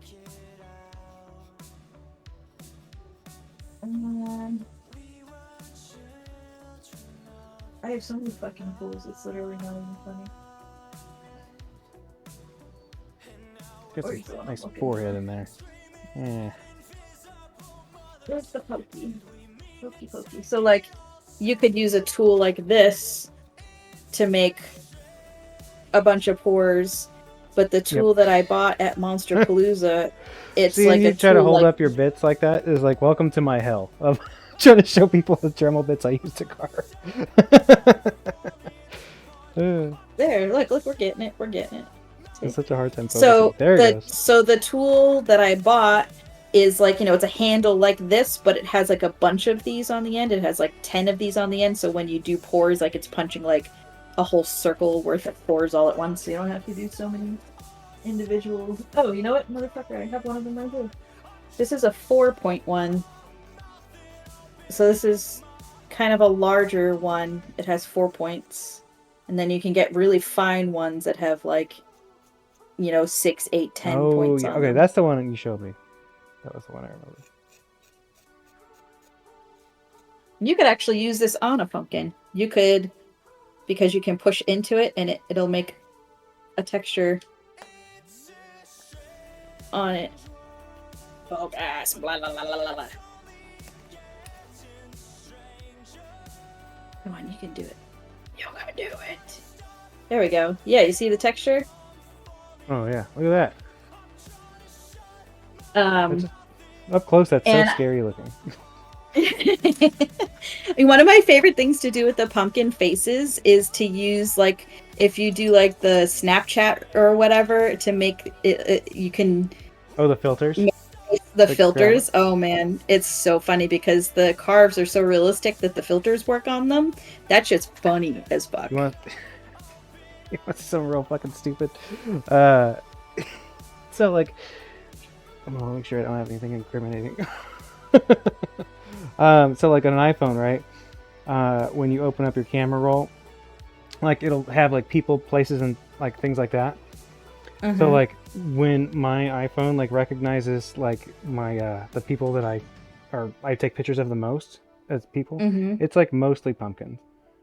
That's it's fucking hilarious. So dumb. That is so funny.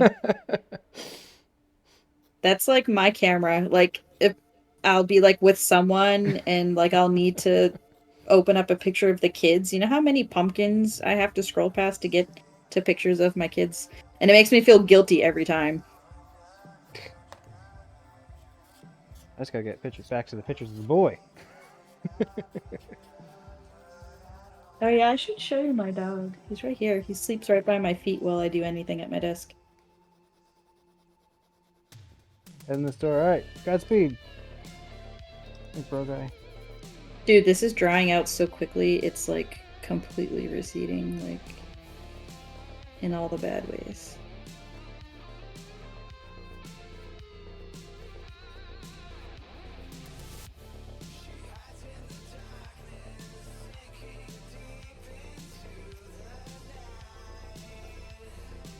I'm just doing like little stabs for my lips. Okay. Lip texture. Yeah, I'm sort of just cutting in some Little scrapes and stuff. finer details, and then I can show you how to do the highlight in the eye. Do you have super glue? What? I'm gonna show you how to do the highlight in the eye, but you need super glue. Super glue. I do have super glue. What do I need to super glue? For the highlight of the eye.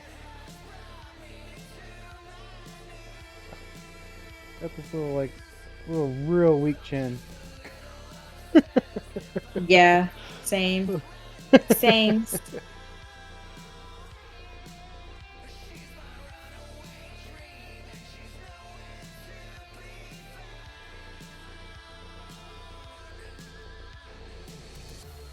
So remember all the details I did on the side? They're like gone now because of how dried out it is already.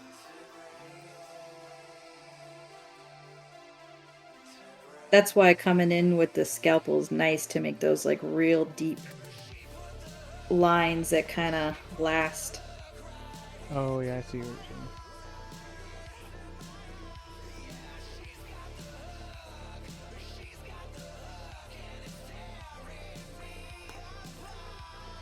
I'm really glad we like finally got this done. We've been talking about doing it for so long. Now we did it. We did the thing. Sit down and do it. Did the thing. Hard to plan stuff. But it was kind of Yeah. serendipity. Like I hit the 1K, which is really surprising. Like off stream, just kind of probably from hype for this stream. So thank you for that. But it's nice. It's been a long time coming. Now I got a Hern a pumpkin though. Now you gotta earn a pumpkin. Oh yeah, I forgot we did a pumpkin herning emote. We I'll make another event stream for that. I just have to kind of plot it out and figure out what to do for it. I gotta like fix that to be better for emote size.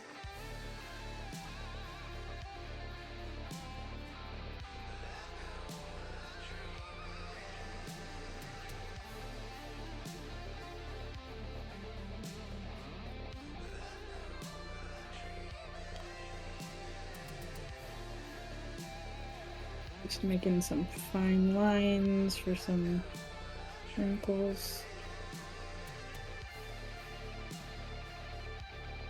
This looks all dry.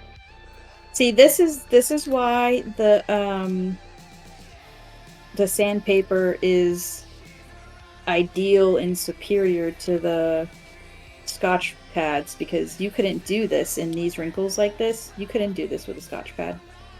It's been really nice. Like, I haven't had any issue with it.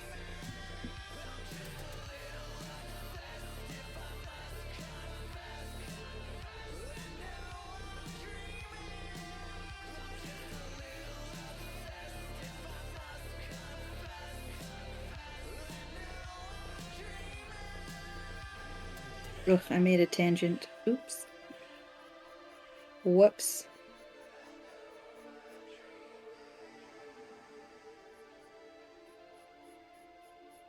Maybe I can soften it a little bit.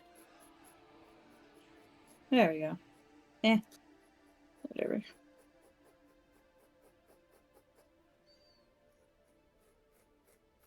All right, let me know when you are ready to do your eye highlight. People.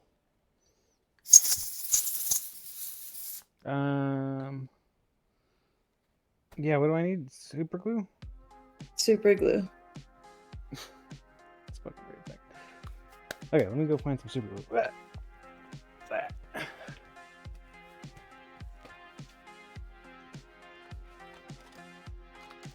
Alright, got it. What else do I need? I think, do you have anything in your area that has like a hole in it? Anything you can use to like punch out a little hole? I don't think so. Or not a hole, like a shape, like we're making a shape. I mean, no. I don't think I have anything quite like that. Okay, so let's do this old school. We're gonna do this old school style. Okay. I could just cut off a piece and like whittle it down into like a... That's what we're gonna do. So you see the back of your butternut squash, see how you have area here that's white? Yeah. You see that, the white part? Yeah, what do you... So just carve away a portion of that white spot. And pop it out. Maybe a little longer.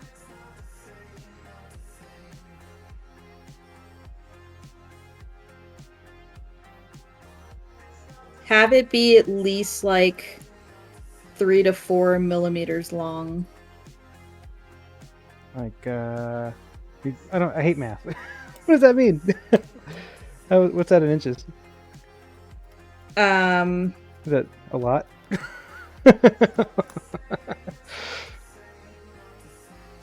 Not, see? Just like... Oh, okay. You got it like a size of a fingernail. Okay, gotcha.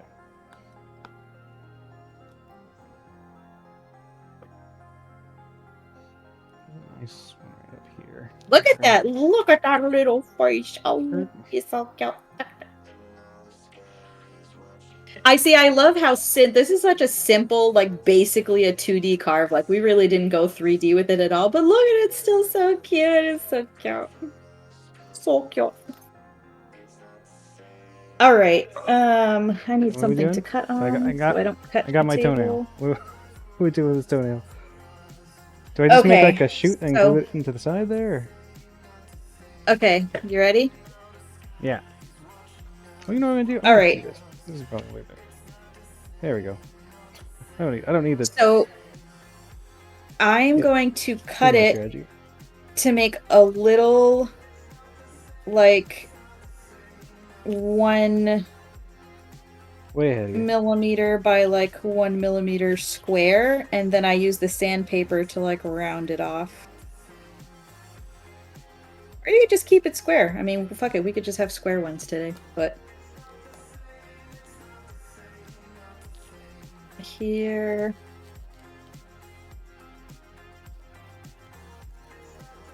Am I in the camera? I'll put the camera back up. Let's give it a roll in the hay.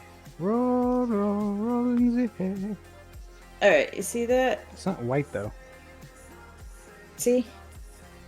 And then you can use the sandpaper. You just hold them and use the sandpaper to just knock down those edges really quick, like super fast. And it just kind of rounds them a little bit.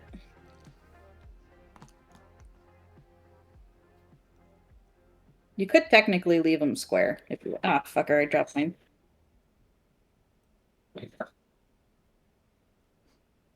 Kids, don't try this at home. Then you just kind of shove it in there. That's way too big.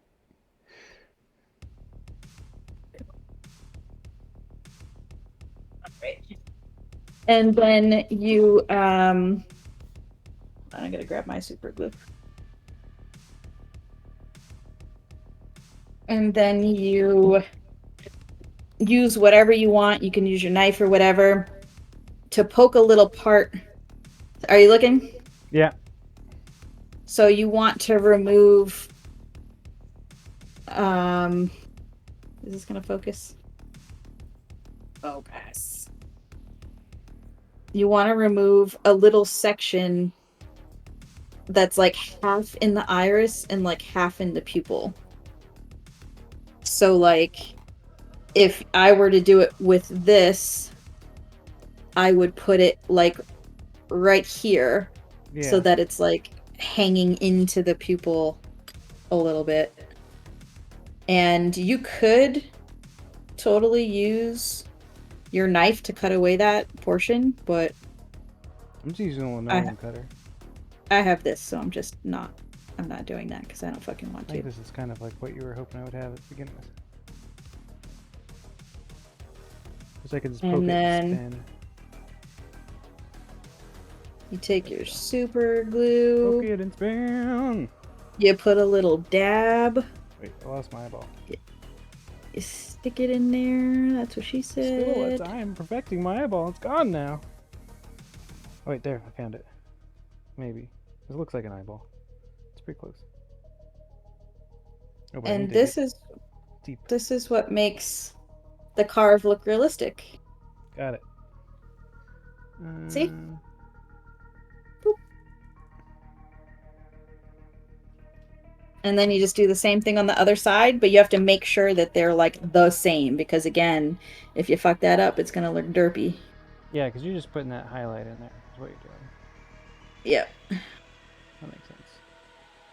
I'll meet you in the middle with my foam pumpkin techniques. Listen. I feel like you're probably going to be able to translate a lot of those skills to this. Not if I keep losing my fucking eyeball. Get in there. Okay. Yeah, we'll have to get you a set of the brass There it is. pipes. They're so useful in so many weird. ways. It's shockingly, it's creepy. Isn't it? Okay, I'm gonna pull it out. So I would imagine I'm going to put the glue in there and then. I put the glue on the piece that I'm putting in, and then I push it in. Okay. You see what I'm doing? I'm just like kind of using a tool to kind of put it in place. And the best super glue for pumpkin carving, it's a very specific one. It's the Loctite Ultra Gel Control. Oh, that is like this guy right here? Huh? Yeah, that's the best one. That's the one. You can use the Gorilla Glue. So I used to use the Gorilla Glue because it has more glue. It's better price-wise. Like there's more glue in there for the price, but it's not as good at all. It's not as good as all. But if you're doing it's the most versatile type of super glue I've ever used. Yeah, if you're doing a big project like on a giant pumpkin, you're gonna need a lot of glue. I usually go with the Gorilla Glue because it's too expensive to do the Loctite.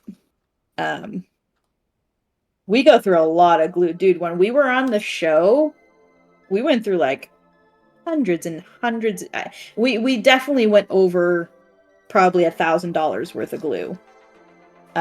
We were just blowing through fucking glue because when you're working with giant pumpkins, you just need so much glue. See, I had no idea that before like I'd actually started looking into like this 3D style carving, that was a thing. Like you guys lose glue. I thought it was always just like reductive the entire time. I didn't realize you were putting. I was like, how do they do it? Oh, you can. I've done pumpkins where everything is carved out of the pumpkin. The teeth, the eyes, the nose. Like I've done pumpkins where it's all pumpkin, and you can do it. But is it practical? Will it come out as good? Will you be able to do it fast enough? You know what I mean? Yeah. You have to take those type of things into consideration. Is anybody still in chat who wants to name this guy? My cute guy. So cute. He's so cute. We need a name for him.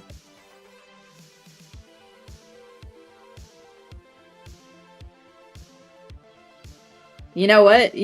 How much you want to bet I'm gonna get off this stream now and just want to tool on this for like 10 hours. You know what? If I didn't have shit to do today, I probably would. I'd sit here and just fuck with this for hours.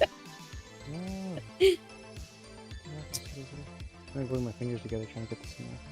I need tweezers.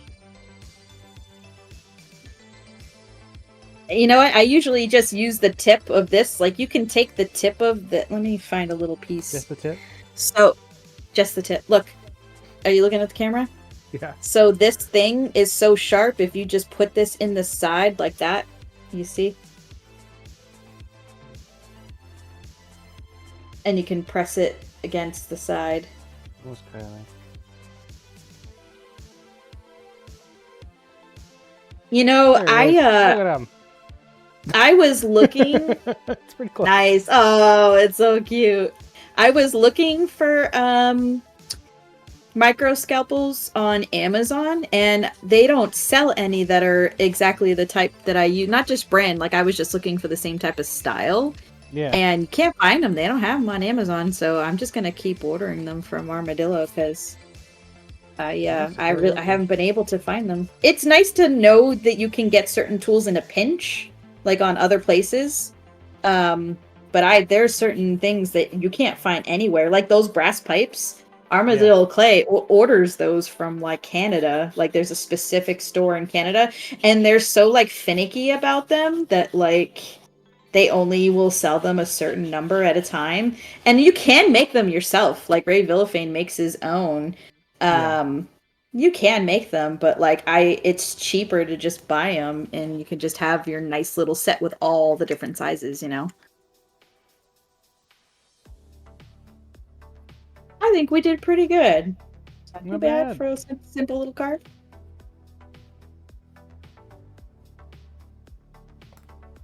Do we have a name yet? Oh, Ned. Oh, Looks like a Ned. I don't know about Ned. Do you know the Try Guys? Have you ever heard the Try Guys? No. The Try Guys. Mine can be The Ned. guy. Mine's totally Ned. The Try Guys had a member named Ned who just got canceled because he was caught cheating on his wife. So I don't like the name Ned anymore. Oh, rats. He was my favorite. What a motherfucker. Ruined it for me.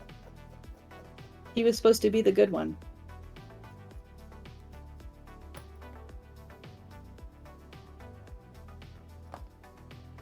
Yep, we need a new name. Because he's a nice guy. Boy.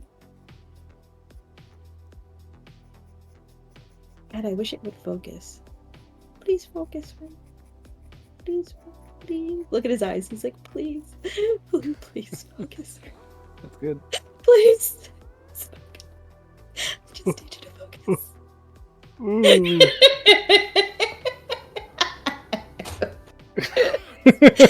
Oh, fuck. No. This shit's so funny. God, this is such a bad carve. It was good. It was a good time. I don't know. What do you think? You think did yours come out how you expected? Yeah, yours is so smooth. All of your stuff is so smooth. But I think I just end up scratching it a whole bunch as I work. Yeah. Well, I mean, I didn't know I'd be making this big constipated face. I'll tell you that much. But you could just take your sandpaper and do one good pass over everything just to smooth out those lines. Yeah, but then I'm gonna lose my age lines. No, you won't. I didn't lose my age. So listen, when you get to the age lines, you just kind of put it in there and kind of fold it from side to side, and it actually defines them more. Yeah. But when you buff it, it'll only buff the top of them. You know. That makes sense. My nose is so flat. Look how flat my nose is. Oh, look at that little chin. Jesus, it's so fucking cute. Oh, I didn't even look at my nose from this angle.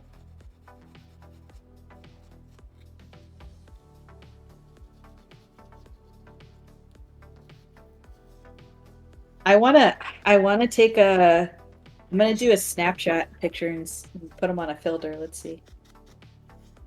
Do I even have Snapchat anymore? I might not even have Snapchat anymore. It's been a while. Oh, I do still have it. Okay. Log in. I don't want to log in. Hold on. Can I do it with Instagram? Does Instagram do Snapchat type shit? Earl. Earl, is that your name now? Are you an Earl?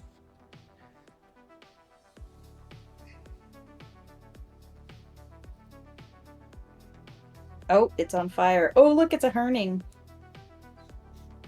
Something on fire? I should know about? Yeah, look.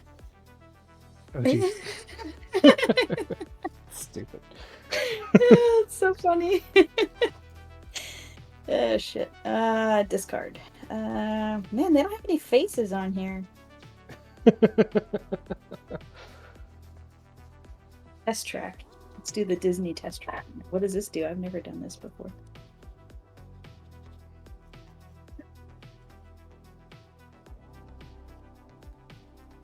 Let's see. Have to start. How does this work? Oh Jesus, that's not what It's I wanted always to the do. test of a good carve to see if like That is you can apply kind of a Snapchat cute filters picture to though. it. That is a cute fucking picture though. Look at that picture. It's good. Discard. There's nothing on here that does faces. That's fucking boring shit. Does TikTok do faces? TikTok has all kinds of stupid shit. Let me see.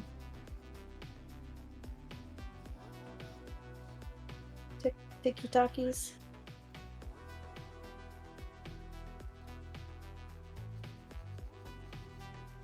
Ew. I hate when you open your camera and it's on your face instead of what you're looking at. That's the worst. That is the worst. Like, Is this gonna Barbie find things? Are you gonna make me Barbie?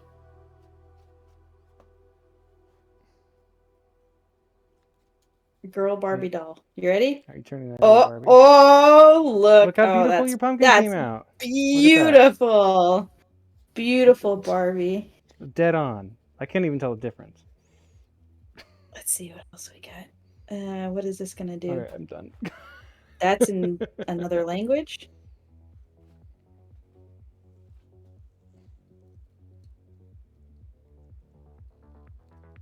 Oh, okay. Oh, okay. Well. There we go. SpongeBob? Mine just looks like that dude from Portlandia, played Uncle Fester. Oh! That's We almost got it. Ah, shit. We're just gonna put Uncle that little Fester? thing. Yeah. There we go. Man. I wanted to make it look cool, but it's not doing it. That's fine. Look at him. So stupid. No, Whoa, it looks look at- fucking great. I love it. I think it's great. Oh, that's good. We got 30 people in here.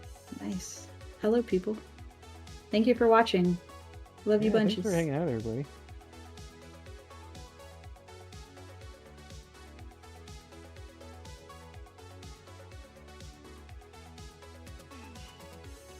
I should take a proper photo of it at some point. I gotta get into my nose better. My nose is not good. I'm telling you, I mean, it's the same with the foam pumpkins, with the real ones. You could just tool away on this shit for fucking ages. Just tool away on it, because it's never good enough. Yeah. Snapchat filter. I don't pass the Snapchat filter test on it. My eyes were too close together. Yeah. Well, I am done. Do you have anything else you want to give away? Anything else I want to give away? Yeah, do you have any other giveaway stuff? And then one last giveaway? I mean, I can give away another sticker pack. You guys want another sticker pack? We would need some hype, though. Like, is chat awake? I have another sticker pack that you could win if we get some hype. Because we're not going to run a giveaway for like 2 people.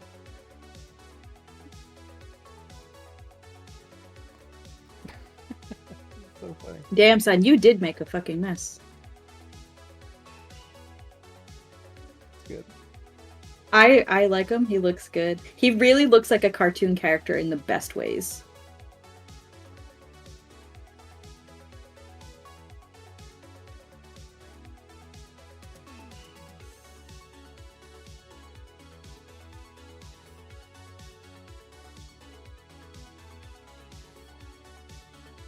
You taking pictures? Yep. Okay, all done now. Before this thing rot. Hey, the beanbag works really well for real pumpkins, right? It does. Isn't it so much easier? Because otherwise you'd have to hold it the whole time you're carving it. It's such a pain in the ass. I'm just really hoping that it's not ruined. But I just have to wash it. You said soak it in the sink? You don't have to soak it. Just wash it with dish soap. Just put it in with some water. Put dish soap on it. Rub it a little bit with your hands. Rinse it out with cold water and just put it somewhere warm to dry. You know? Sweet. It should be fine. You know what's kind of funny about my beanbag? This fabric. So somebody gave us. We have this. My mom has this friend who's like rich, and they buy like stupid expensive clothes. And they gave us a bag of clothes once, but it didn't fit my husband. So I've been using the shirts, like just the fabric from the shirts, because it's nice fabric. So this is like a beanbag from like a $200 shirt. Nice. That's great. Oh shit. It's funny. Who the hell would pay that much for a shirt? Anywho. Shirts are expensive. Dude, and their cologne is like legit. This thing has been washed so many times and it still smells like their cologne. Oh, because it was used shirts. Gotcha. Oh, it's like, why does the shirt smell like cologne? Got it. I understand. I understand.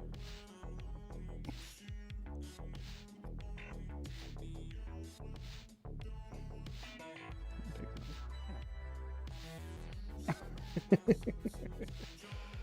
like, why have you done this to me? Are you picking his nose? Nose picking? I call this the nose picker. Even though I use this for everything, I call this the nose picker because it's like the nose picker? perfect shape to like. What makes a good nostril? What do you gotta do? Just get in there and. So, like, these parts go up further than this part comes down. Normally, I do a good hard line under here. I'll have a line separating like the lip from the nose a little bit, and I didn't do that. There's so many things I didn't do. So you have like a little bit of a line,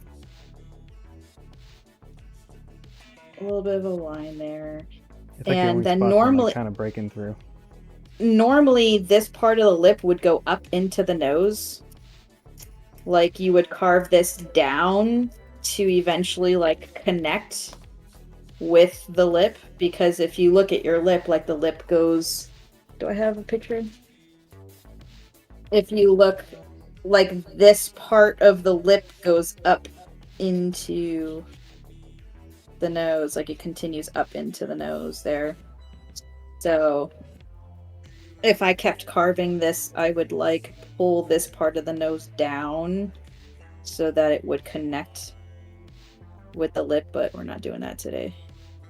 I think what makes a good nose really is the angles, which we didn't really capitalize on today, but like there's so many different planes to the nose. Like you have this angle coming underneath and then a flatter angle on top and then these sides coming this way. It's kind of just like understanding that there's so many different planes that like make up a nose if you think about it like geometrically, you know.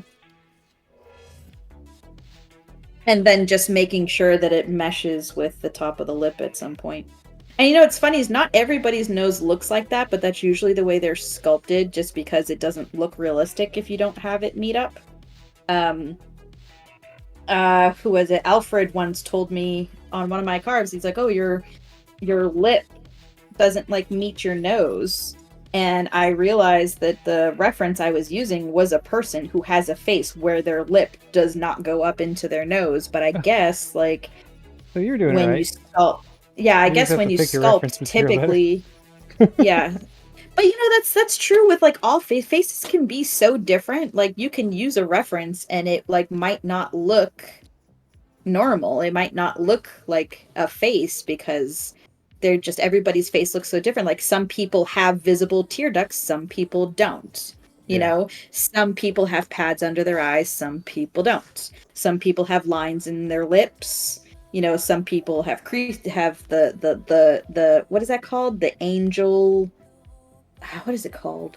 Widow's Peaks? The angel highlight, the highlight on the top of the lip, the angel highlight, whatever it's called. You know, I mean, everybody's face is so different. So Cupid's bow? when you're carved, yeah. What is it called? Cupid's bow? That's what Bedlam was saying. Yeah, the highlight on the top of the lip, whatever it's called. What did I call it? Angel? I knew it was something like. Hey, it was fucking close. I'll take it. I'll take the dub. Are you talking about this one that I put in mine? A little crease? There's like a little there's like a, well, this fucking dude doesn't have lips, but there's like a little highlight like on the top of the lip, and it's like challenging to do with. Actually, you know what? I'll bring up a photo of the one I just did. I don't even know if it's actually called Cupid's bow, but that sounds about right. Where's the carving I just did? Like, if you look at the part of the lip right here,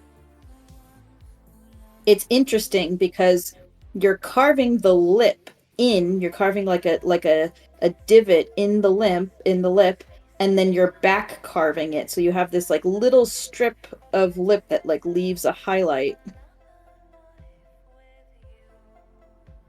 And it's like, I mean, I guess you could say it's challenging to do, but it's more like, it's not necessarily that it's challenging, it just takes time, you know? Yeah.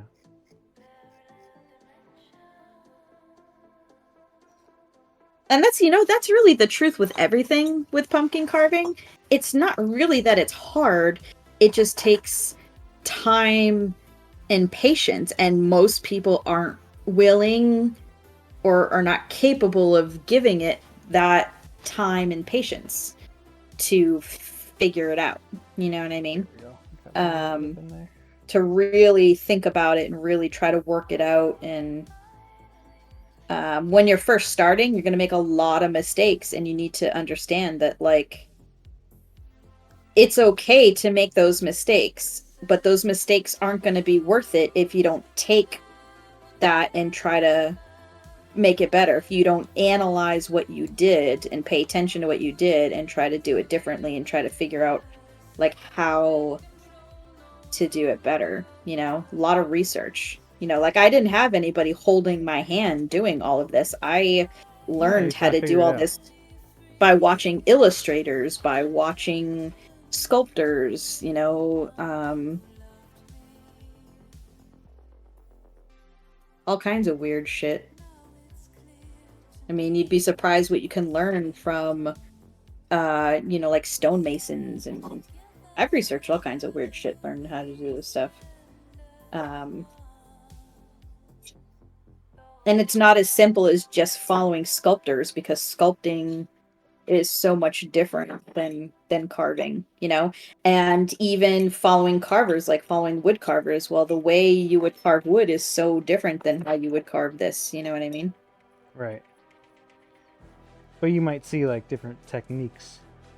Oh yeah, there's that. Like, that's the point. Ideas that you wouldn't have thought of otherwise by looking at other media. Exactly, and that's why it's still worthwhile, because you kind of just put it all together, like what you can do. I think I'm done. I got it. It looks good. This was a successful gourd. Gorgeous. It's a gorgeous gourd.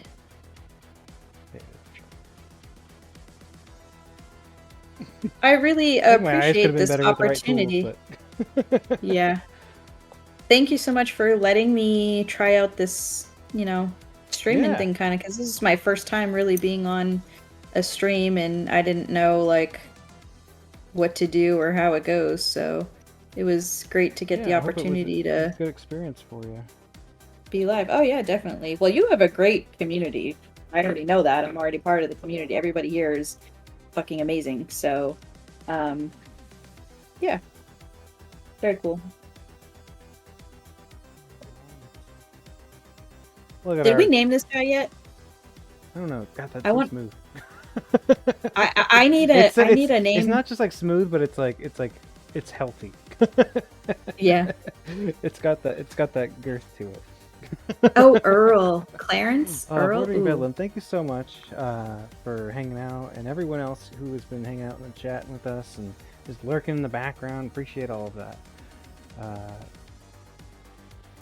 It's been a lot of fun doing all the things to get here, and being able to even know what I'm doing enough to facilitate something like this. So hopefully it'll be the beginning of many more. And you should totally do wait till we get actually pumpkins.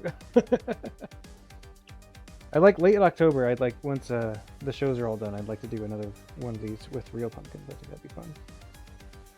Well, my last day is October 30th, and then I take the 31st off for Halloween, and then I have a couple of days of cleanup. So later on, the first week of November, I usually have time, but there's still pumpkins usually. Oh yeah. So if you want to plan something for the first week of November, second week of November.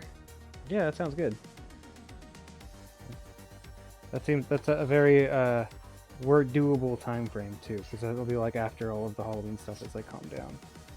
Yeah. And show things. Cool. Cool. All right. Well, thank you everyone for hanging out. KMP, do you have any ideas for raid suggestions? Ooh, let me look. Let me go through the exit sequence, and then I'll come back to this scene, and then we can chat and figure out who to raid. All right. Let's see. Will you still be able to hear me after the?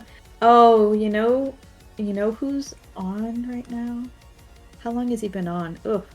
Andy Mecca's on right now. He's been on for 3 hours, but it looks like he's in the thick of it. He's doing his turtle sculptures. Who is it? Andy Mecca. He popped in earlier. I fucking love Andy. Yeah, it sounds great. How do you spell their name? A-N-D-Y? Yeah, it's ANDY underscore MECHA.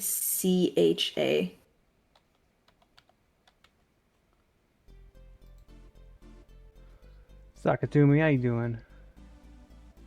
Thank you for hanging out with us. Thank you guys so much for stopping in. I appreciate you all so much.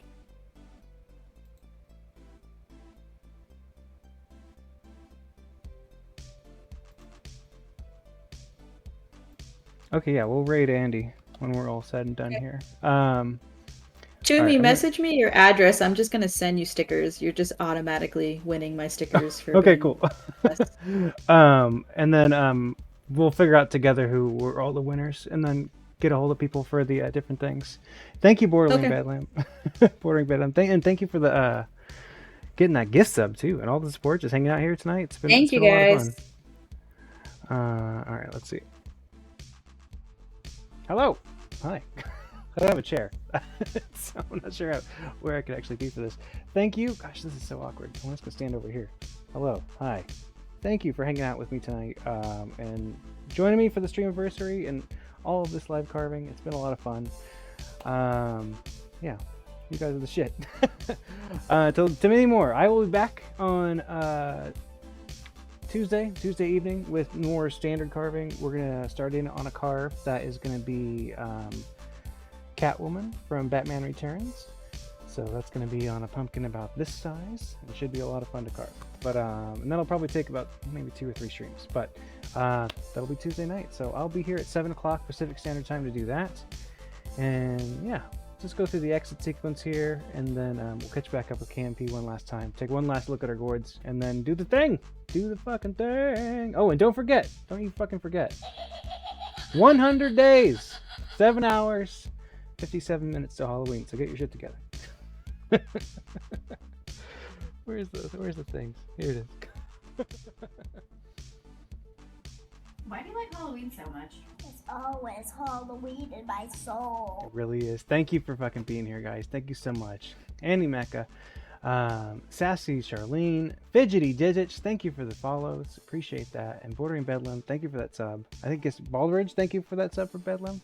And then the biddies tonight, Just Josh, Ben Monster TV was here, Baldridge. Oh man, and for our mods, KMP, thank you for dual streaming and modding. If you found yourself in this weird hole of the internet today, and you're like, what the fuck is this? Why are they carving pumpkins like this? That's not even a pumpkin, that is a butternut squash. That's some crazy bullshit right there. Well, boy howdy, do we got more in store for you. My name's Joey Edwards. I've been carving tonight with KMP. If you like weird, wonderful things, check out my website, edwardsartanddesign.com. That has my full artistic portfolio on there. Wire stuff, pumpkin carving, all the things. If you like this kind of attitude, this spooky bullshit, give us a follow, help grow the stream. Otherwise, you can join our Discord. You can discard that comment. Follow the Discord, and yeah, share your artwork. Spooky shit post in there all you want. It's all day long. It's free reign. Follow more of my content across the social medias, Instagram, TikTok, and Twitter at Joey Edwards. And lastly, if you ever want to commission your own Forever Pumpkin, edwardspumpkin.com for details. Okay. Look at that fucking thing. KMP, it's been a pleasure. Thanks for hanging out. Thanks for doing all the things. You have any last words for everybody? Yeah. Yeah, I don't know if anybody has any questions or if anyone wants to try anything, you can feel free to message me on Discord. I'm always up for follows on Instagram because I post a lot of spooky content on my Instagram, and as soon as I start carving for the season, I'll be posting all of my live stuff on my Instagram. That's usually the best place to reach me. Yeah. And thank you guys so much for coming by. Do you have a Linktree chat? I for your do. I links? do. Yeah. Yeah. I totally end up carving Fred Armand. Ooh, I'm gonna switch my camera. Boop. Excuse me.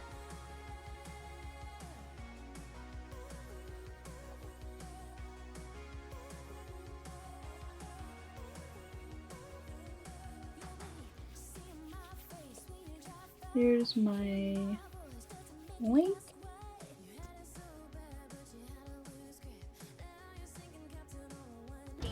My Insta.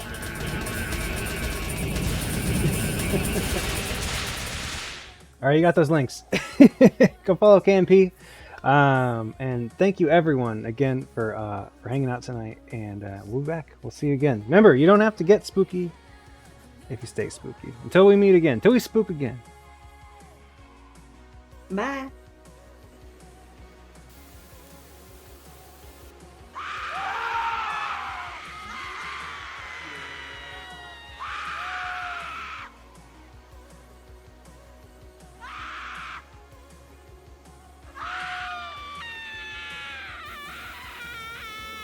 Why do you like Halloween so much? It's always Halloween in my soul.